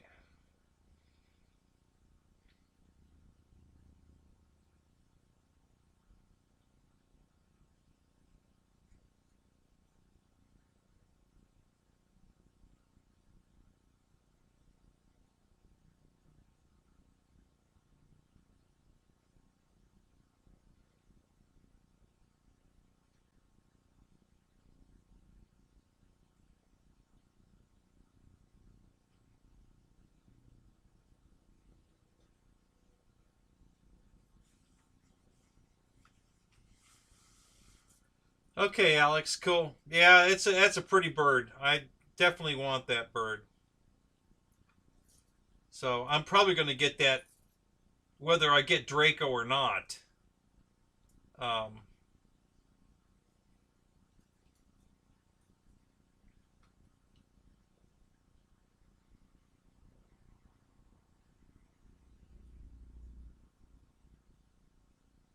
yeah, you need a second stimulus check for the batteries. you're you're not lying there, Ronnie. I'm telling you, man. You're about right on the money there. Holy shit.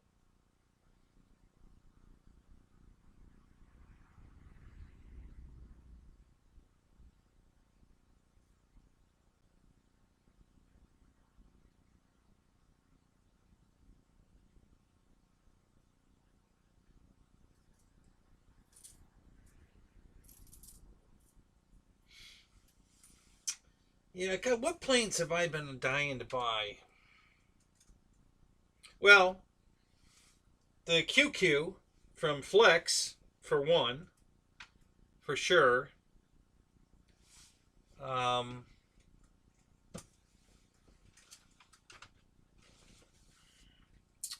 let's see, what else? I was gonna buy another Carbon ZT28.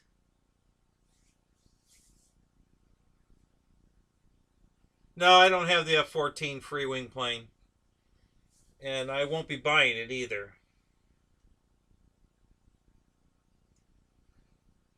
Um, you know, I just was on Hobby King's site looking for that FW190, and it's not there again.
Knowing Hobby King, they probably discontinued it. They're not going to cover it. You know, they're not going to carry it anymore.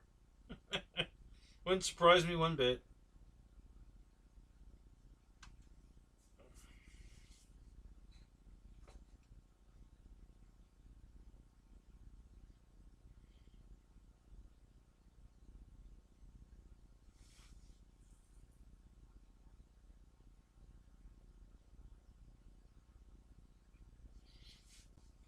I don't know. What about the RC Geek huge B-24?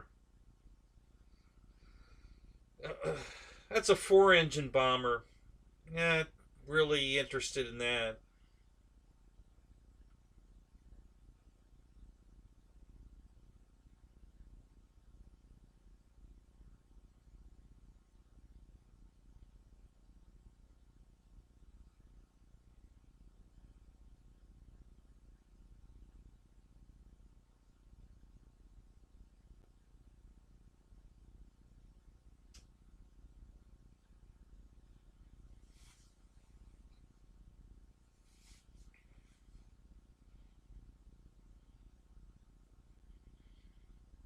Well, are you and your sister getting it, like sharing it, or what's the story there?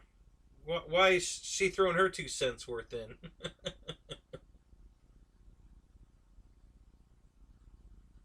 Yeah, Eric, that's one of the best airplanes you can buy. Is the E-Flight uh, 2000 millimeter T-28. That is an awesome flying airplane. No, GB, I was here. I heard a noise outside. It sounded like a car trailer unloading. You know, it didn't know what was going on, so I went out to look. Didn't see nothing. Didn't hear. I don't hear it anymore either. So I don't know what that was.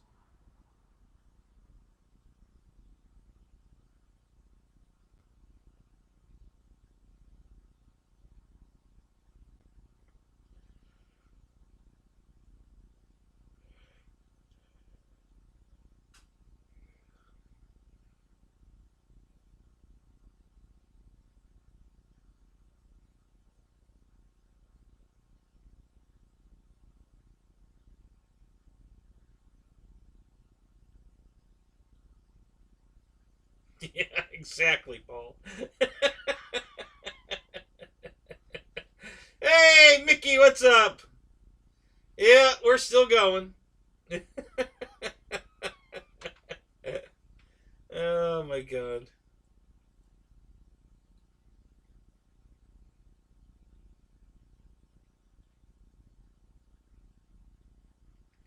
You're getting ready to get off work, aren't you?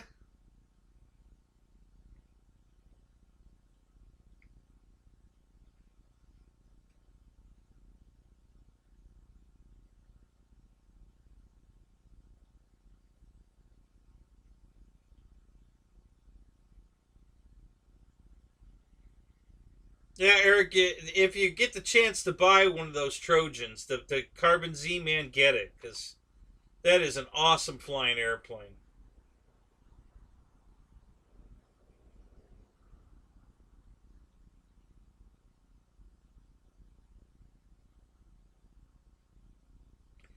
Victor, what are you taxiing? You posted a taxi test on what?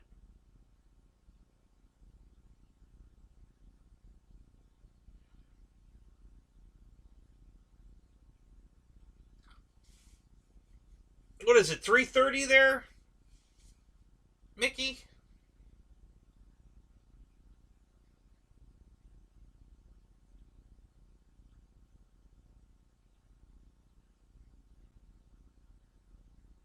Yeah, I've got a one or two handguns. A bus?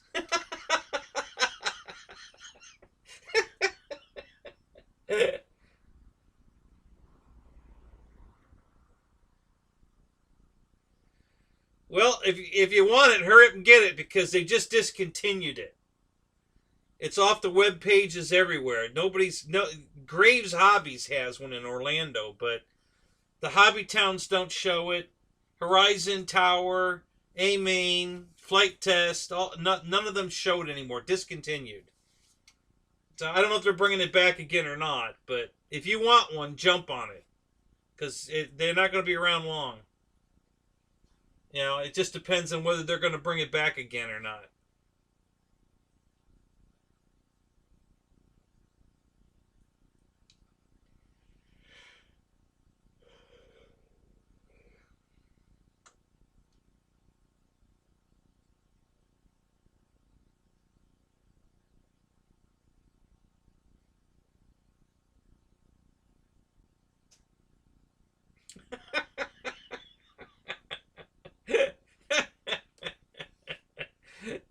Oh, Michael, you're hilarious. Have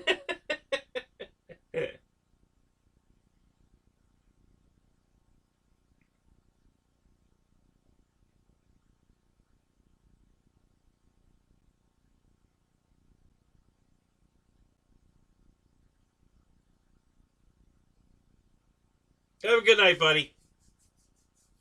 Sleep tight. Don't let the bed bugs bite.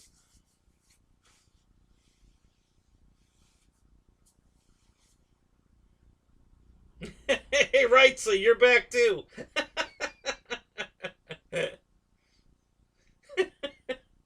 Oh, that's hilarious.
You know, Dana, for 160 bucks,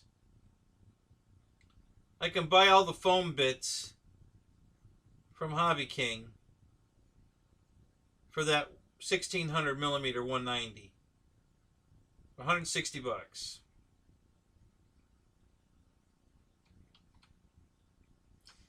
And then put my own servos and whatnots in it.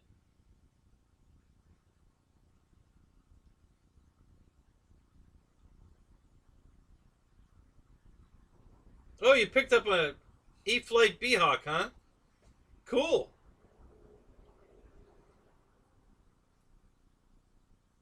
An E-Flight? What's that look like?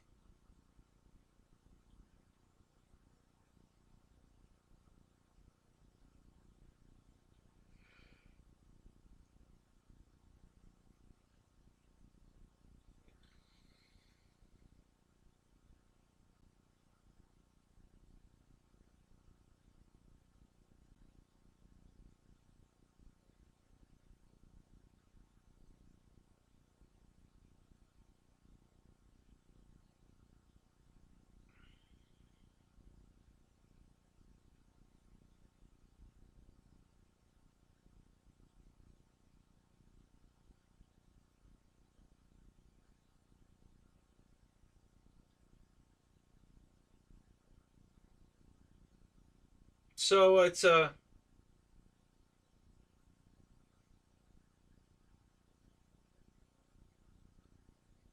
Yeah, Eric, they have a 1600 uh 190. Hobby King does, but they don't show it right now, but they show the pieces. So if you do a search for a 1600 millimeter FW190, you'll find fuselage is 69 bucks, the wings are 61 bucks, the tail is the vertical is I think 13 bucks, and the horizontal is another 15 or 16 bucks. So yeah, it was like 160 bucks to buy all the foam, and it's a 1600. They used to have it, and it was 330 bucks, but they don't. I guess they're out of it. I don't know if they're getting it back or not. Been trying to get that plane for months from Hobby King, and they just don't seem to want to.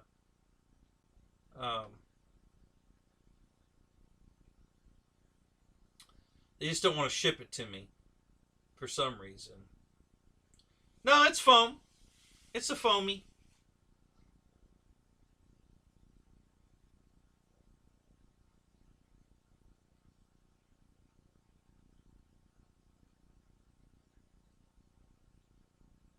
It's a good looking bird too. It's really sharp looking. Um, Dana in here's got two of them. I kept trying to buy it, but every time they had it on sale and I put it in my cart and try to buy it, they won't ship it to me. It says warehouse pickup only, but if it's not on sale, they will ship it to me. So I went round and round with Hobby King on that. You know, if it wasn't on sale, they'd ship it. If it was on sale, they wouldn't. So they just didn't want to ship it to me for some reason on sale. I guess they weren't making enough profit on it if they had to ship it to Florida. I don't know. I couldn't figure it out. So I ended up not getting it. Now they're out of stock. But the funny thing is if I order all the parts right now for it to put a kit together, they'll ship it to me. So figure that out.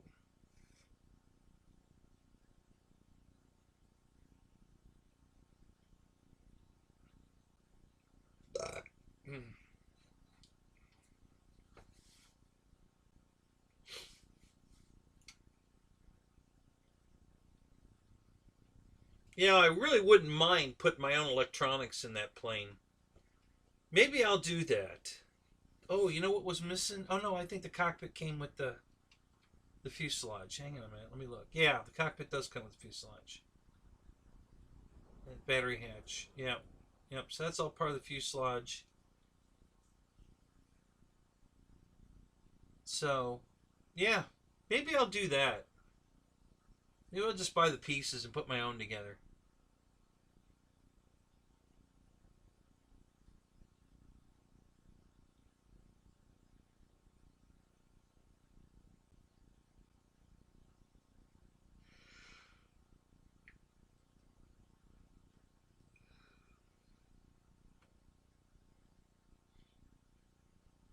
I don't see the spinner. Alright, well, let's just do this. Let's go here.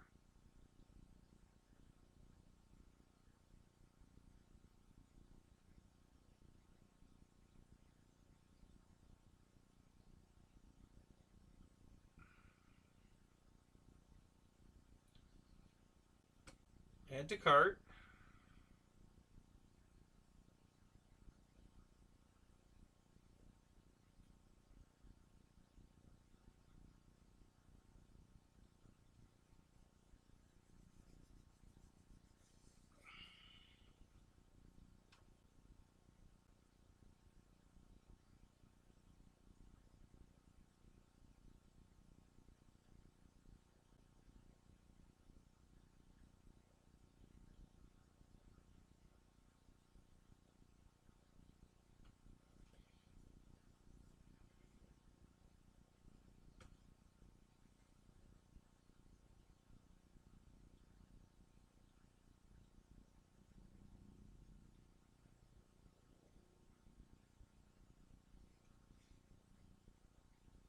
Okay, let's see what else we got.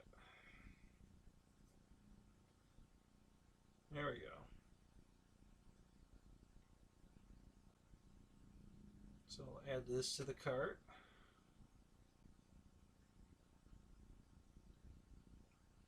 Hang on, guys. I'll be right back. I'm doing a little shopping. Oh, back order. Crap. The wings are on back order.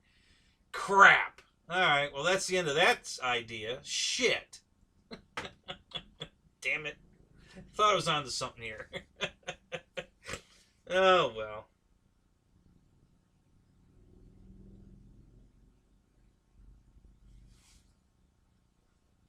It's the FW190 that Hobby King sells. It's a 1600 millimeter.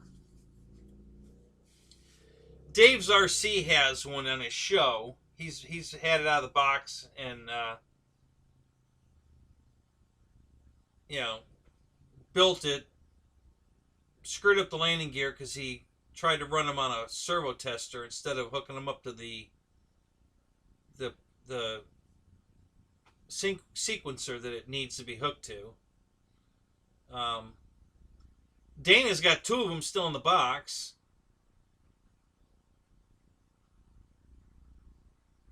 So, but I've been trying to get this damn airplane for probably close to a year now.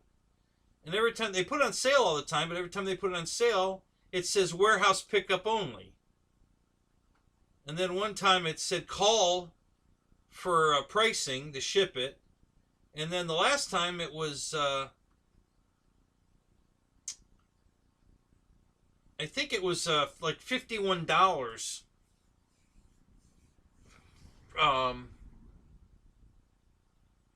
From I think it was FedEx to ship it. So, you know, it would be cheaper for me to buy it not on sale, because when it's not on sale, it ships for free. It says free shipping. So we went round and round with this, you know, for months, and yeah, I didn't see Air Marshal at all tonight. I don't know what's going on.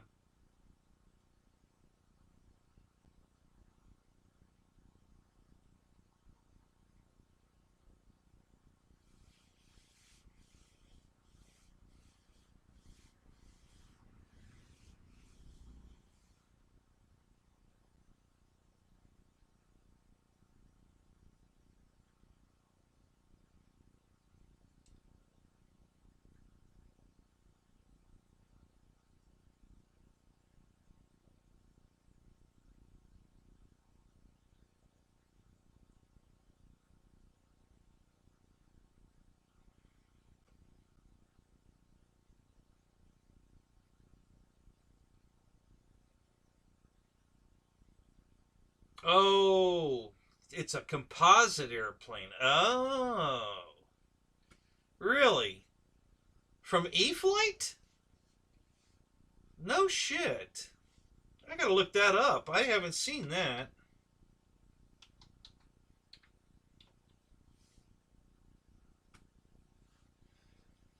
I gotta take a look at this.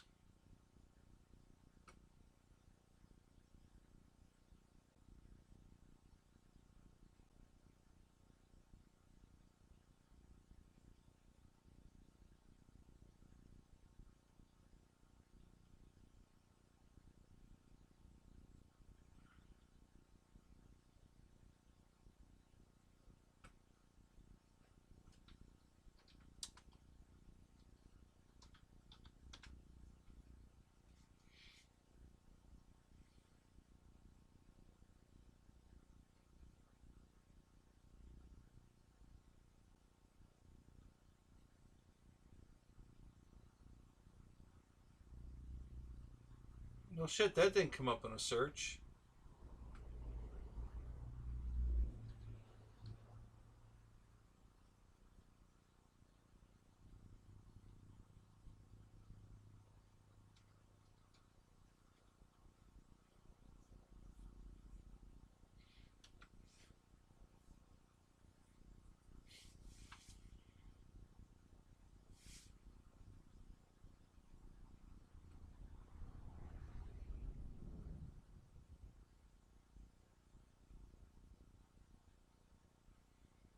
God, Horizon's webpage sucks. It really does. It absolutely sucks.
Have you got a link for that B-Hawk, Michael? I can't find it.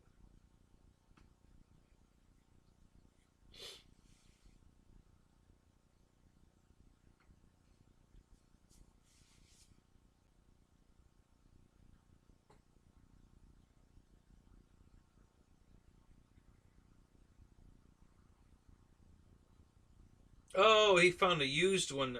I gotcha. Okay. Yeah, their web developers suck. Their web page is horrible. It does not work worth a fuck.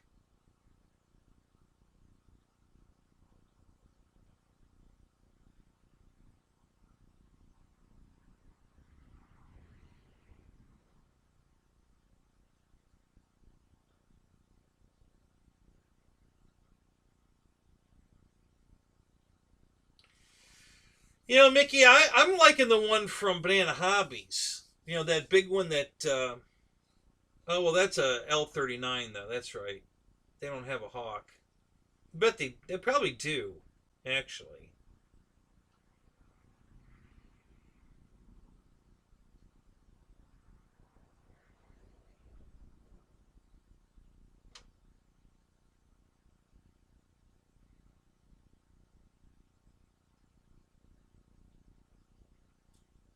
Yeah, Dana, but Dave's plane's been crashed several times.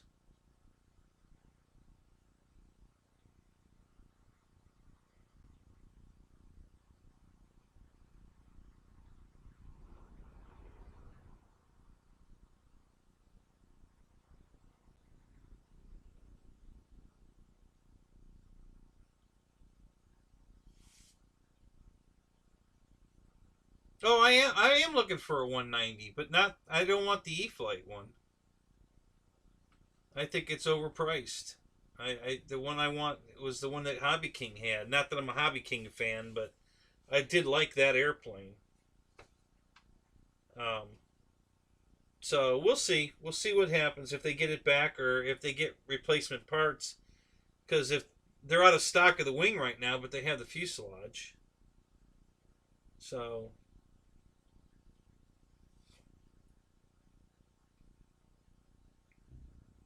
yeah, I wouldn't mind buying it in parts.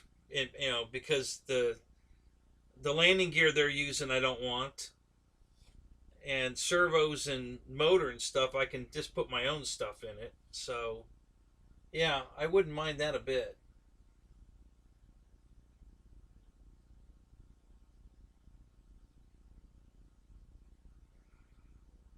I would not mind that a bit.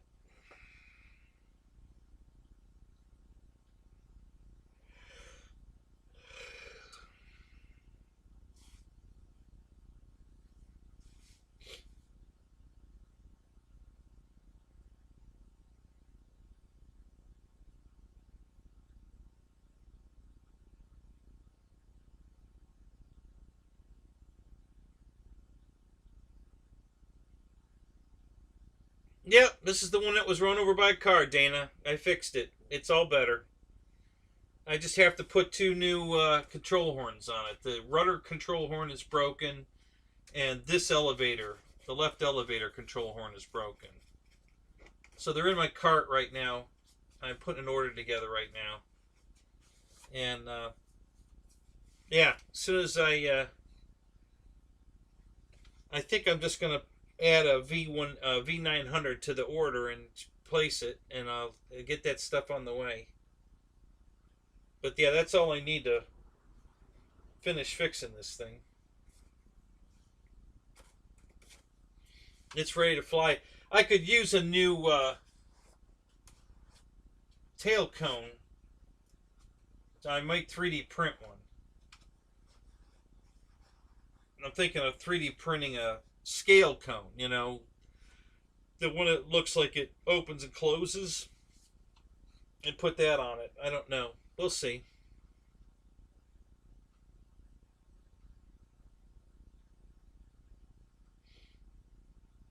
Yeah, it came out pretty good. I'm not done with it. There's a few more things that aren't showing up on camera that I want to fix. Minor stuff. Just like there's a right here that you can't see on camera. There's a seam where it broke, and I can feather fill and sand that and make that completely disappear. And I haven't done that yet. And I could steam a couple areas to get some of the crush marks out of it, and I may or may not do that. But yeah, other than that, it's flight ready. It'll fly. Um, yeah, one with turkey feathers, exactly. Yep, I'm thinking about 3D printing one. Just cut this barrel off in the back. It's a really short one. It's only about an inch, and just cut that off, and then put a tail cone on it that's got some detail on it. You know, just to make it look cool. Because this one's broken. And I have the pieces to glue it back together. It's not a big deal. I can glue it. I'm just thinking, you know, while I'm out here, you know, farting around making it all better, why not make it better than better? You know, make it, you know, put a little modification on it to make it really cool. Because this plane would look good with a, you know, turkey feather tail on it, either chromed or, you know, painted to look real. I don't know. Either way. Yeah, I've got a printer. I'm gonna make my own. That's what I'm thinking of doing. I'm gonna go out on the forums. I'll bet somebody's already made a cone for this, and I can just download the file and print it. So I'm betting that somebody's already made a. Yeah, I wouldn't mind doing that, Mickey. If I had money for a turbine, you know, it would be very cool to put one in this. Very cool. Somebody put one in an Avanti, so I know it can be done. Um, so yeah, I wouldn't mind doing that at all. That would be cool.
Mickey.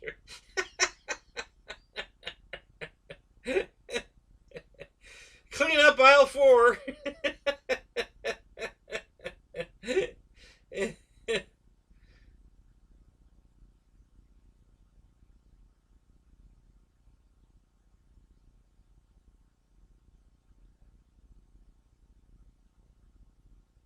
No, what did they? What the hell were they flying today, Paul?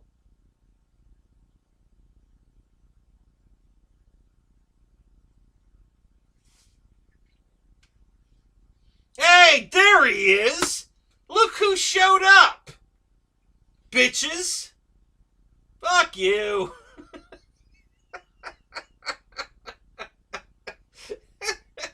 We've been wondering where the hell you been all night! Holy shit, dude. You alright? Everything alright? Is Amy alright?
James Holland, I will salute him. Yeah, of course, he's watching. Maybe he's watching.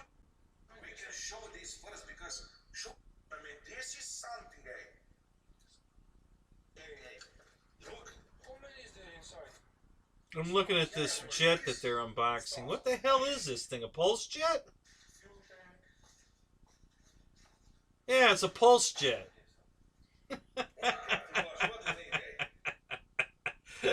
Oh my god. Oh my god, those things are loud.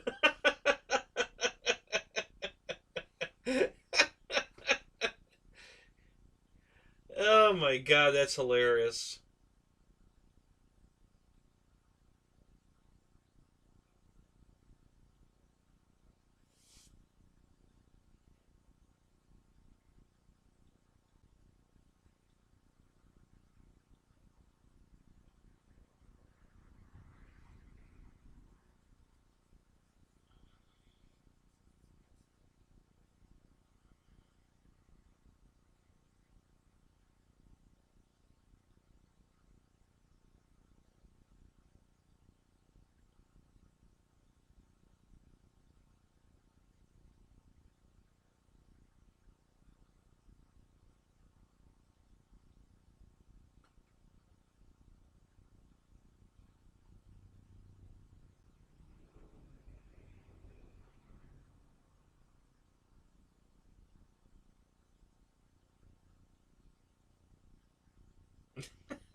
Oh, that's hilarious.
So are you going to be a special guest on Ryan's show Saturday, Air Marshal?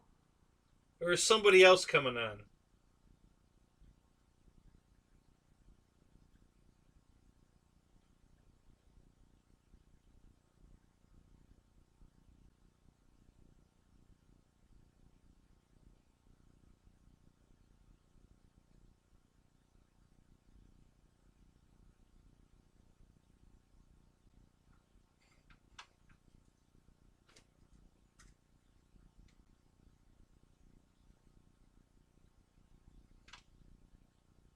You're not the special guest?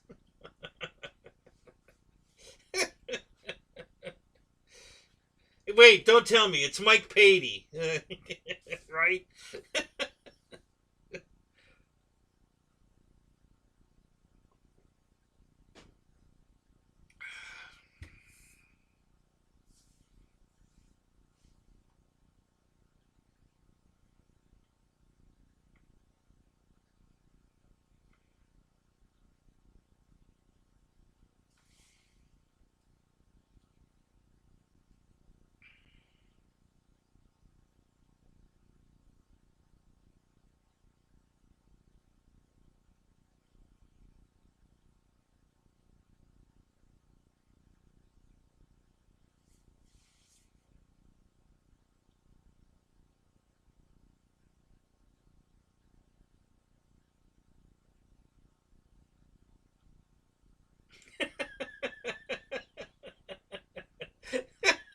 Ryan.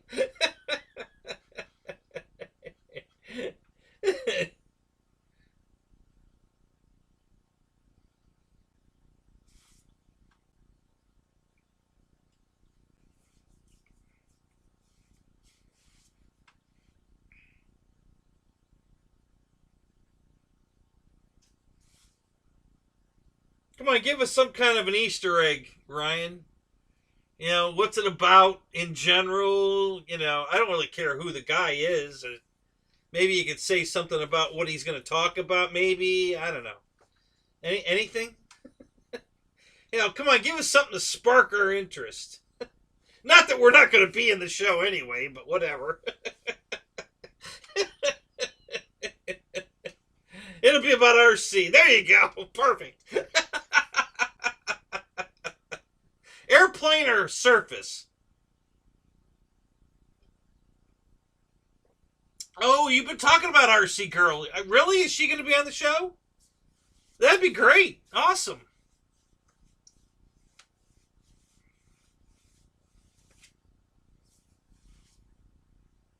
Yeah. Yeah, it's a quarter after 2. Yep. Same here.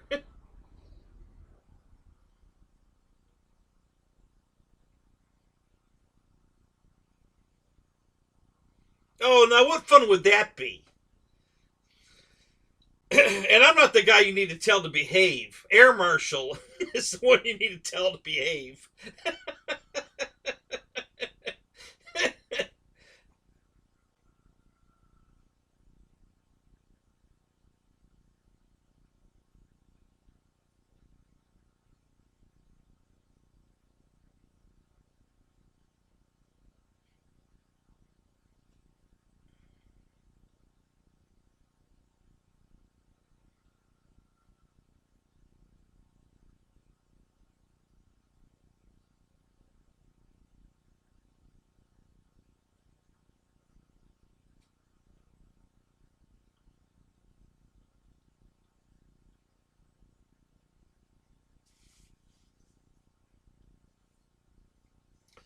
Oh, you don't have to worry, Ryan. We'll be good.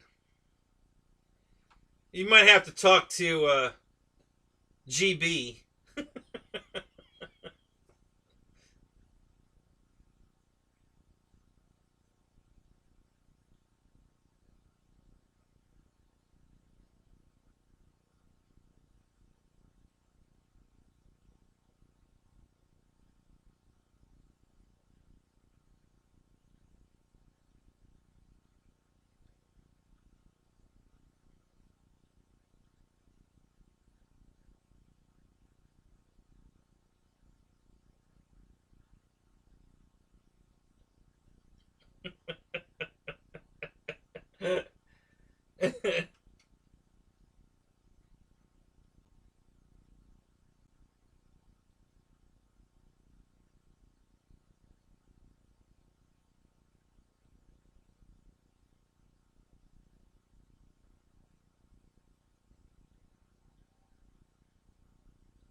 Oh my god.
Are you home, Ryan, or are you at the shop?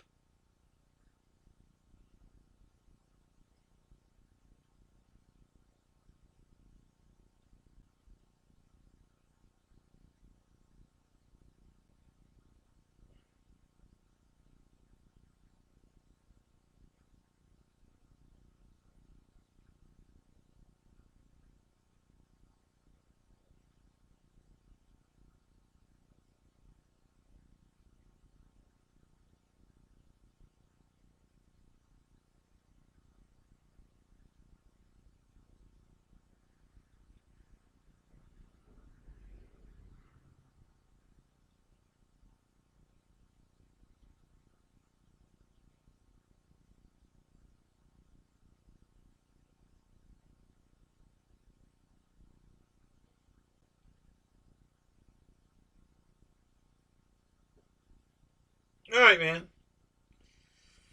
Hey, thanks for the Easter egg. Appreciate that. I'll be looking forward to that. I'm kind of a fan of hers. I really like her. She's not bad on the eyes, and I give her a lot of credit. She's all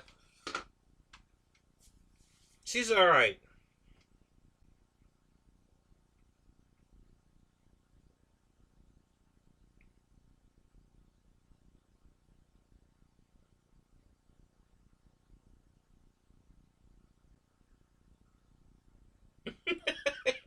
And the plug life.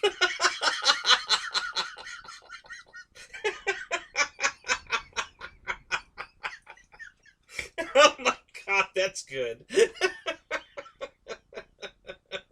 I don't know. She just might be like, wow. Maybe she wants to like put a strap on and have at it. You just never know. Yeah, that's hilarious. Oh my god, that's funny.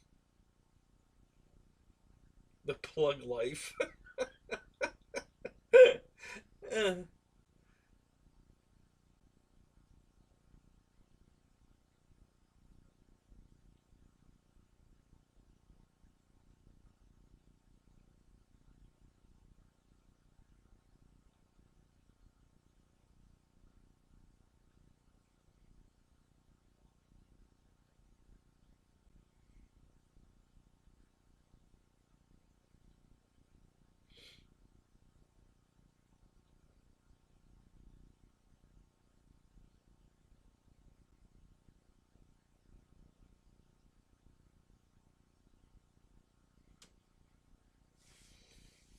um,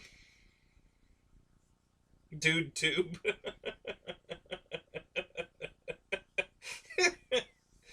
uh, Probably the F7F, Paul. If I'm guessing, Um, I don't know.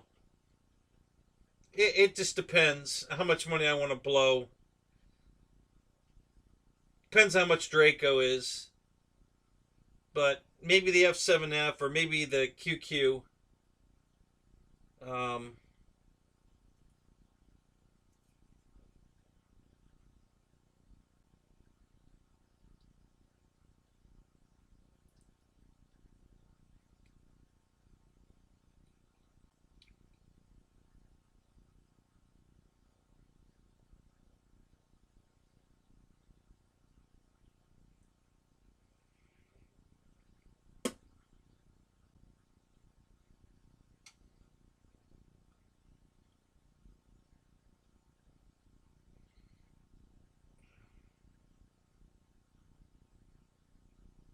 hey, Air Marshal Ryan, look what I got.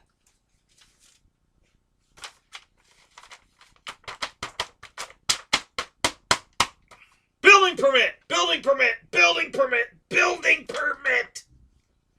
I got the building permit! Finally!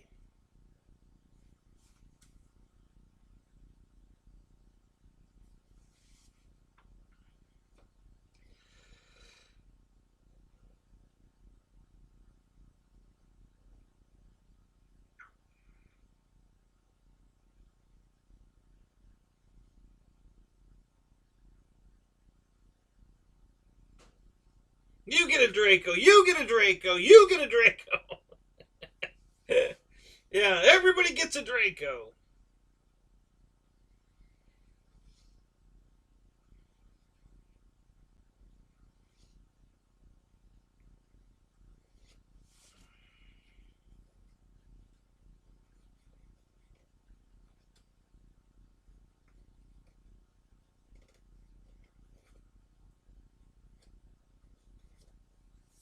I can't wait to watch your show, Ryan. That's going to be great. Because I really want to.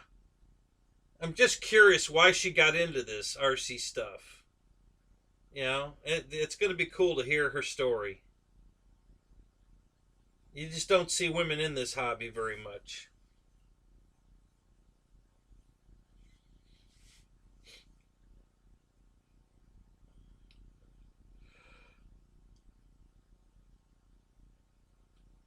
I'm not going to be saying anything. I'll just be listening. I'm going to be lurking all night.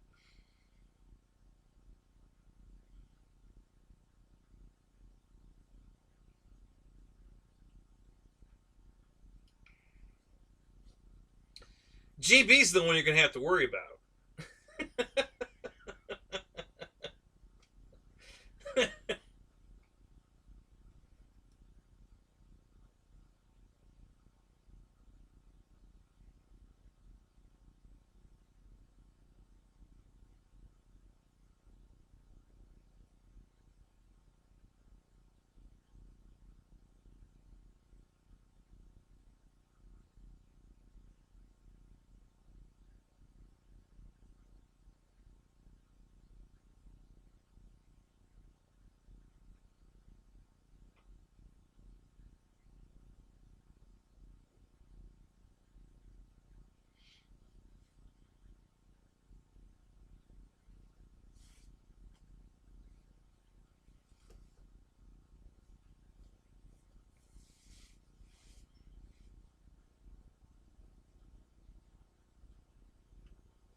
Ugh.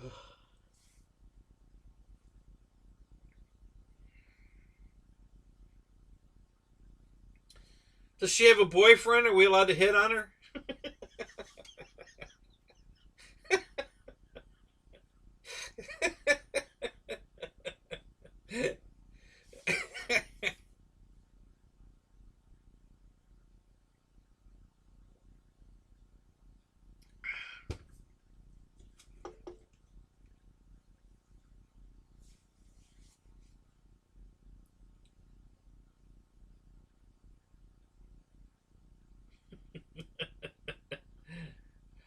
ESPCT.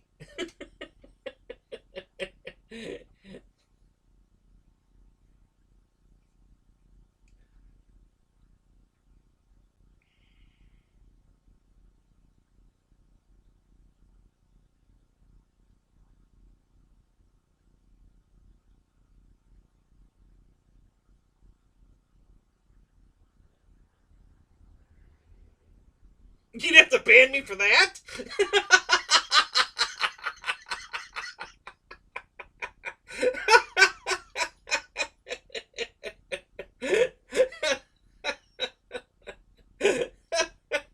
Oh, jeez.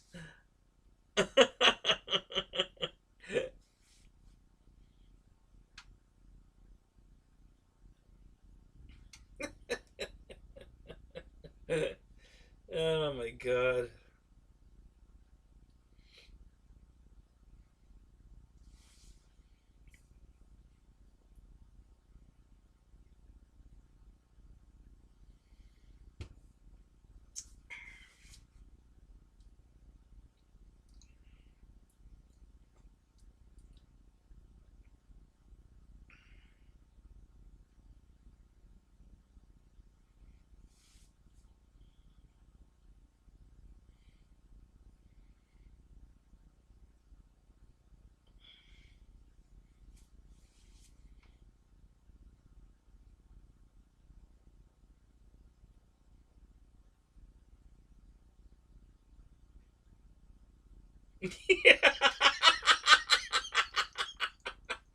Exactly.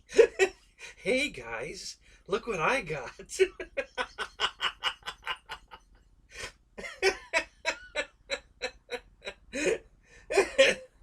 Oh my god, that's funny.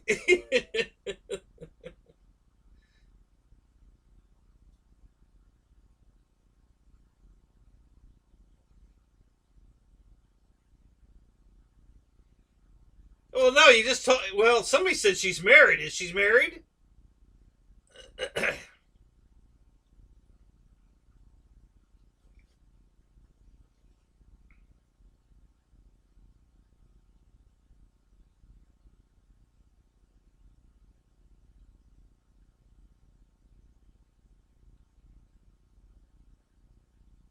Oh, no kidding.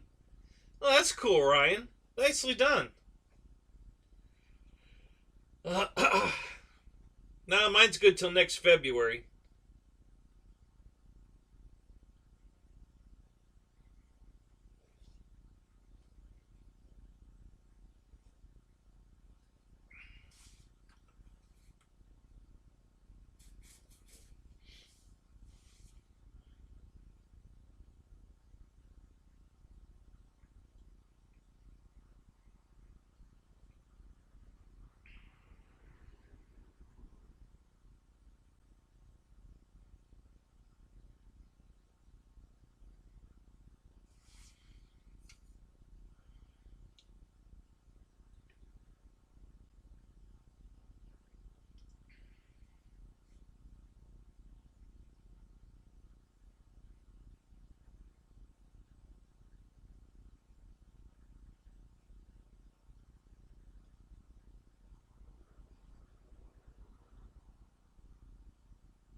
Oh, okay. Great. Yes, sign up again.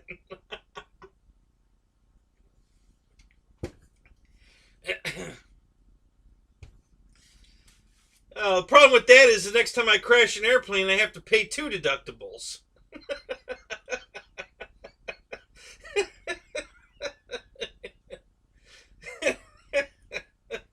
That'd suck.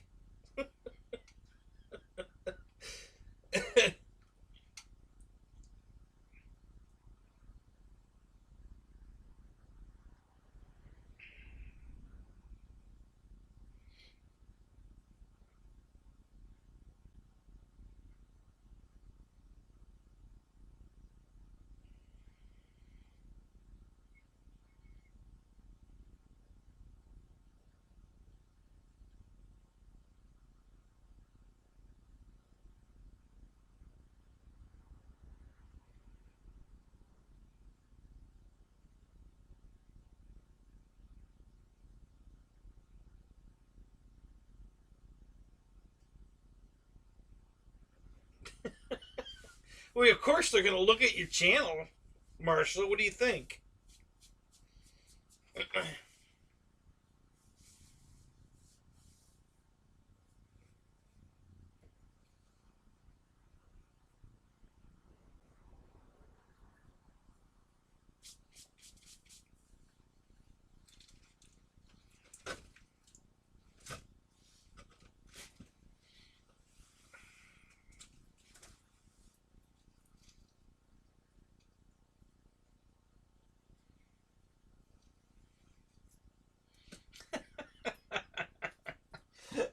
Right back at you, Rando. Nope, this is a figment of your imagination. Here's your sign.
Yep, never hurts to ask.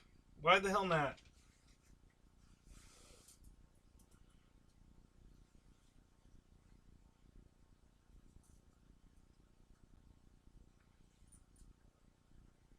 Yeah, they could, Air Marshal, so why the fuck would they send you one?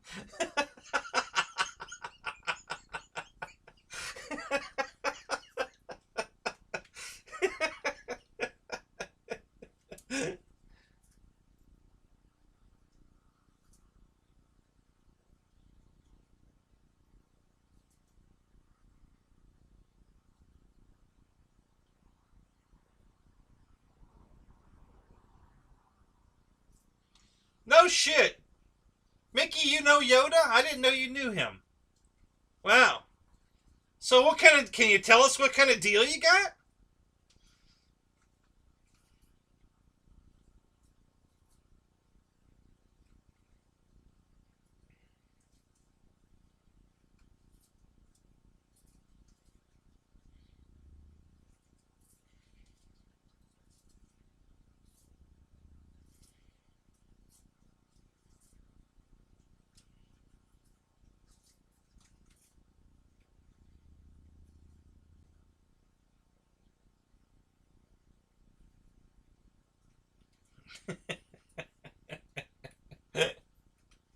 Thanks, Dana.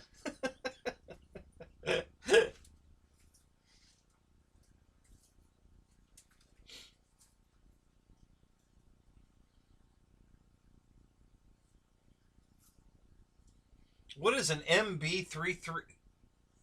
I don't know what the hell that is.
So did the OpenTX guys split now too?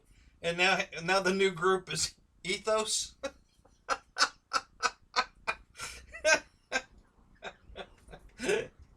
Oh my god.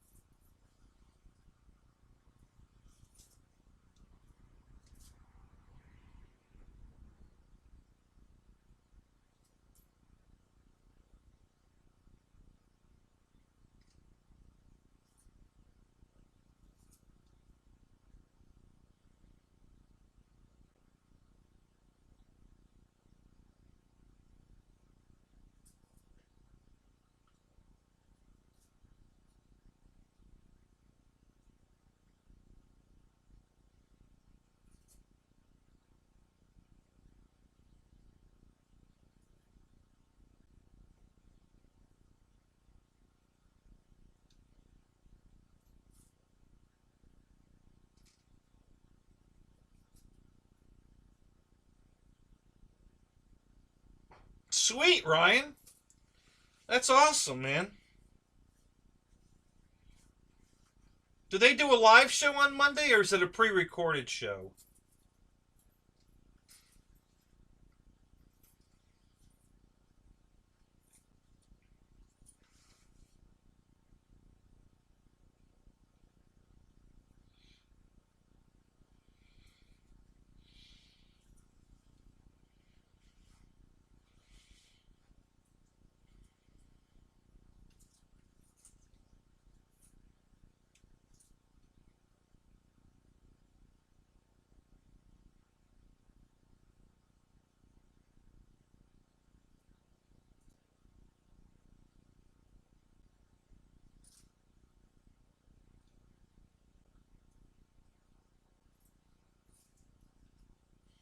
So what time is their show on Monday?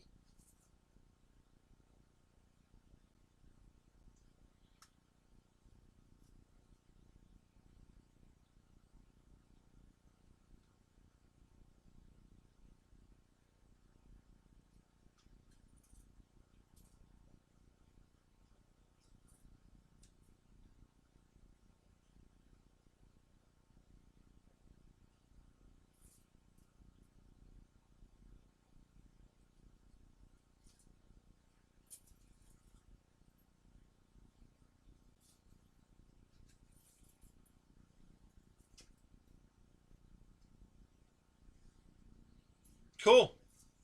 That's cool. I think I've watched their show once. So, yeah. You gonna shave the beard?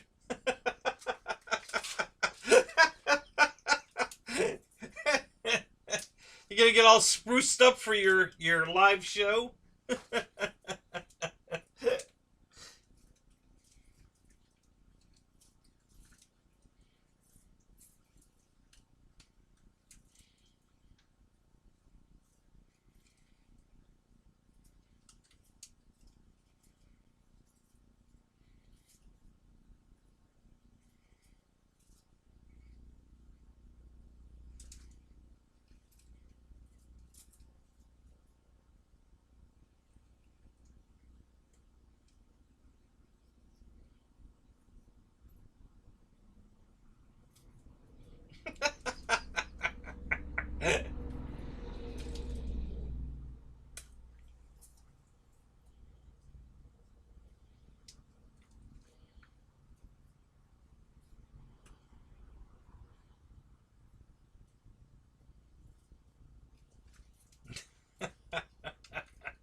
Mickey.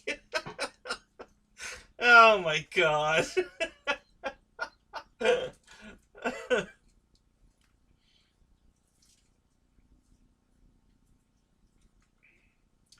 I hope your mom's not watching this show. You're gonna get a whooping.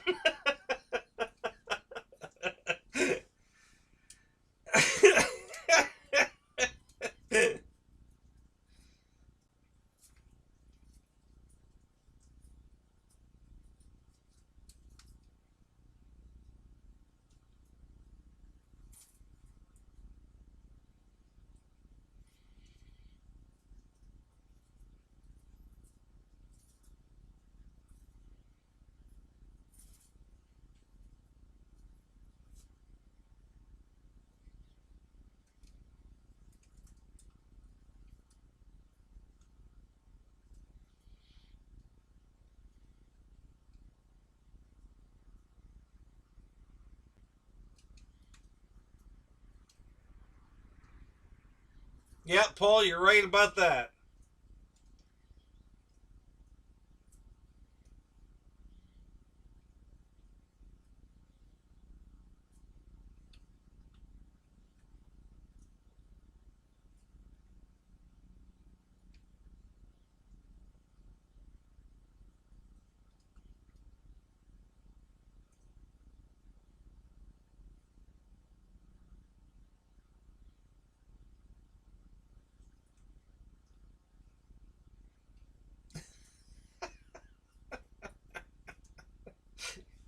Oh, that's hilarious.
Good night, Ryan.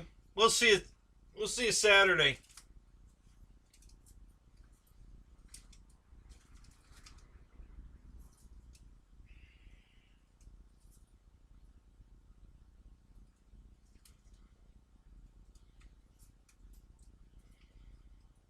Thank you, Randy.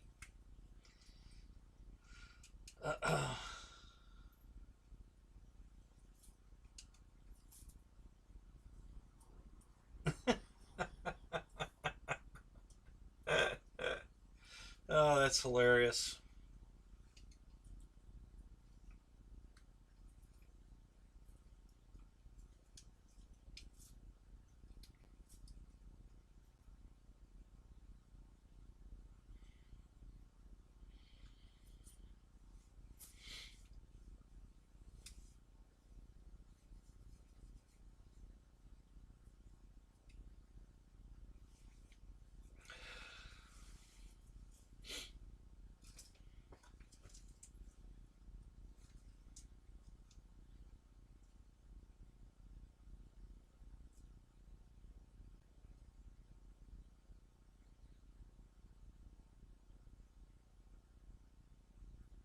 Who doesn't like you anymore, Randy?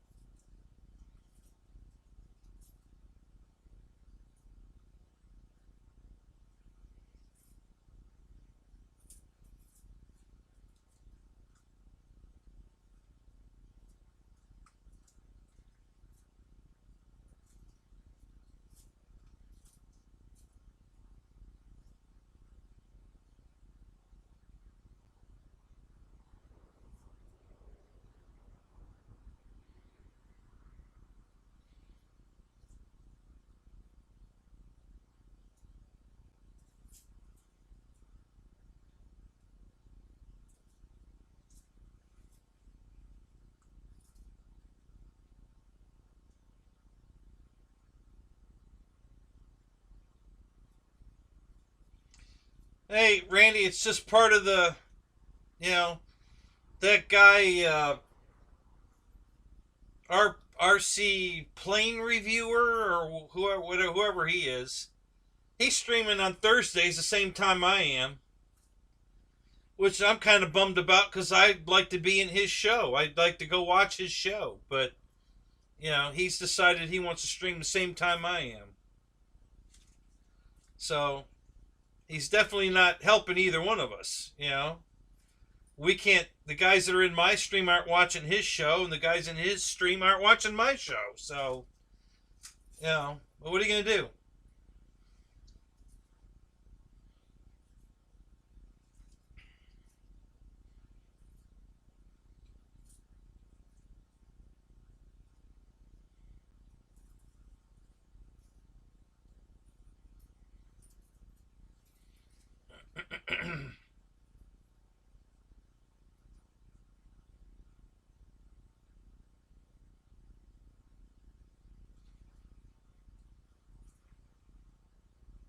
Not an RC hobby company. What do you mean? Because the guy that's streaming the same time I am isn't a company? I don't know. That matters. How does that matter? You know, he's doing the same thing we're doing. You know.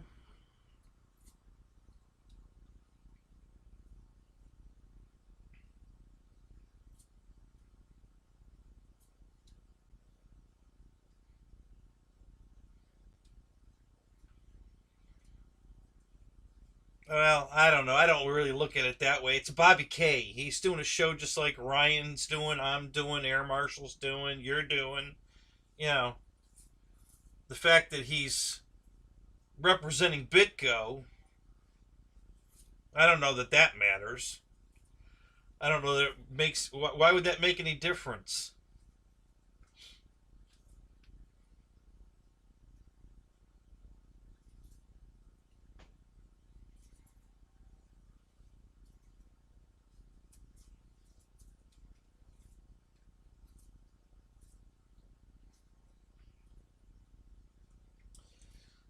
As the hobby grows, Randy, it's going to get worse. We're going to have more and more people. There's only so many days in a week, and we're just going to get more and more people stepping on each other's toes. It's just inevitable. There's nothing we can do about it.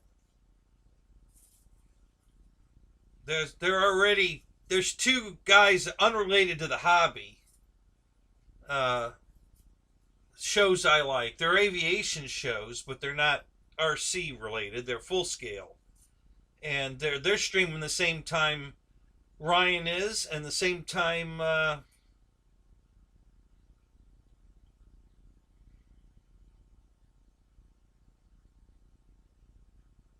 actually, one of them was streaming tonight. I don't know if his stream kept going into my show, but while Jeff in LA was streaming, he was streaming live full scale airplane stuff. So I would have liked to have watched his show, but I can't watch his show and Jeff's show, and so it's just going to get worse. More and more people are getting on YouTube. It's just going to keep escalating. There's nothing we can do about it. You just try to put on a better show than the other guy so everybody will come watch your show. That's pretty much all you can do. Just hope you put on a good, entertaining show and people will come.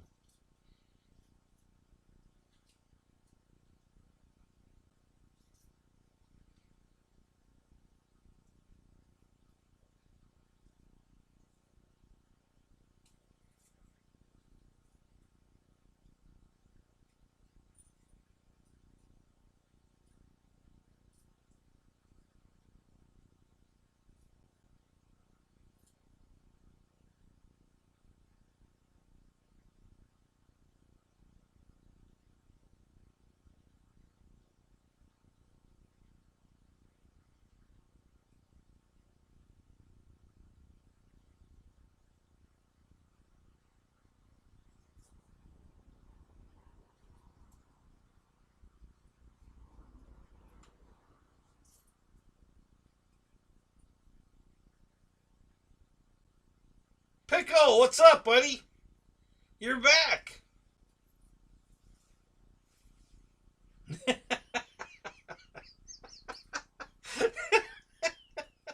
Troublemaker, what the hell did I do?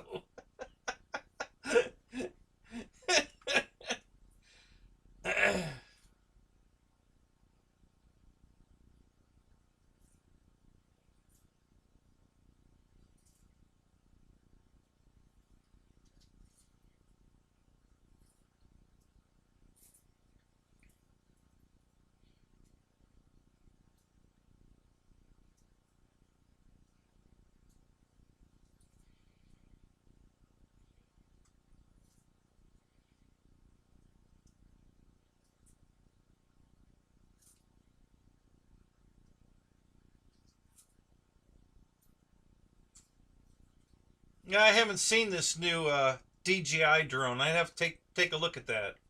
I haven't seen it.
Well, guys, I am freezing my butt off out here. So I'm going to call it. It's just dropped into the 40s. And this shirt is... I love my Pilot Ryan shirt, but it's not warm. So I'm freezing to death, so I got to get going.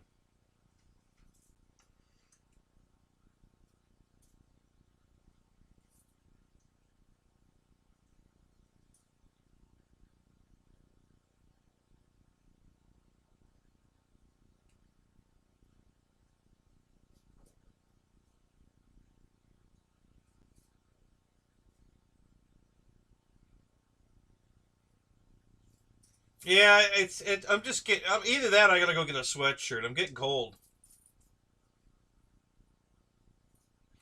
Yeah, Randy, I understand. uh,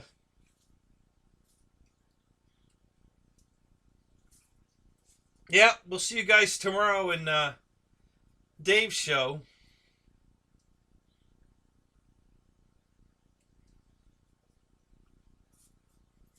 Yeah, that's what you were saying, Paul. Um, are you going to buy her half out so it's all yours, or are you going to sell your half with her?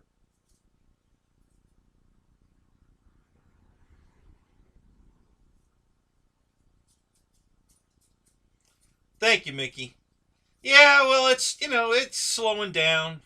Not many people are talking, and if we're gonna pick this up, I'll go get a sweater. But it seems like things are just kind of slowing down.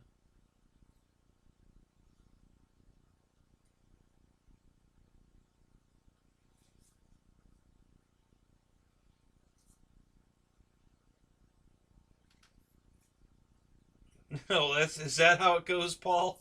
That sucks. Thanks, Mickey. Yeah, for after I ran it over with a car, I'm pretty happy with the way it turned out. It's not too bad.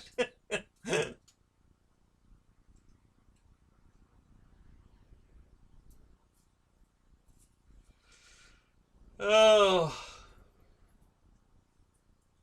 why, Dana? You want to keep going?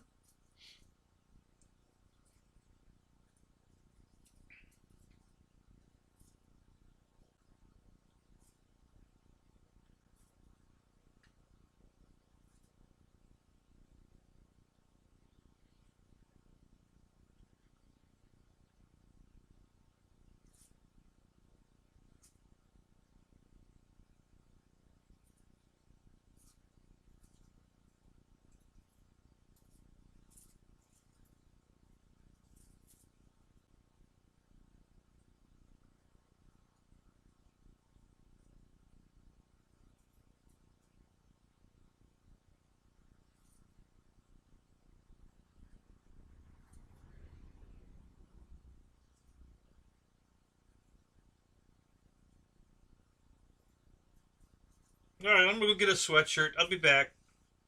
Give me a minute.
Holy crap, guys. I was charging somebody's air conditioning today. It was in the 80s. And now it's in the 40s. Damn!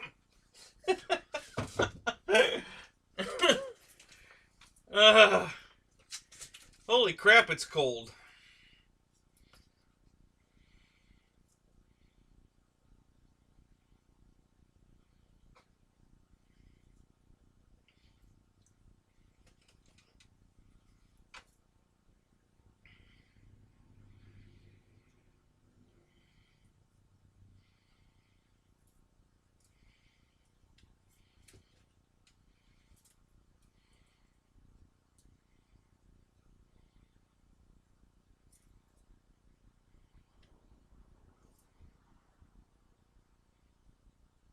Yeah, I've got the heaters right here. That's why I moved everything out so I have room to actually turn the heater on. The last time I turned that heater on, I was melting my tennis shoe. So, let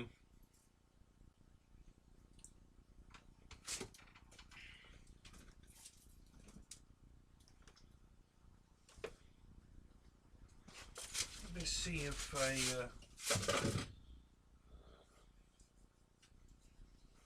need to plug it in over here.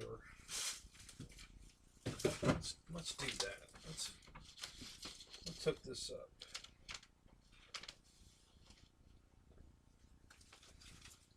See if I can do it without melting anything. I don't think that's gonna work. Probably be alright if I gotta move the Avanti.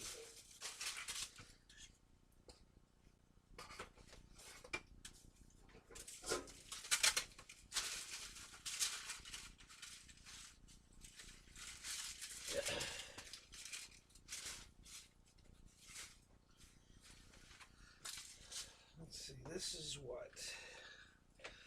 That's the laptop. That's going to stay plugged in. Not using this light right now. We can unplug that.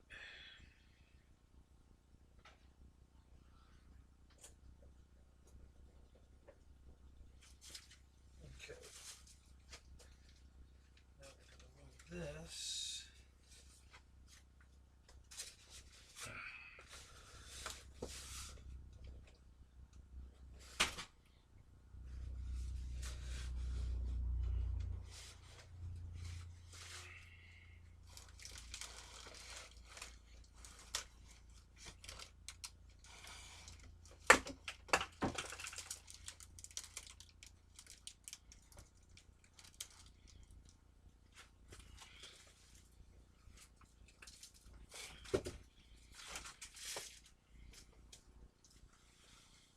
That'll probably be all right.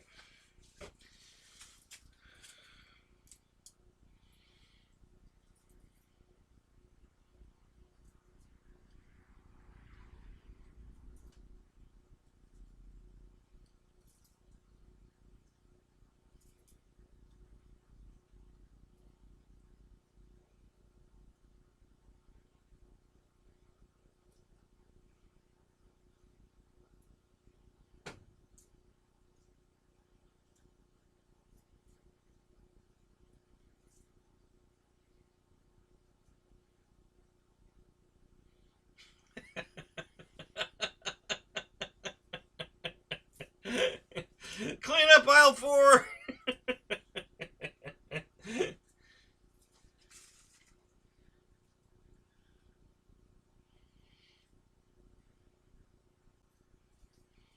$75. Oh, that's beautiful. That's sweet. Nice going.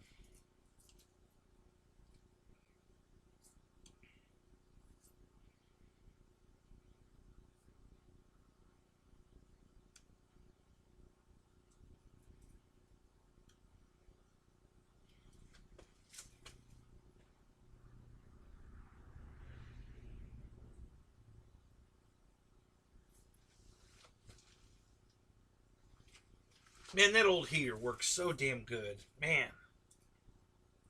That's sweet.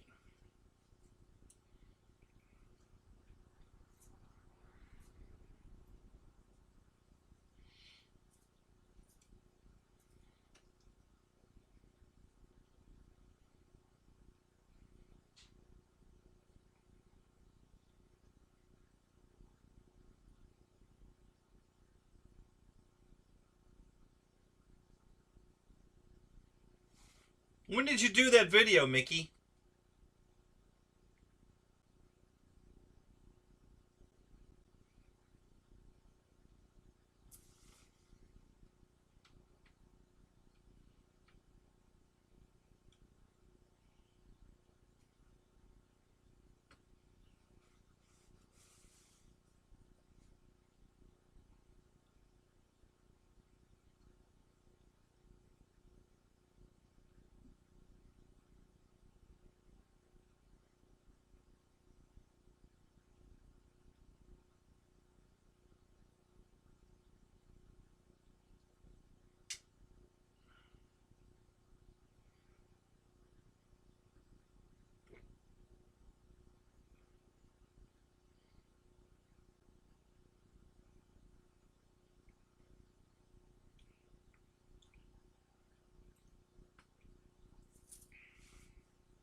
I'm gonna have to go find that.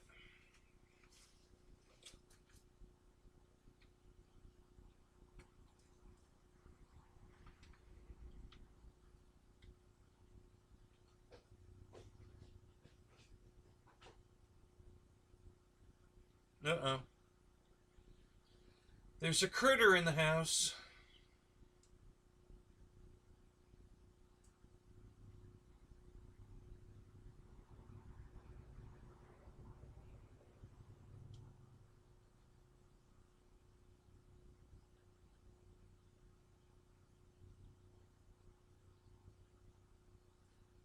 What do you mean you've been unsubscribed, Jono?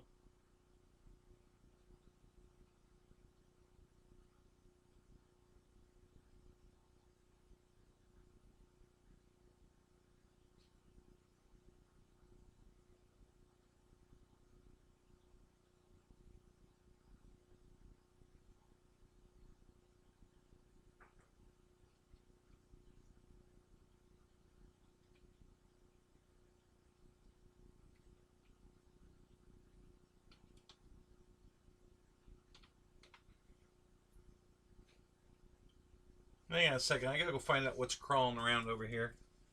There's something in the garage.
Well, Mickey, I found your video from 2 months ago. I saw that one.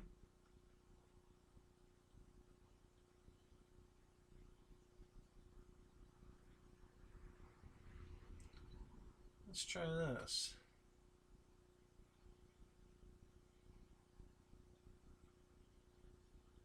That's weird. I've got you subscribed and notifications on, but I didn't get notified you did a video. Here, I just checked my notifications too, and it wasn't there. God, I wish YouTube was a little more reliable.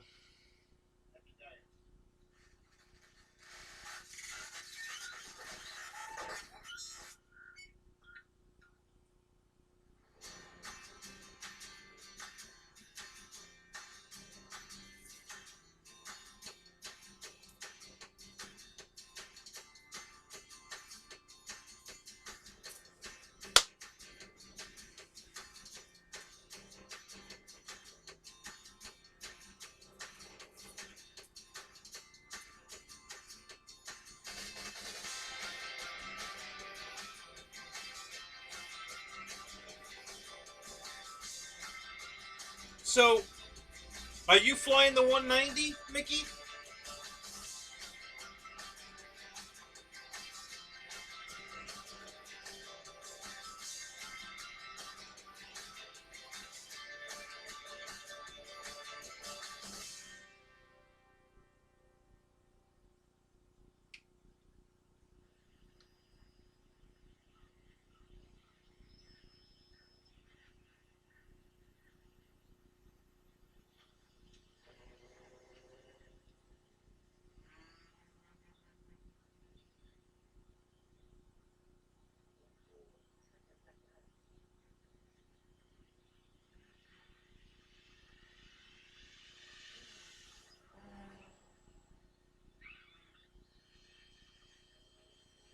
Oh, you're just filming?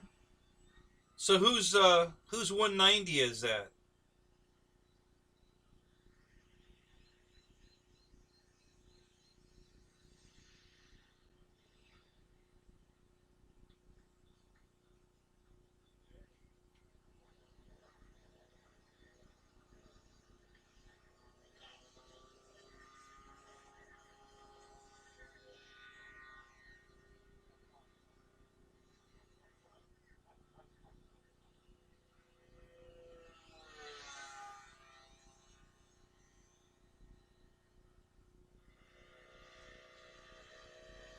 Oh, okay.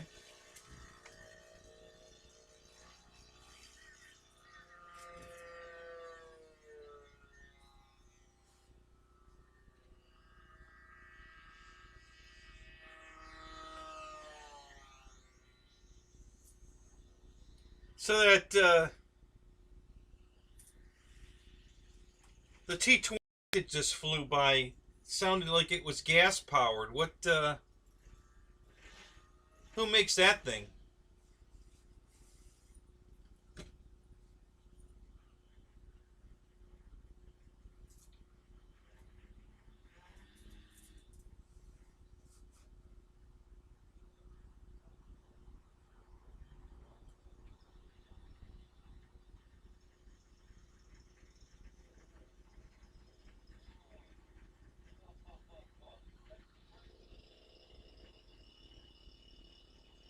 Oh, there goes an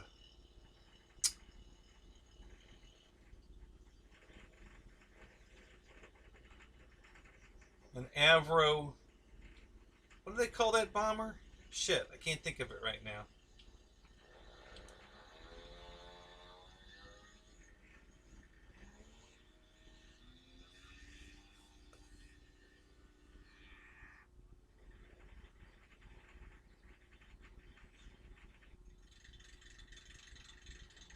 I gotcha.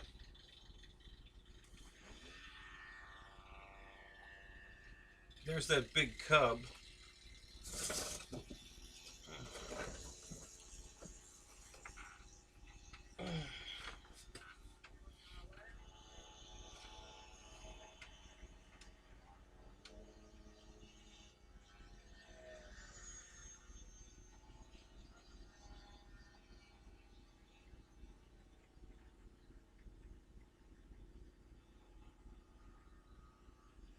Lancaster, that's it. Yep. Yep, that's what it is. Ooh, that wasn't a very good landing. Yeah, it's alright, I guess. They can reuse the airplane. They're alright. Here's a Corsair.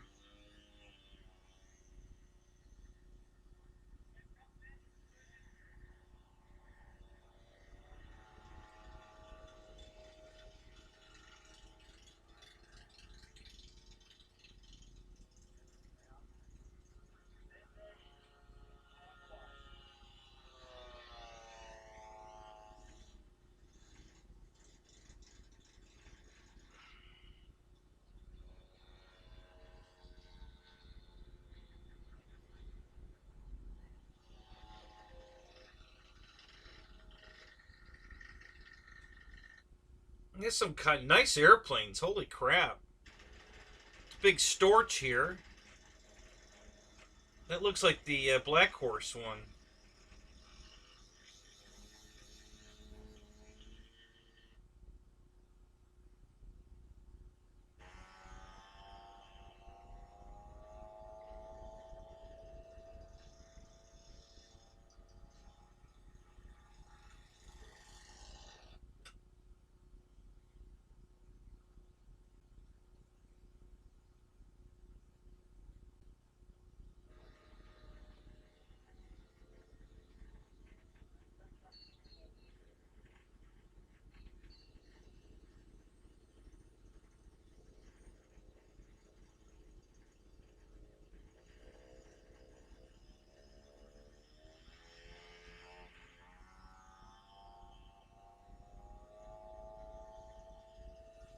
So 109 just took off. Boy, is that landing gear in the wrong place. Holy crap.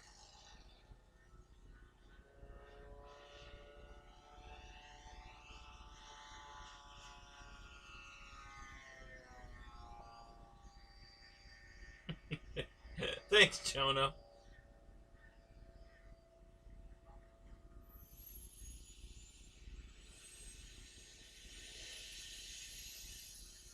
Ooh, nice F-16. Ooh. That one's got that looks like that snakeskin paint scheme on it.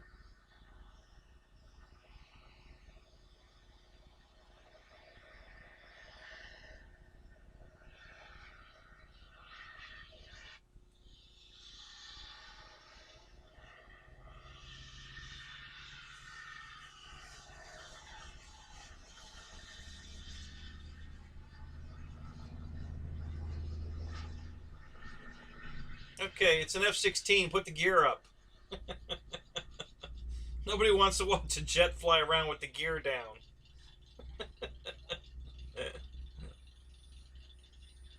Oh, I guess he's landing in the opposite direction that he took off.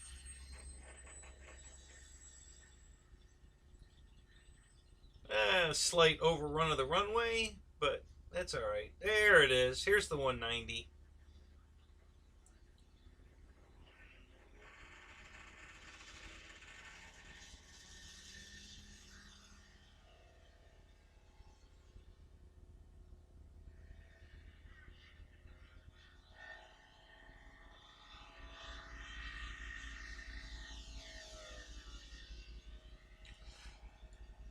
Is there a significance to that color stripe behind the cross on the fuselage? I've seen blue, I've seen yellow, I've seen red.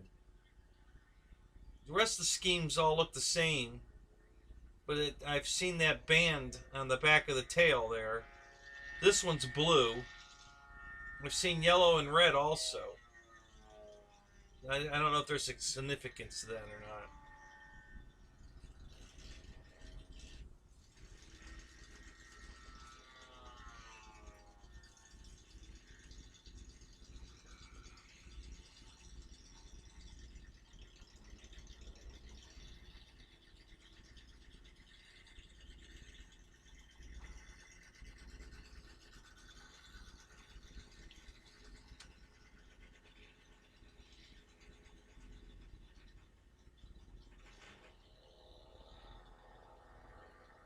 Uh-oh. Oh, no, he's got gear. I thought one of them wasn't down. P-47.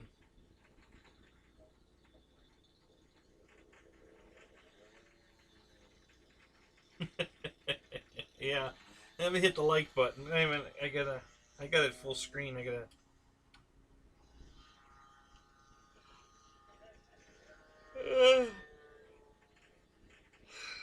we go.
That sounds like a twin or the Lancaster again.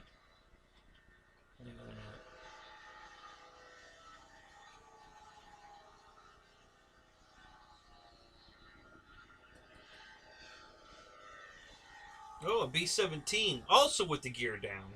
What's the matter? None of your retracts work over there?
Looks like you got a video of a glider up here, Mickey.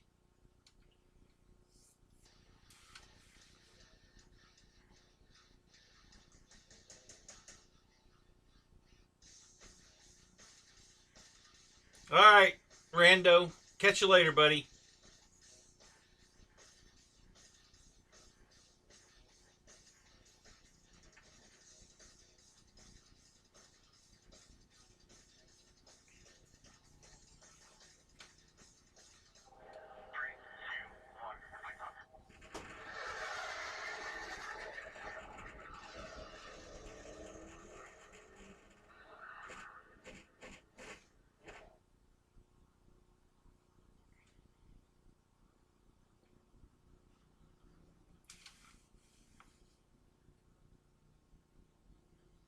Yeah, I think it said it was 9 months ago.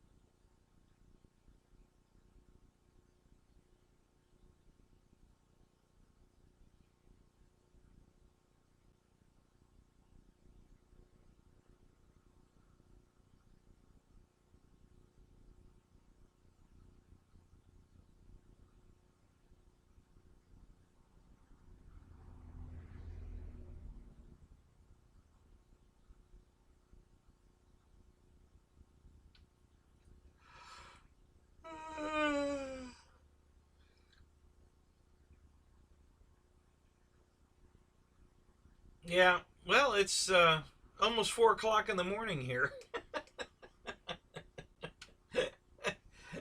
Yeah, I think everybody's fading.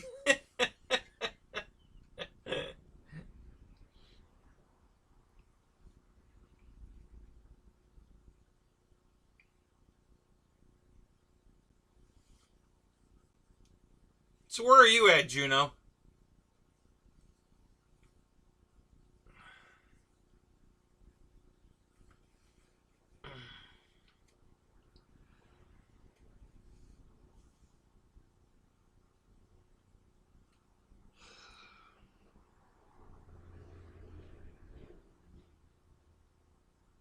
Yeah, we figured that one out, Mickey.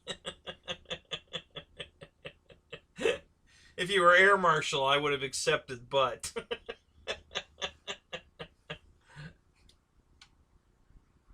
Scott's Head. Okay, is that in Scotland or Australia? Where's that at?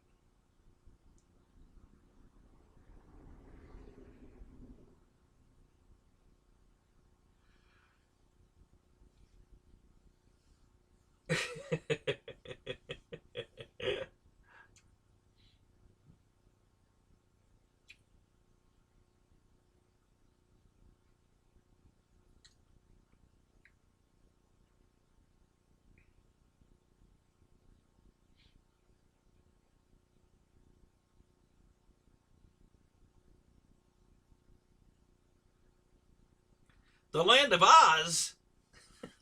Really? Cool.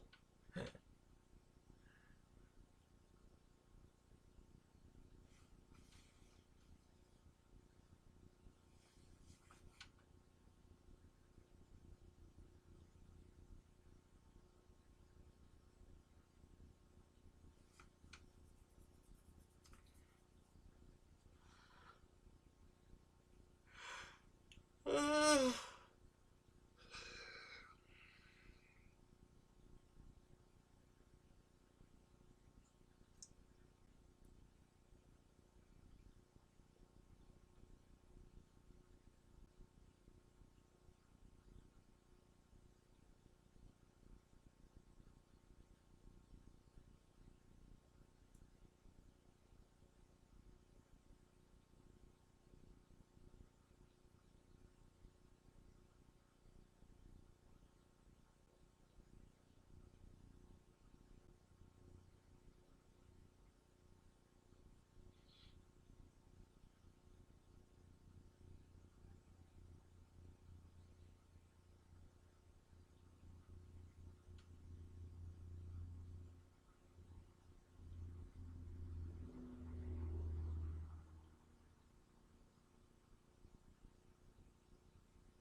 Man, John Hill's late.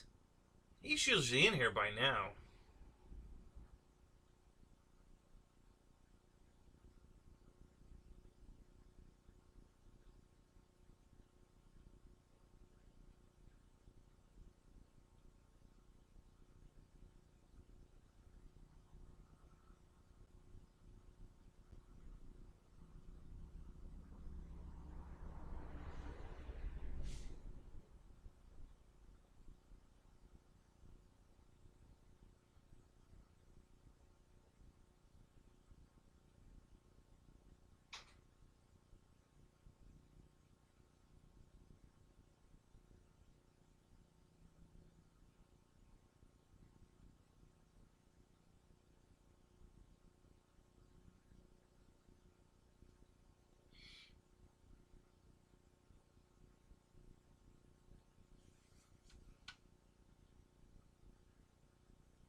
Alright, guys, I'm going to call it. I just cannot get warmed up. I guess my body temperatures was too low from before, and I just can't warm back up.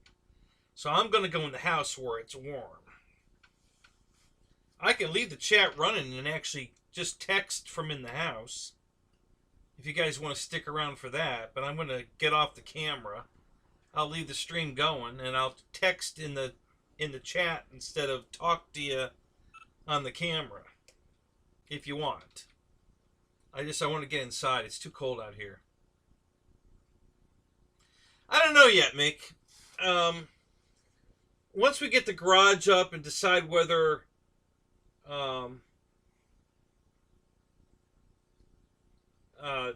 we're gonna build a house, because if we build the house, then I probably will go back to Disney to help pay for it. If we don't build the house, then I don't know. The plan was always to rent storage space here, and I think I'm going to try to make a go of that after the garage is built, which I finally got the permit.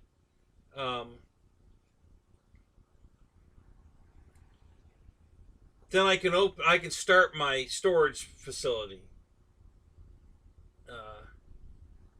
Mickey 51. So if I do that and that takes off and is doing okay, then yeah, I won't have to go back to Disney and just do the storage, and we can build a house. We can build a house anyway. She makes enough to pay for it and everything, but she's just worried about if something happens to her that she's going to leave me stuck with a mortgage that I won't be able to afford. And and that's a good thought. I mean, we do need to consider that. But if I can get the storage facility going and get enough renters there, then I won't have to go back to work. I can just run the storage lot and we'll be fine. So we'll find out in the next year. Some big changes are going to happen.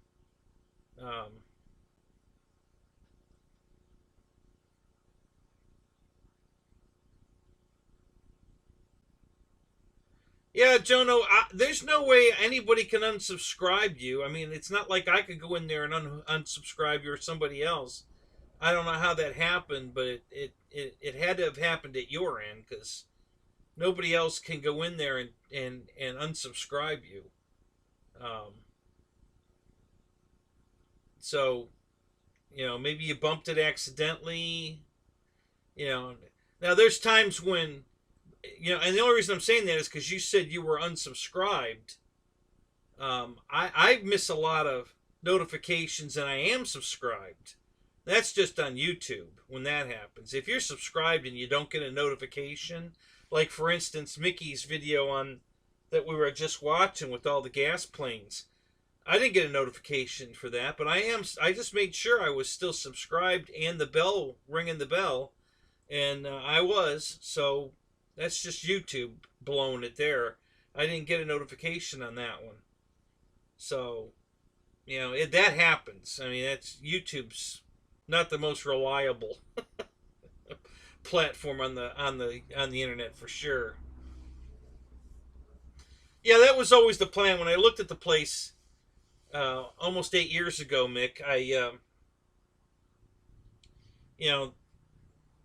the house was a dump, but it was a lot of property. It was 3 acres of beautiful land, and the first thing I thought of is storage facility. I could store boats, RVs, trailers, that kind of stuff, and make the property pay for itself. So that was my first thought. Second thought was I could put my own RC field on here. and then the third thought was flying a ultralight, a Cub, small aircraft off the property and have my own runway. And this particular piece of land fits all three of those criterias. So that's why I bought it. And once the garage gets built, which I'm hoping is, I'd love to have it up before the May of, the Pilot Ryan flying event in May. But I don't know. We'll find out how busy they are. But yeah, so if I can get the storage after the building's up, I can start the storage. And if that takes off pretty well, then it will be all right. The property will pay for itself. We can build a house, and I won't have to worry about anything happening to her and leaving me with a mortgage I can't afford. I'll be able to afford the mortgage. And so we'll just see how it goes. That's the plan. That's, get the garage done, then immediately I'm going to take my trailer, put it out by the road with a sign on it, self-storage, your sign here, the kind of stuff, and see how it goes from there. So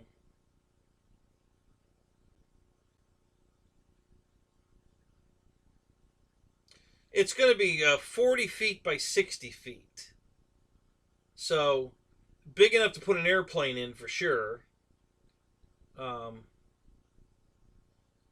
Especially something like it's going to have a 12 by 12 door. Now I can make the door bigger, but a 12 by 12 door will easily, if I had something like, for instance, a Kit Fox, the wings fold on the Kit Fox. So if I fold the wings, I can roll it right in the 12-foot door, no problem. Because it only has a footprint of about 7 foot, I think, when the wings are folded. Because it'll fit in a trailer you can tow behind your car. So yeah, if I bought a Kit Fox, for instance, and I could fold the wings, no problem putting that in the garage. It'll go right in. And there's several planes that have folding wings, not just the Kit Fox. And then if I went the ultralight route with one of those hang glider type rigs, I wouldn't have to do anything to put that in the garage. It'd fit through the 12-foot door. So there's that option. So we're going to play it by ear, one step at a time. First thing is we just got to get the damn garage up. And then we'll go from there what's next. I'm just going to get all the airplane stuff out of the house and into the garage, the first few days after the building's up. And then from there, she wants to remodel the house. Mostly just decorating. We're not going to do we might paint some walls or something, but we're not going to get crazy because we're probably going to just tear it down. I'm going to sell it off and get it out of here. So, that's not really, we're not going to spend any money, but she might buy furniture or whatever that will go in the house after we pull the trailer away and put the house up. So that might happen. So we'll see how it goes. But the first thing I got to do is put living quarters in the garage, so that if we do decide to have a house built, we'll have some place to stay while they're building the house. So I'm gonna, that's gonna be the new studio / hobby room / there'll be a bathroom and either a great room possibly, or we might buy a pull behind, camper trailer type thing, and just put it in the garage with slide outs and just put it in there and set it all up, and then we could just stay in the camper, the trailer camper, until the house is built. So that's another option too. I wouldn't have to build near as many rooms. I'll just build the hobby room and a bathroom probably, and then we'll have the RV in there to live in while we're building the house. So we got a bunch of options, a bunch of things to explore.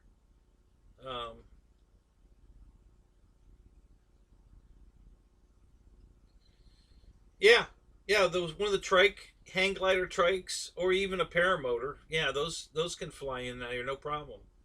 Um, Something small like a Cub, no problem. Kit Fox. Um, I've got an 800-foot run down the front of the property, so real easy to put an 800-foot airstrip in, and most of those planes can easily take off and land in 800 feet. Um, so yeah, that's the plan. Uh, it would have been a fortune to put the building up after, if if if I if I turn it into a storage facility and the county makes me rezone it commercial property, then it would have been very hard to get this building put up. Because then it would have been considered a business building, and it would have been lots and lots of money, and a lot of paperwork. But because it's residential right now, it wasn't a big deal at all. Yeah, Dana, there's plenty of cars going in there. I've got 9 cars. The way I've got it set up, I can still put the whole one side as a house and still get 7 cars. Yeah, I still get 7 cars in the rest of the garage. 4 down the side, pulled in, and then 3 straight down the middle, pulled in. One behind the other. I really don't want to do that too much, because if I want to get something else out, I'm going to have to move a bunch of cars to get one out. So I'm going to try not to do that. But now I could put a lift in, which I was probably going to do anyway, and then put a car on the lift, so that I could still get 7 cars in there, and put one on the lift, and then that would free up a spot where I would have to, whether or not I'd have to move a car or not. Now the other thing too is, when all of this, there's room right here to park 2 cars. Where all these airplanes are, there's airplanes and tables, and there is a car in here. My 56 is in here, but there was my Impala was sitting here, and now there's 2 build tables and a bunch of airplanes parked there. So once all of this stuff goes in the garage, then this frees this up for 2 cars. So I can put 2 cars in here, 7 cars in the big garage, and still have an entire apartment in there, and quite a few square feet. We're probably looking at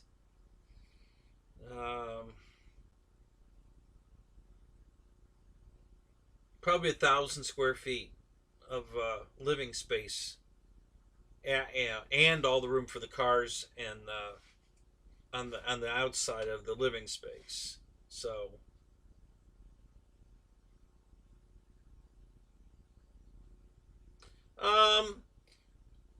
some are in the barn, some are in a carport over here that I have. One's in here, and the rest of them are outside. They're parked outside right now. But there's 1, 2, 3, 4. Yeah, 4 of them are inside. Between the carport, the barn, and this garage. And then I got 2 motorcycles too. They're outside right now, but they're under a tree. They're pretty well protected. They're fine. They need a wash, but they're fine. So Impala's 2 cars. Yeah. Just about. Yeah. And I have 4 of those. So yeah. So anyway, yeah, that's kind of how it's going to go. I'm sure some things are going to change as we go.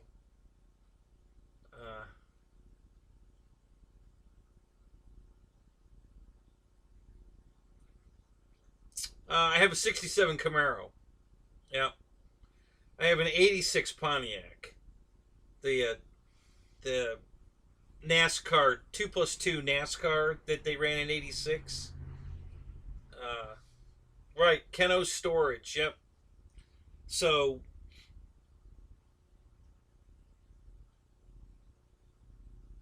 I've got Honda, an '89 Honda Pacific Coast. That's an 800 cc. It looks a lot like a Goldwing, but smaller. A little bit smaller than a Goldwing, but looks just like one. It's all the bodywork, everything's covered. You can't see the engine at all. It's all covered up. Um, nice cruiser, sport touring bike. And then the other one is the Yamaha GTS 1000, which is also a sport touring bike, but that one looks more like a crotch rocket than a sport touring bike. It's not quite as laid down and all that as a crotch rocket, but it has that look to it. And that's a very special motorcycle. It only has it doesn't have forks on the front end. It has a single side swing arm on the front of the bike, not on the back, on the front, which is very rare. This is the only production motorcycle to ever have it. So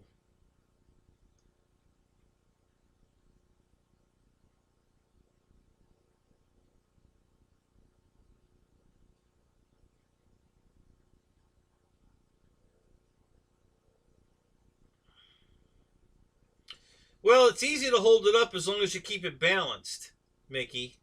Yeah, not a problem. But if it gets off balance, then you're in trouble. Because that weight starts moving and it don't want to stop. So, but yeah, if you get stopped at the light straight up and you're balanced, you're fine. Not a problem.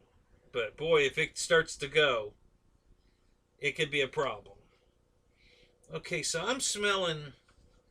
Something must be melting down here. Let me look. I'm smelling something.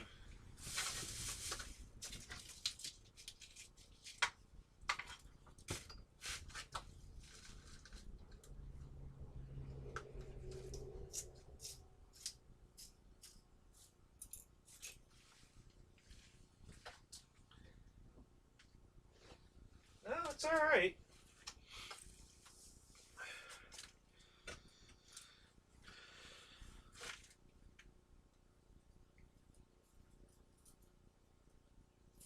No, it's an 86 Pontiac, not a 68. It's an 86.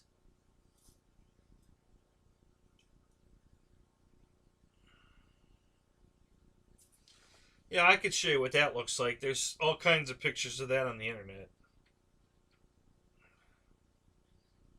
They all look the same. It only came in one color scheme. Uh,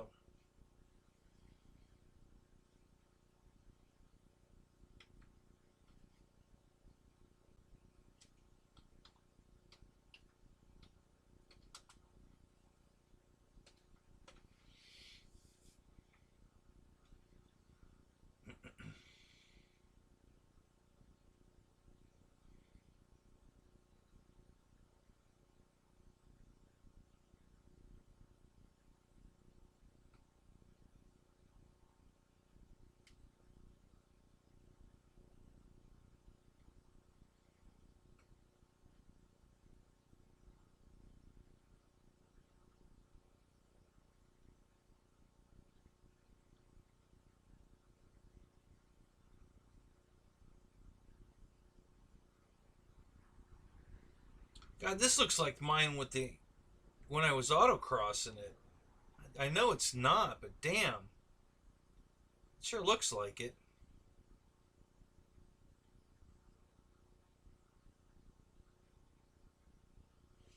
So this is what it. Hang on a minute. Let me go here. No, let me go here. And not there. How about here? Here. No, there. No. Wait a minute. Why are those two the same? That shouldn't be there. Hang on. How about here?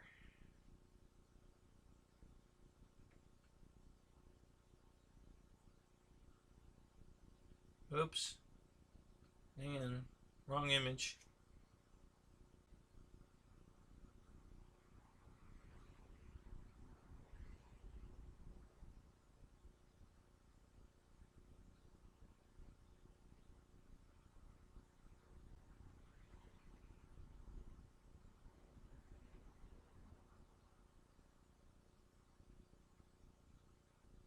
Oh, that's weird.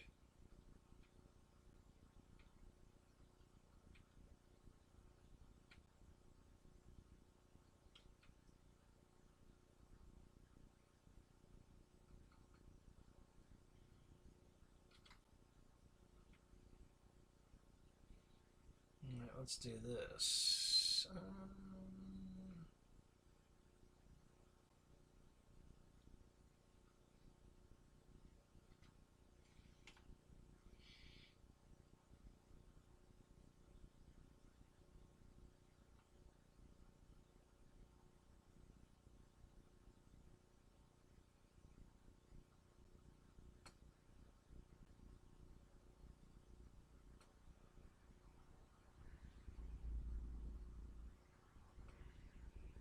That's weird. Why is that not working? Oh, there it goes. Alright, now it's working. Alright, so hang on, I gotta center it here.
Alright, you bugger.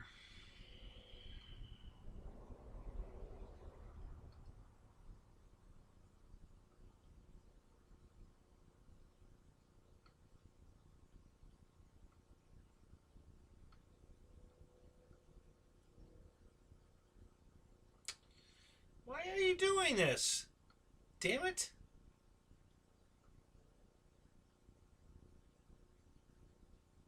Okay, there we go. Alright, so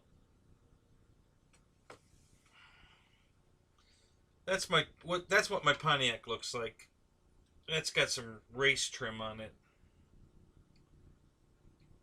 which I've autocrossed mine a couple times, so it did look like that at some point. Oh my computer is getting tired, I guess. Now it's starting to act up. Trying to do too much at once.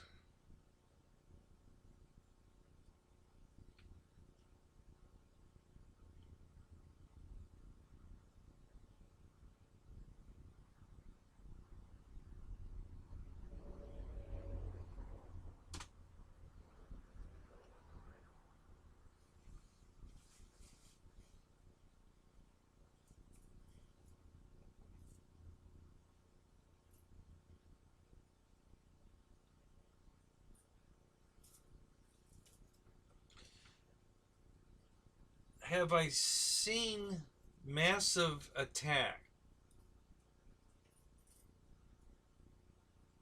What do you mean, Mick? I don't know what that is. What do you mean?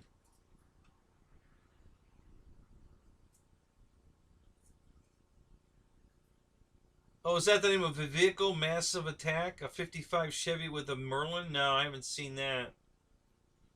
I know, I think Jay Leno has a car, an open roadster with a Merlin in it.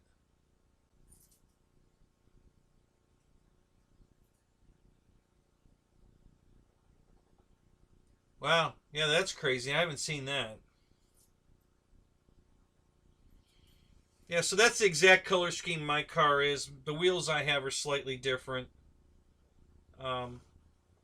So I'll show you another picture. It's got a giant back window in it. Let me show you that.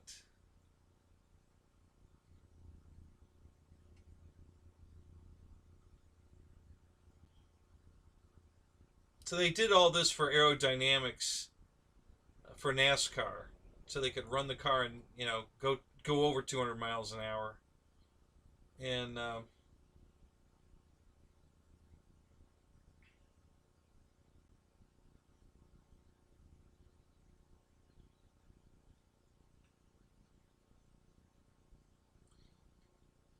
trying to show you a picture with the window. This is, well, yeah, that's a crappy picture.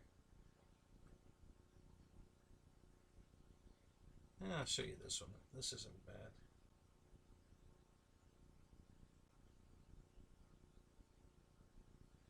Those are the factory wheels, which I don't have.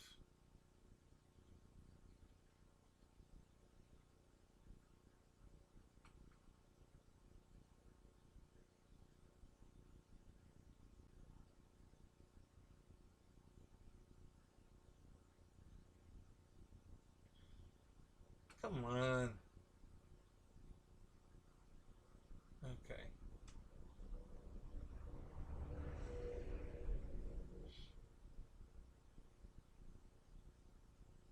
Alright, come on, McFly. Today.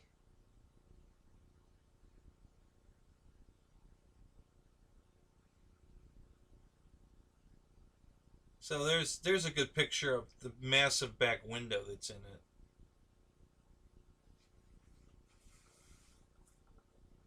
Yeah, the Camaro's a 67, yes.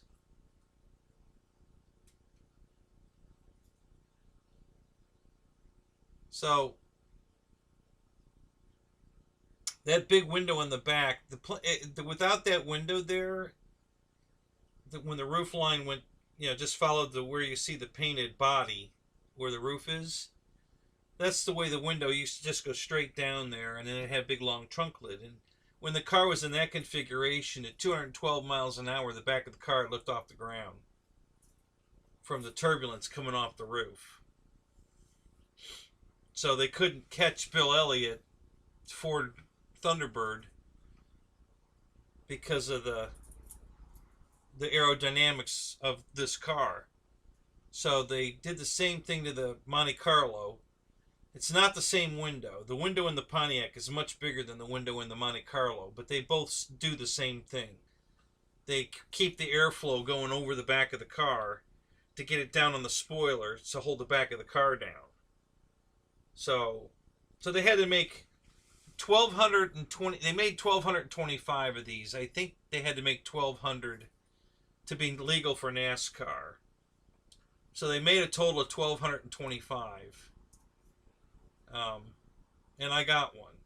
And like I said, they're all the exact same color scheme. Now, there are others out there, different color schemes, but people paint them themselves. But this is the only color it came in was the silver with the orange stripe, and then the dark gray on the bottom.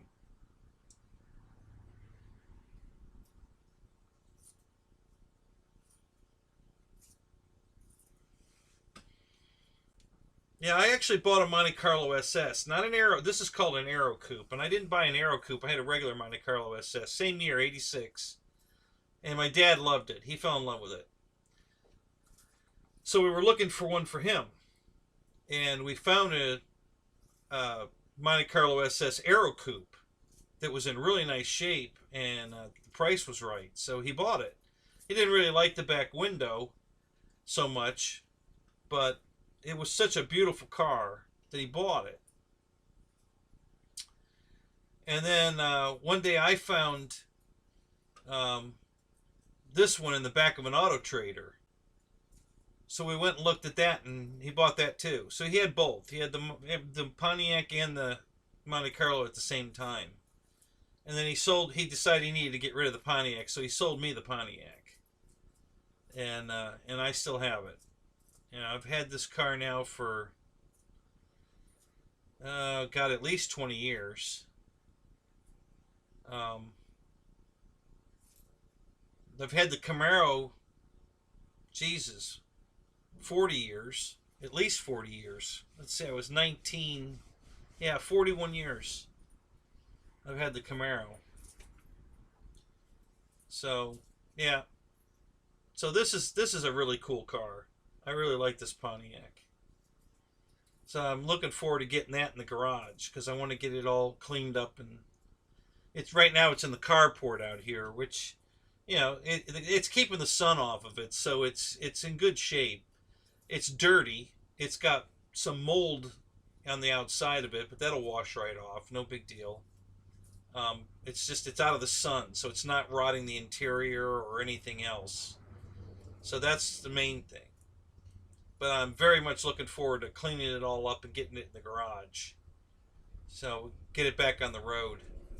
I haven't driven it in quite a while.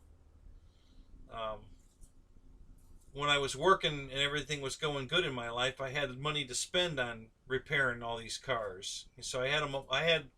I've got plates on 7 of them. So yeah, I'd like to get them back on the road, take them to car shows again and stuff.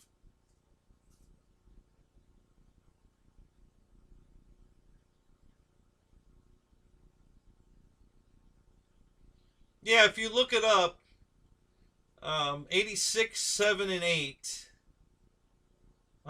Yeah, 86, 87, 88. They made the Monte Carlo SS Aero Coupe. So if you do a research on that, you'll see it. And the back window is more like a Camaro window. Here, I'll show you a better picture of the window, and then you'll be able to tell the difference.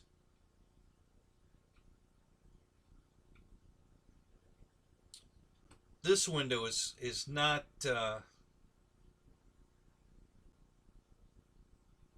if you're familiar with an 86, 7, 8, that vintage Camaro, the glass has got a fold on the corners in the back. You know, that big back window actually was folded to make that shape. This is one big bubble piece of glass. There's no folds in it. It's just a round piece of glass. Let me find a good. There's a good picture of it here. Let me find it.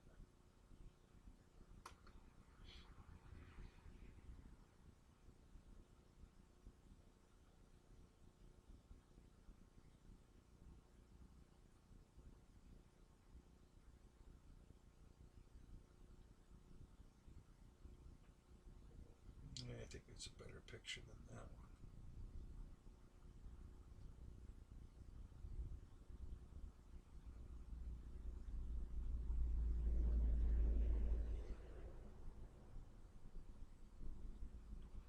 Yeah, this is probably the best picture here.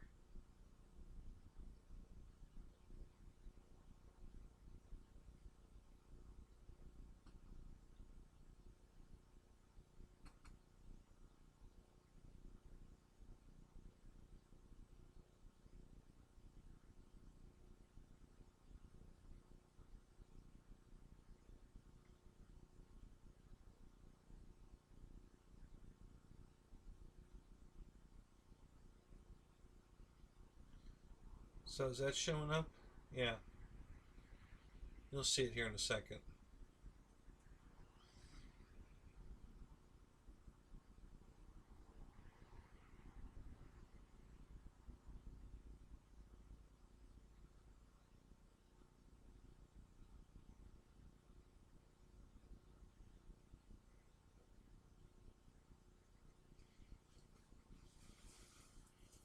Now they only made the Pontiac 1 year, 86.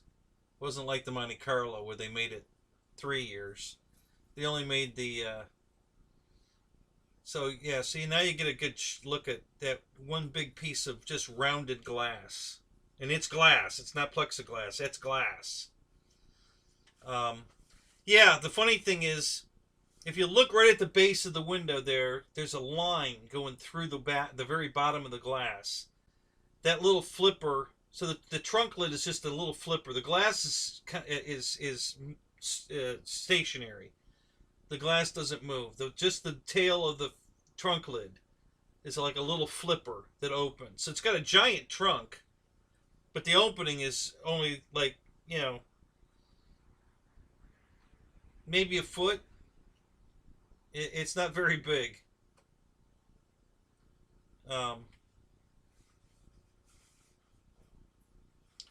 So my dad's a golfer, and at first he was like, I'm never going to get my golf clubs in that. And I laughed. I said, well, yeah, you can. You just have to put them in one at a time.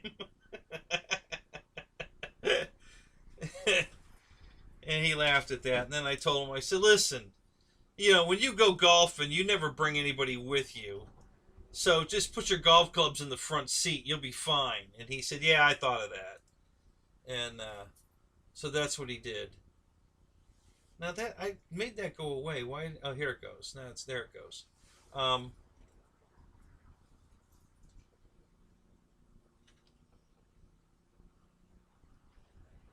No, I didn't get this car till I've only had it like 20 years. So I've had the Camaro since I was 19. This car I was 40, my late 30s, mid late 30s. Yeah, probably mid late 30s when I got this car. Yeah, I bought the Camaro right out of high school. One of my neighbors down the street, he had it. He was a few years older than me. So he graduated ahead of me. I ran into him to a grocery store one day, and I asked him. I said, "You still got that Camaro?" And he says, "Yeah. You want to buy it?" And I'm like, "How much?" And he said $6,000, and I knew he didn't mean 6,000. So it's $600, and I drove it home. A '67 Camaro. Like, hell yeah, I want it. So yeah, that was in 1979. And I've had it ever since. The Camaro. And then this one I bought probably in... it was a few years old, so probably 89 maybe. It's an 86, so I probably got it in like 89. So, yeah, not this car, the Camaro. This car we got at a good price. I think we paid $6,500 for it. The guy was asking like $9,000 or something, and we made him an offer of $65,000, and he took it. And I'll tell you what's going to happen. If you guys remember when the Tucker got, huge after the movie The Tucker, and then all of a sudden Tuckers were worth millions of dollars. Before, nobody knew what the hell the car was. And then that's what's going to happen with this car, because this car Richard Petty made this car famous. So when Richard Petty dies and they do a story of his life and how NASCAR built this car purpose-built for him, that car is going to be worth millions. Right now, nobody knows what it is. Nobody wants it, because nobody knows what it is. But once the world finds out what this car is, then it's going to be worth millions, just like the Tucker. Maybe not millions, but it'll be worth a lot of money. It's just right now nobody knows what it is. I knew what it was. When I saw it in the Auto Trader, I almost fell over. Because you never see these cars. They're so rare. You just never see them. So, I don't know if you guys noticed it or not, but it's a Grand Prix. It's a Pontiac Grand Prix with a special nose and tail on it, you know, for aerodynamics. Yeah, it runs. It runs and drives. It hasn't run and driven for quite a while. I'm sure I'm going to need to do a little work on it. But yeah, there's, you know, it's perfectly functional. There's nothing wrong with the car. The interior's in really nice shape. The steering wheel needs some work. I need to have the steering wheel recovered. But the seats are beautiful. The carpet's fine. You know, the paint's... I had to repaint the right fender, the right rear quarter panel, and the door. And it looks good. It came out all right. You know, it's no show-winning, untouched, pristine, but it's nice. The car is very nice. It's in very good shape. It's no rust on it. It's in very good shape. It just needs a good wash, and then some fluid changes. Might have to do the brakes. Probably going to have to flush the gas tank. You know, fuel's been sitting in it for a long time. But yeah, it's a good car. It's you know, it drives really nice, especially when you're really hauling ass. I'll tell you, that window, that car is stuck to the ground like you can't believe. You know, at over 100 miles an hour, this thing is just glued to the road. It's one of the smoothest, just planted feeling car driving down the road. It really is amazing. You know, the faster it goes, the better it feels. It's just a really, yeah, unique is the word for sure. It's a very unique car. You know, it's basically a Grand Prix, but with that nose on the front and this tail, that's a fiberglass trunk lid with that big whale tail fin on it, and then that big piece of glass. Now I've seen one with T-tops in it, and that wasn't factory. Somebody aftermarket had T-tops put in his. So I'm really into this car stuff a lot, and I get all the literature. So I knew that there was a dealer book. Back in the day, they would have this big, like, 3-ring folder, you know, that had every car in it and all the options. So if you went to the dealership to order a car, they'd pull this book out, go to Trans Am or, you know, Bonneville or whatever, and then there'd be a couple of pages there which would show all the options, and you could pick off the option list what you want. So when this car came out in 86, it came out like mid-year 86, they had to send the dealer a single page option sheet, and the option is Y97, and that just means 2+2 with this standard package, this color scheme, this standard package: power seats, power windows, power locks, cruise control, intermittent wiper blade, you know, wipers, just the basic stuff, nothing real fancy. And there might have been an option on the radio, cassette or not, but that's pretty much it. And it was just one option package. So I called around to dealers that sell, you know, car literature, and I got a hold of a guy that said he had 2 dealer books. So I called him up and I said, I'm looking for a dealer book for a Pontiac. And he says, yep, an 86. And he says, yep, I've got the dealer book for the Pontiac. Okay, here's the trick question. I'm looking for the one that has the 86 Pontiac 2+2 insert in it. I said, it's going to be a white insert in the book with a tab on it. Do you have one of those? And he goes, wow, I've never heard of that. Let me look. And he comes back to the phone. He says, one does not have it, but the other one does. I says, I want the one that does.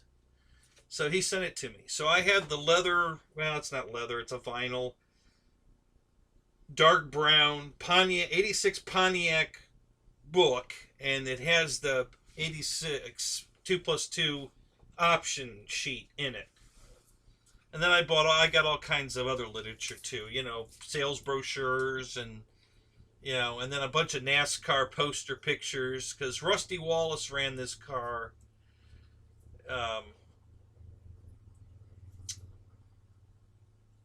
Richard Petty ran it, and oh, what was that guy that died?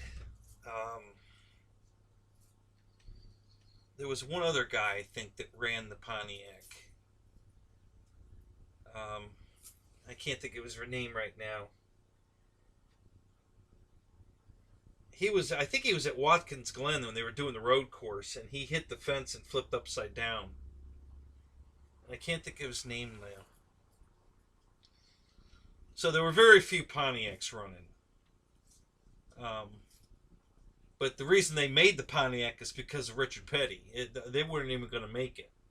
But Richard said, I'm going to drive a Pontiac. So you better come up with something.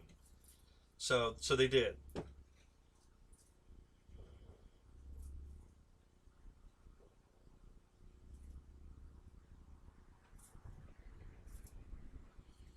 Well, I'm warming up. You know, I'm finally getting some heat in me now. So I'm not as cold as I was. So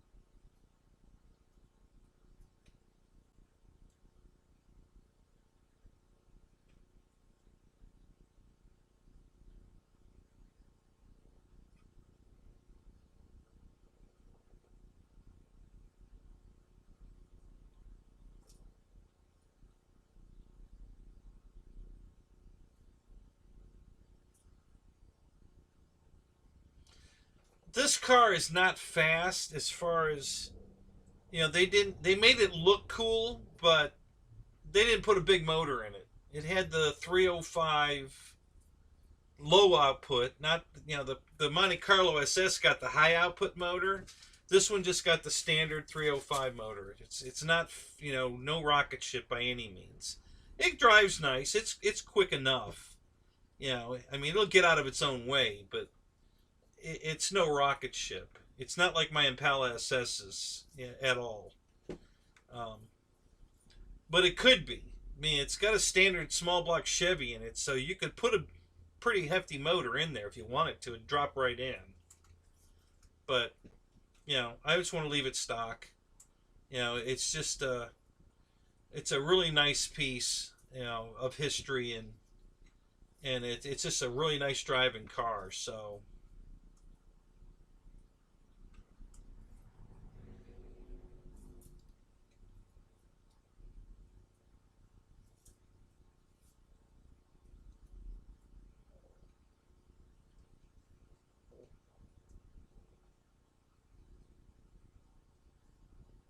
yeah, Mickey, we're facing the same thing here. My ex, she just got her shot yesterday. Um, you know, she's 72, so she's been on a list for 10 weeks trying to get a shot, and they called her. She wasn't. She was supposed to go in. Actually, what's the Thursday? So now it's Friday. So Thursday. So she was supposed to go in Wednesday. She had an appointment to get a shot Wednesday. And Tuesday afternoon, they called her and said, "Hey, we have extra shots. Do you want one?" And she said, "Yes, I'll be right there." So she went down Tuesday and got her shot. And her first one. She has to go back in 6 weeks to get the second one, I guess. So far her arm's sore, but she hasn't had any like not any real nausea problems or anything. I mean, she had nausea one day, but she hadn't eaten anything. I said, "Well, go eat something, dummy." But yeah, she's doing okay so far. I'm 60, so I don't fall into that early, and I'm really honestly not in a hurry to get it anyway. I'll get it, but since I'm not working, I'm not going anywhere, so I'm a very low risk to contract it. I have no interaction with people other than people I fly with at the flying field, and even then, I don't have any real close, you know, interaction with anybody. No, I'm not even on the list yet. I'm the wrong age bracket. The wrong. I'm not a you know essential worker. Like a policeman or a fireman. Um, I'm not old enough. So yeah, I'm on the bottom of the list. I'll be the last group after they've taken care of all the essential people. Then they'll probably go alphabetically uh, for just us everyday Joe Schmoes. And since my last name begins with a C, I'll be high up on the list to go. So,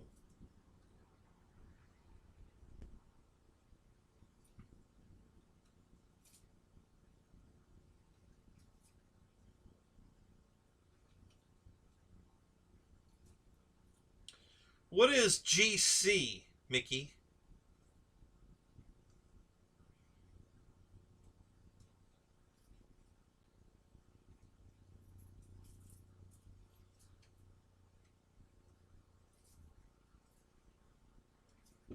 That heater's working good, man. It's getting comfortable out here now.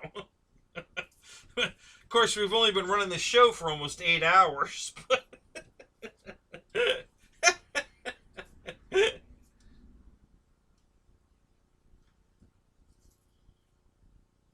Gold Coast. Oh. So, we have the Sun Coast, you have the Gold Coast. So, is the Gold Coast where Sydney is? Or what?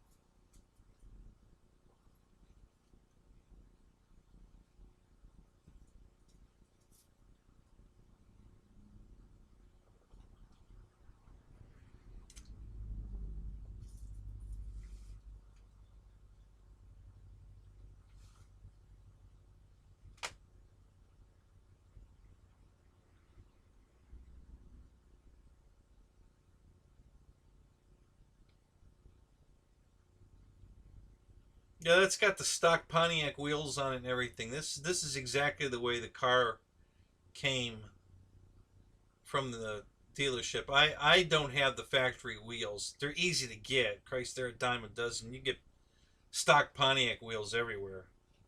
Um, Mine had some, I think Mickey Thompson, similar to the first picture I showed you, where there were the spokes in the middle with they were black.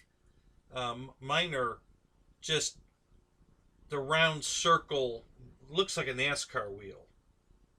Black round circles with a chrome trim ring.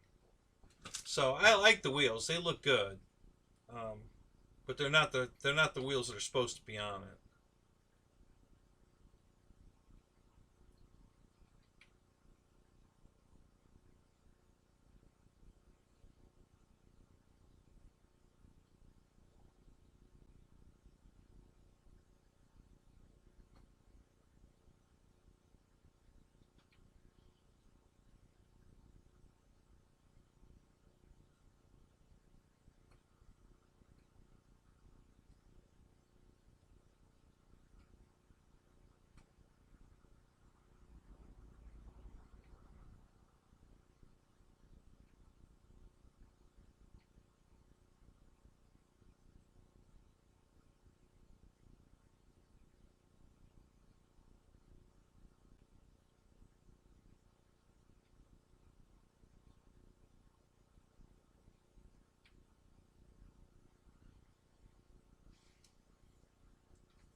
No, I've only been getting 262 a week, Dana. And no, I'm supposed to be good till September, I think. They've extended my benefits till September.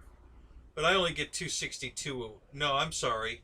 I get 131 a week, which is 262 every 2 weeks. I can request benefits every 2 weeks, and then I get a check for $262 for 2 weeks. That's all I'm getting. Now they did. I guess they did okay. What, an extra 300 now again? I was getting that extra 600, but that ended a long time ago. But I think they're reintroducing that. So the extra 300 now I will get. So I'm going to get the 300 plus the 262. So I'll be getting 562. No, I'll be getting 431 a week. When the extra 300 kicks in. So yeah, I'll be going from 262 every 2 weeks to 431 a week. So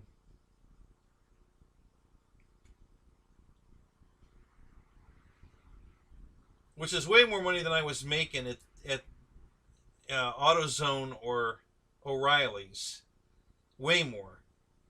You know.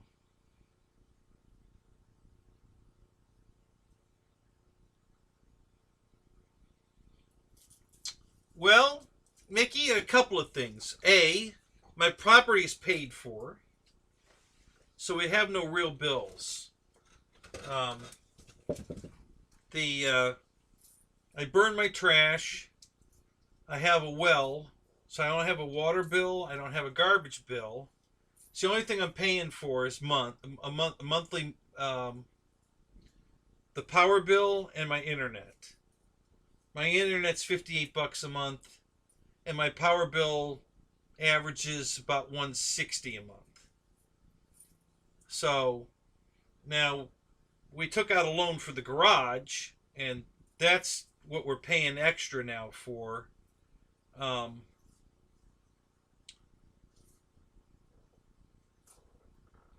And then we might take out a big loan to roll the garage into the house loan and have a house built. And if we do that, of course, then we'll have a mortgage again. But right now we don't owe nothing. You know, it's pretty easy to live.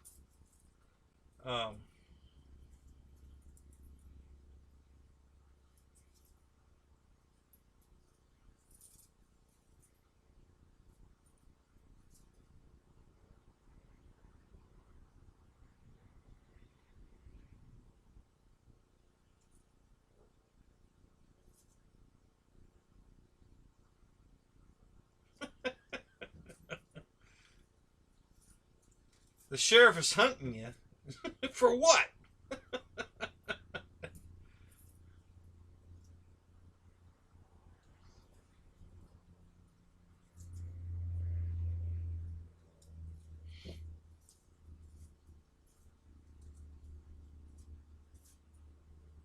Yeah, it's been pretty rough, Mick. When my ex left twice, um, you know, with what I was making, I was making it, but I was eating a lot of peanut butter and jelly. I lost a lot of weight just because I couldn't afford to eat. So I was dropping a lot of weight. Um,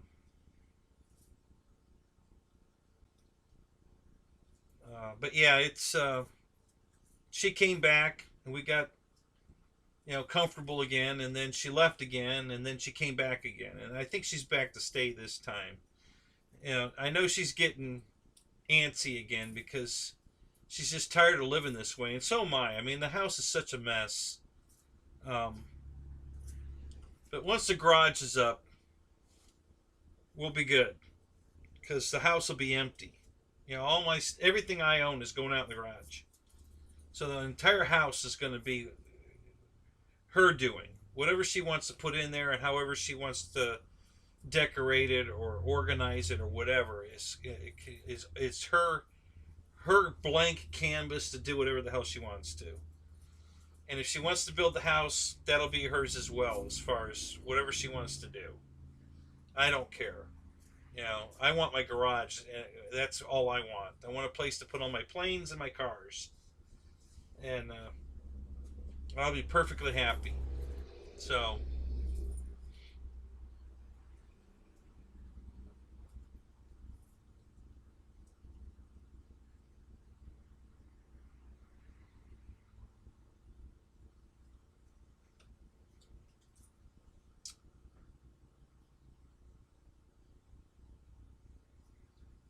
I don't know what cancel. What is that? Is that your wife? I'm not sure what that term means.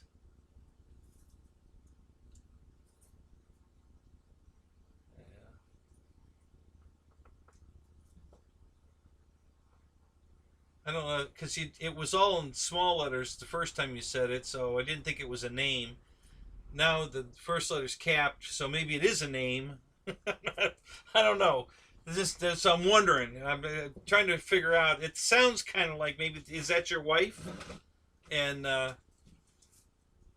she doesn't know you just scored an FMS AT. See, my ex knows. Yeah, I don't hide anything from her. She knows what I'm buying. And you know, I don't go crazy. I haven't bought any planes in months. You know, I bought some stuff to fix a couple of planes, but no big purchase airplanes. You know, the last big purchase airplane I bought was, I think, the RV-8, and that was back before November.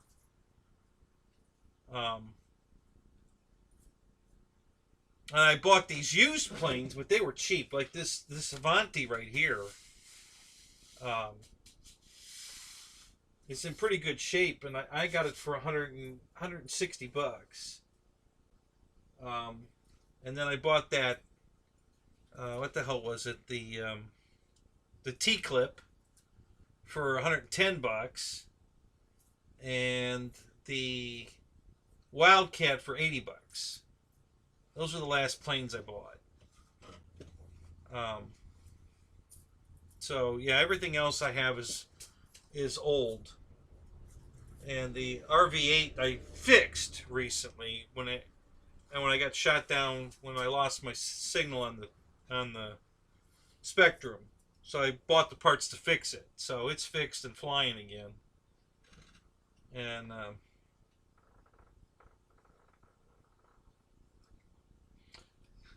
yeah, you know, it's a struggle. I mean, I do odd jobs. I mean, I make some extra money. Like these two cars I'm working on. You know, I fixed the AC in the one and changed her oil. And the other one, I've done a bunch of work on the other one. I had to pull the dashboard apart and resolder the instrument panel to get the lights to come back on. So I fixed that. And I put plugs and wires in it, and two headlight switch. Then the headlights are still not working right. I haven't figured that one out yet. That's the real struggle. And one other thing I did to that truck. What the hell was the other thing I did?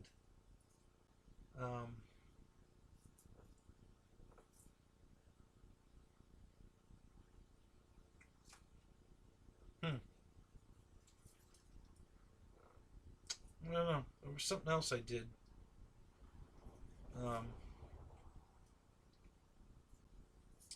So I'll make about 400 bucks off these two cars. So, you know, so I make some extra money doing that. It's not, you know, it helps for sure, but it's not consistent. You know, I don't have cars lined up every day, you know, on a schedule. So I have a steady income. It comes when it comes, and when it doesn't come, it doesn't come. So,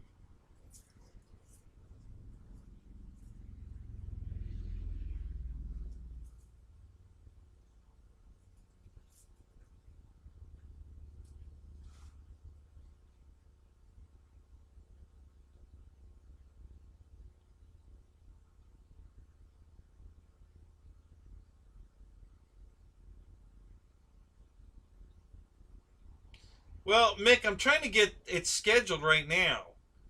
And I sent the company um, 3 emails on Wednesday. And then yesterday I sent them another email and a phone message. So today I'm going to call them and just ask to speak to somebody. I'm going to get somebody on the phone and say, okay, I need to get on the schedule. Because the girl she said in their message she would call me back by the end of the day. And that's 2 days now and I haven't heard back from her. So I don't know what's going on. But it's only going to take them 5 days to put it up when they get here. They're going to deliver it and build it. And it's only going to take them 5 days. Soup to nuts. How long it's going to be, I don't know. I don't know how busy they are. I don't know if they're backed up or if they got nothing to do. I guess it only takes them 6 weeks to construct my building. They take all the measurements from the blueprints and they cut all the sheet metal and all the everything they need to do to make a kit. Basically, they're going to build a kit, and then they bring it out here in a big truck, and then they put it up. It's like a big erector set. They just put it together. So everything's already been determined. That's what this big thing is here. These are actually the plans of the building and everything about it. The pitch of the roof, where the door goes, everything. It's all been predetermined, and so now they just have to build my building to these specs and then bring it out here and put it up. So however backed up they are, I want to get it on the schedule as soon as possible. I still have to pour the concrete slab, but if they tell me that they can have it out here in 6 weeks, I'll have the slab done by then. If I have to pay somebody to do it, I'll have the slab done by then. So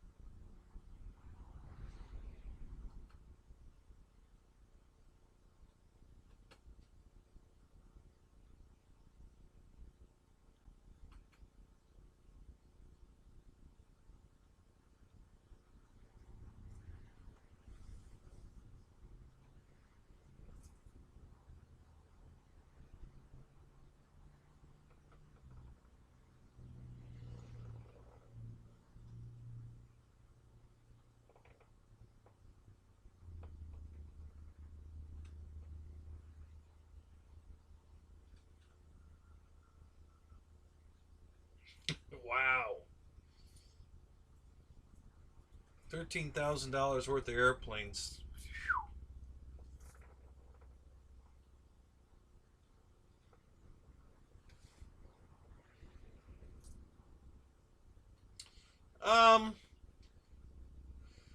Sort of. I mean, it's a steel building, so yeah, they're not going to come out here and lay block and all that crap. It's a steel building. Basically, they come out and they put the framework up, and then they hang the sheets of steel, corrugated steel, and they put all that up, cut the hole for the door, put there are 2 doors. There's a man door and an overhead door, and they put the 2 doors on it, and they're done. It's a pretty simple project. I think a worst case scenario is 5 days. They'll probably have it done in 3, but no more than 5.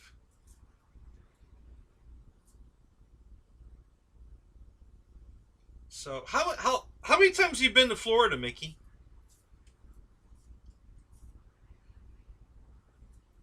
The property's 3 acres, Dana, and it's a pie shape. So at the north end, it comes to a point. At the south end, it's about 400 feet deep. It's 800 feet along the front and 760 feet on the back. So it's a off-shaped triangle.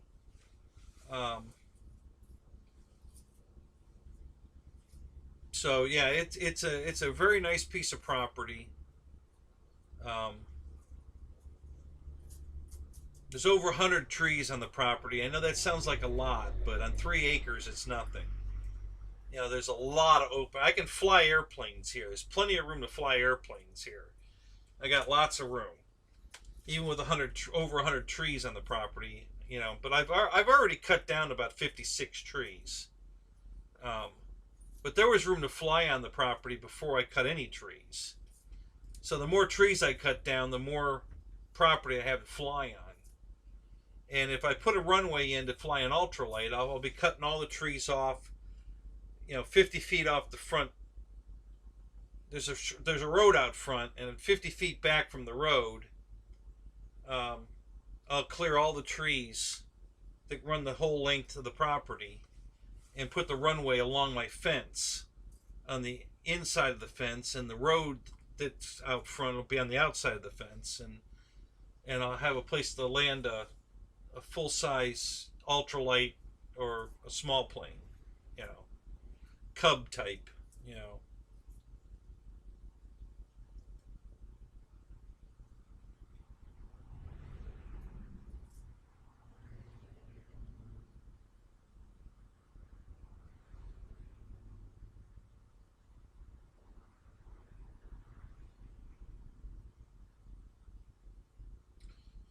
So when was the last time you were here, Mickey?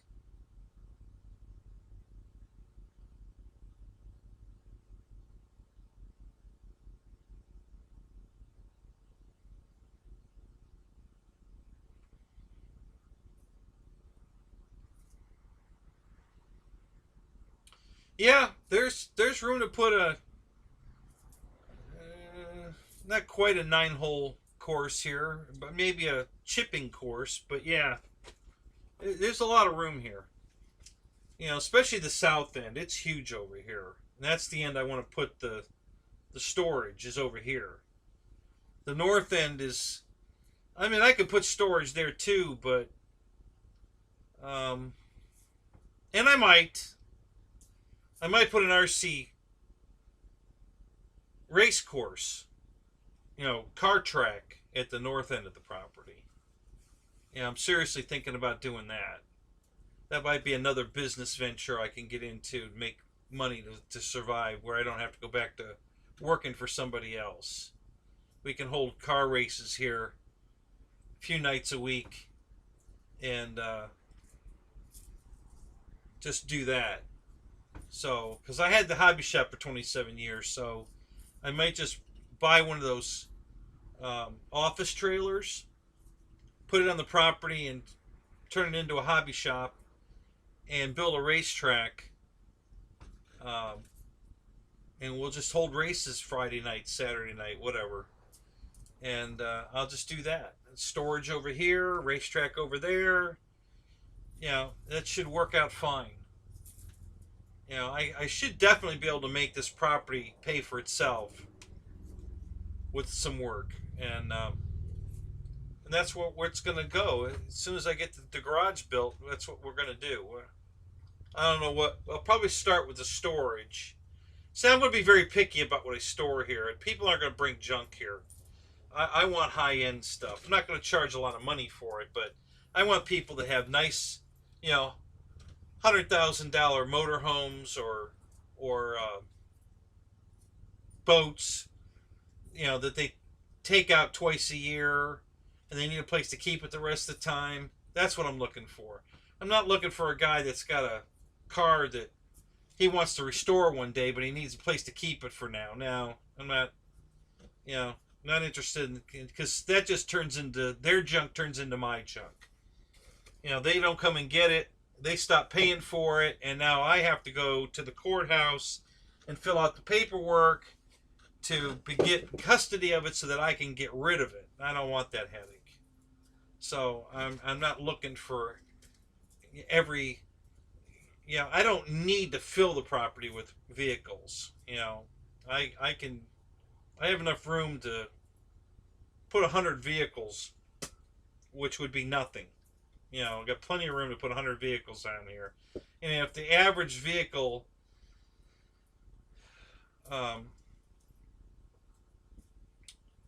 is $100, and I have 100 of them,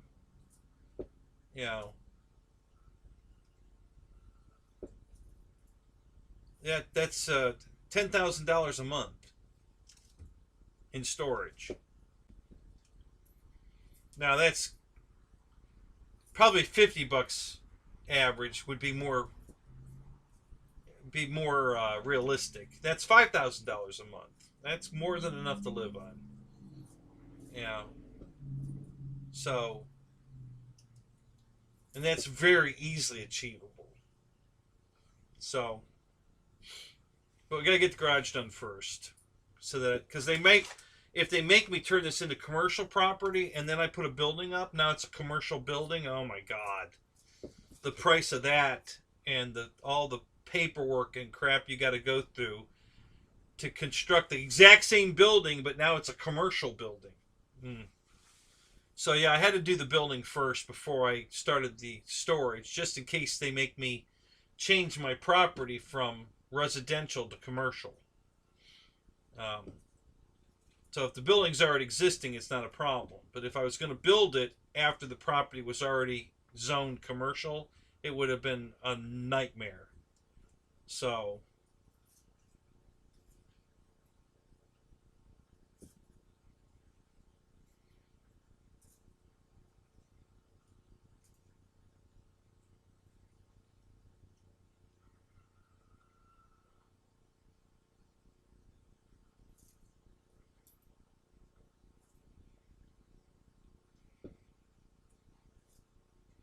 So do you come here for family, Mick, or just for Disney? Why do you come to Florida?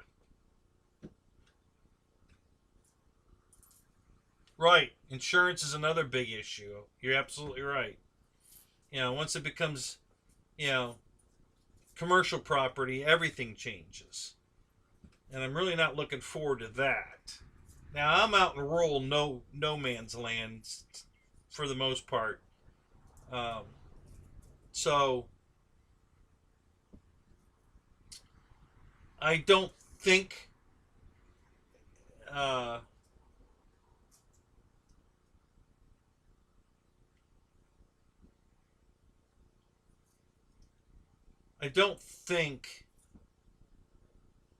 they're gonna, if I keep it low key, I don't think they're gonna make me make it commercial property. They'll probably just, okay, you're just kind of storing a few vehicles for people, have at it.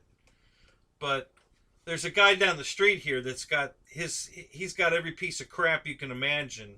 He's storing cars for towing companies that go pick up wrecks, and then while the insurance company's doing the investigation on the wreck, he's keeping the car for them and all that kind of nonsense. I don't want anything to do with that. I'm not looking for that kind of storage whatsoever. I'm looking for people that have nice motorhomes, nice boats, that kind of stuff, and they need a place to keep it when they're not using it. And that's the only thing I want on the property. I don't want projects. I don't want. It's got to be seaworthy or roadworthy to even be on the property. Not necessarily tagged. I don't care if it's got a tag on it. If you only drive it twice a year, and you want to take the chance of driving around with an expired tag, that's fine. I don't care. That's your problem. But it's got to be roadworthy, seaworthy. It can't be a piece of junk. It's got to be usable. It's got to be drivable, movable, floatable, whatever. And you can't work on it here. It's just storage. You need to work on it. You come get it. You take it off the property. You take it anywhere you want to take it and go work on it somewhere else. You don't work on it here. This is strictly storage. You can't stay in your motorhome here because that brings up a whole nother ball of problems. If they're living here, technically, if they stay overnight in their camper or whatever, they're living here. And that now I have to have, a license to it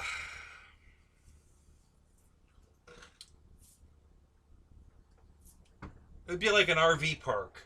Okay, I'd have to be licensed to you know, and then there's I probably have to have public bathrooms, and it just changes everything. So you have to make sure you stay within the limits you want to be in. So those are the rules here that will. Oh no, my property taxes are $600 a year, Dana. $600. It's because of where I live, what county I live in, and the fact that I'm out in the country, not in the city. My taxes are nothing.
Boy, I hope John's doing all right. I'm kind of surprised he hasn't been in here already. His wife just died. I don't know if you guys knew that. John Hill, you know who I'm talking about? Yeah, his wife just died. So I hope he's doing all right.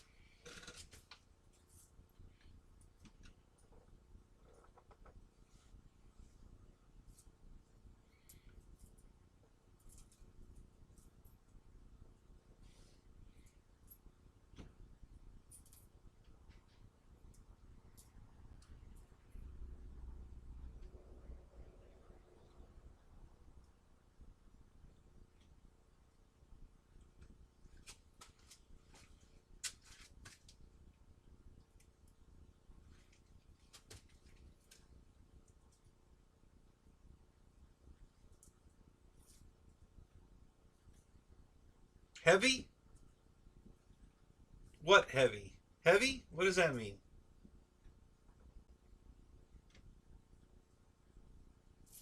Yeah, Dana, it was I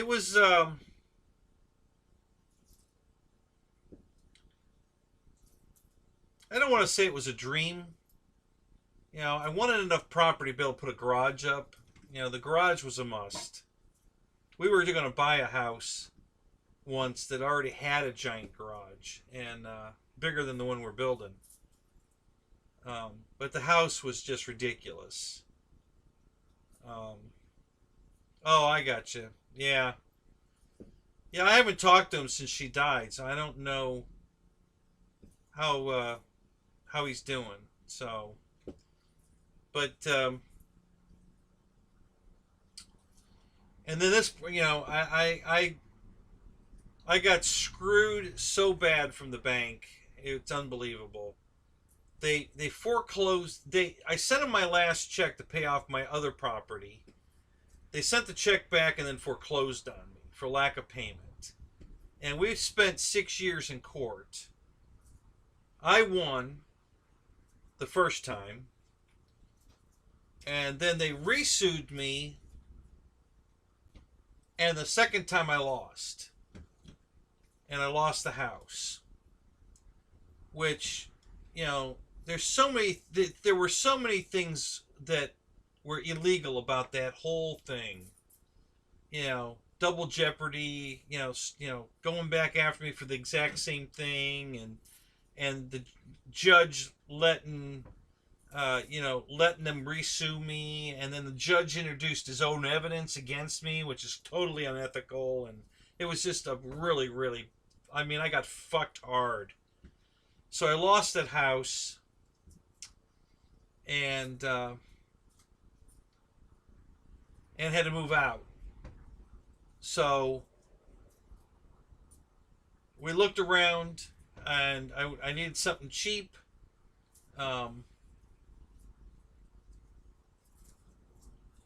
The guy that foreclosed on me went to jail. Um, the guy that did all that, you know, he's still in jail. But the bank that was associated with it, you know, my attorney couldn't believe that they were still. I mean, it was a shit house. It was a little shit box Florida cracker house. And he says, you know, there must, you know, is there an oil well underneath it or something? And why do they want this house so bad? I have no idea. So, I didn't totally lose the house. I had to sell the house to pay the bank.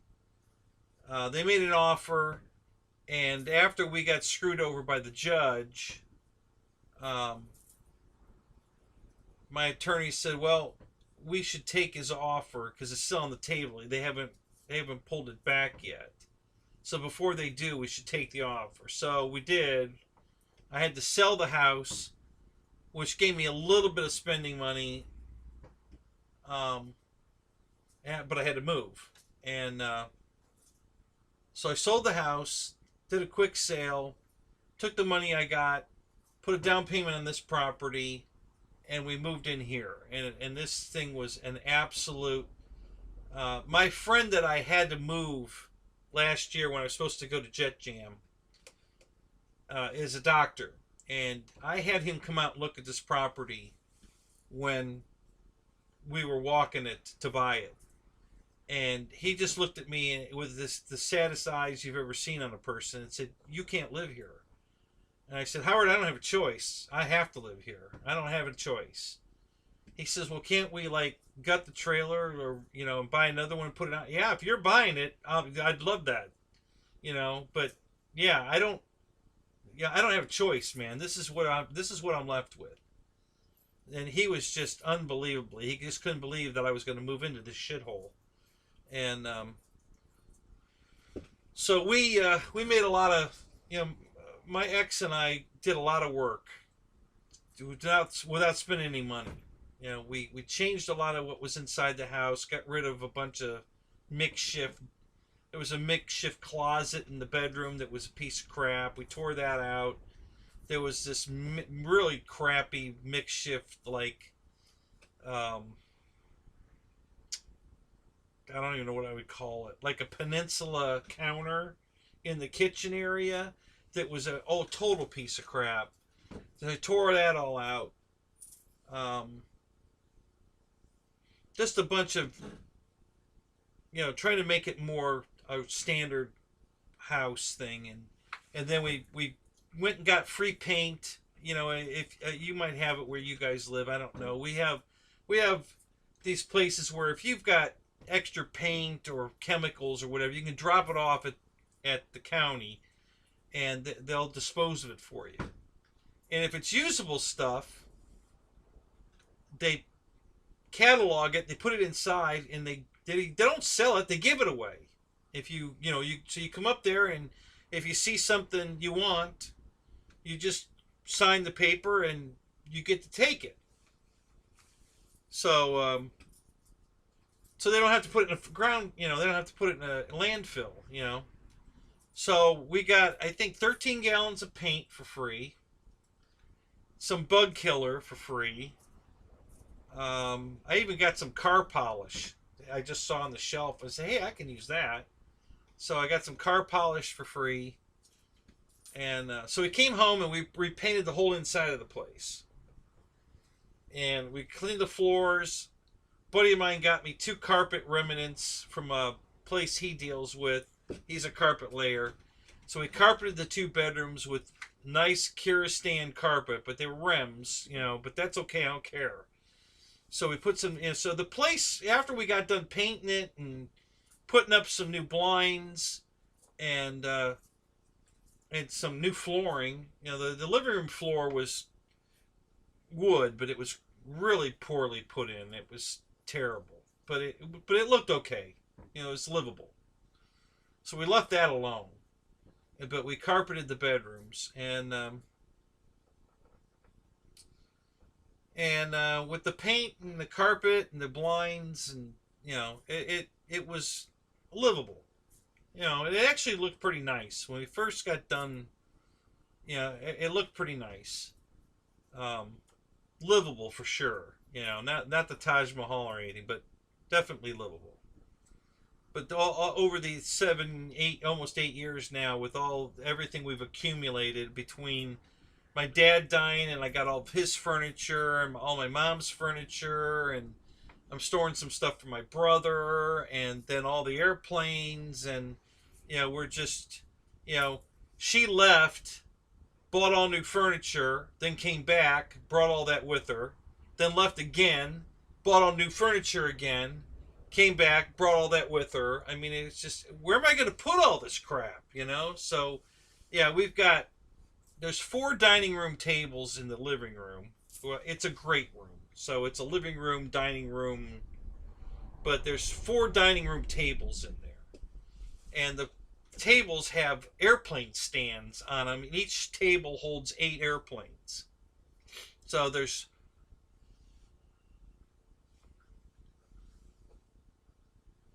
there's 2 racks in the living room with planes on them, and then there's 2 tables that one we were using as to eat off of until I filled that with just crap, and the other one is a fold-up table it's a table that has wings that fold down, and the center section slides open, and you put those inserts in it, so you can make it a very I think you can seat 12 people at that table if you put all the leaves in it and fold the ends up. So that was my grandmother's table. So with all the furniture, we finally had to get a storage unit. The last time she came back, we had to rent a storage place to put all the stuff in there because we had no more room to put another whole set of furniture. So we've got a storage unit down the road here that we've got a bunch of crap in, and as soon as I get everything in the garage, we're going to empty the storage unit out and put most of it in the house, some of it in the garage, and but yeah, it just we needed some place to put all this crap. So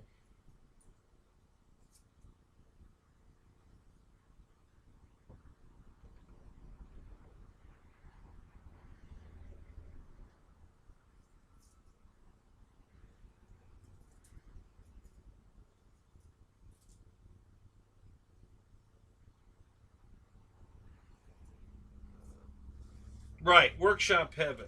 Yeah, so that's what I'm building. When I first moved in here, this was my workshop. I mean, I've got my lathe over there, my drill press is here, there's a vise there, bench grinder here, there's saws over here, and my toolboxes are over there, and then I've got more saws in the barn.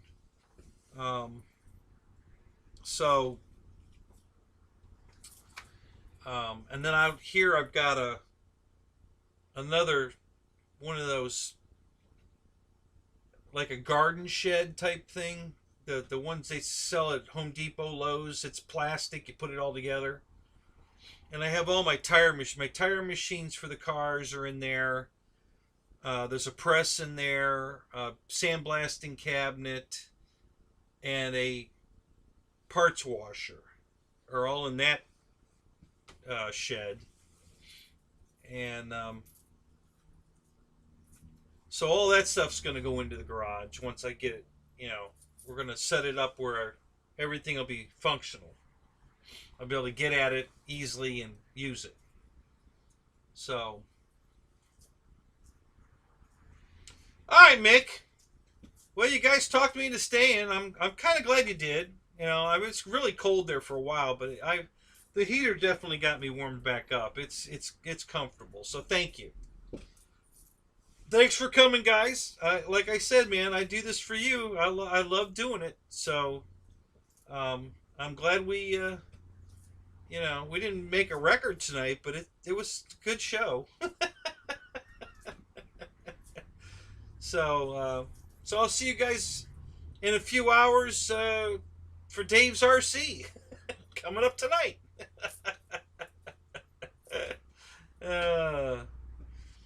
All right, guys. Take care. We'll see you guys tonight. I'm gonna shut her down.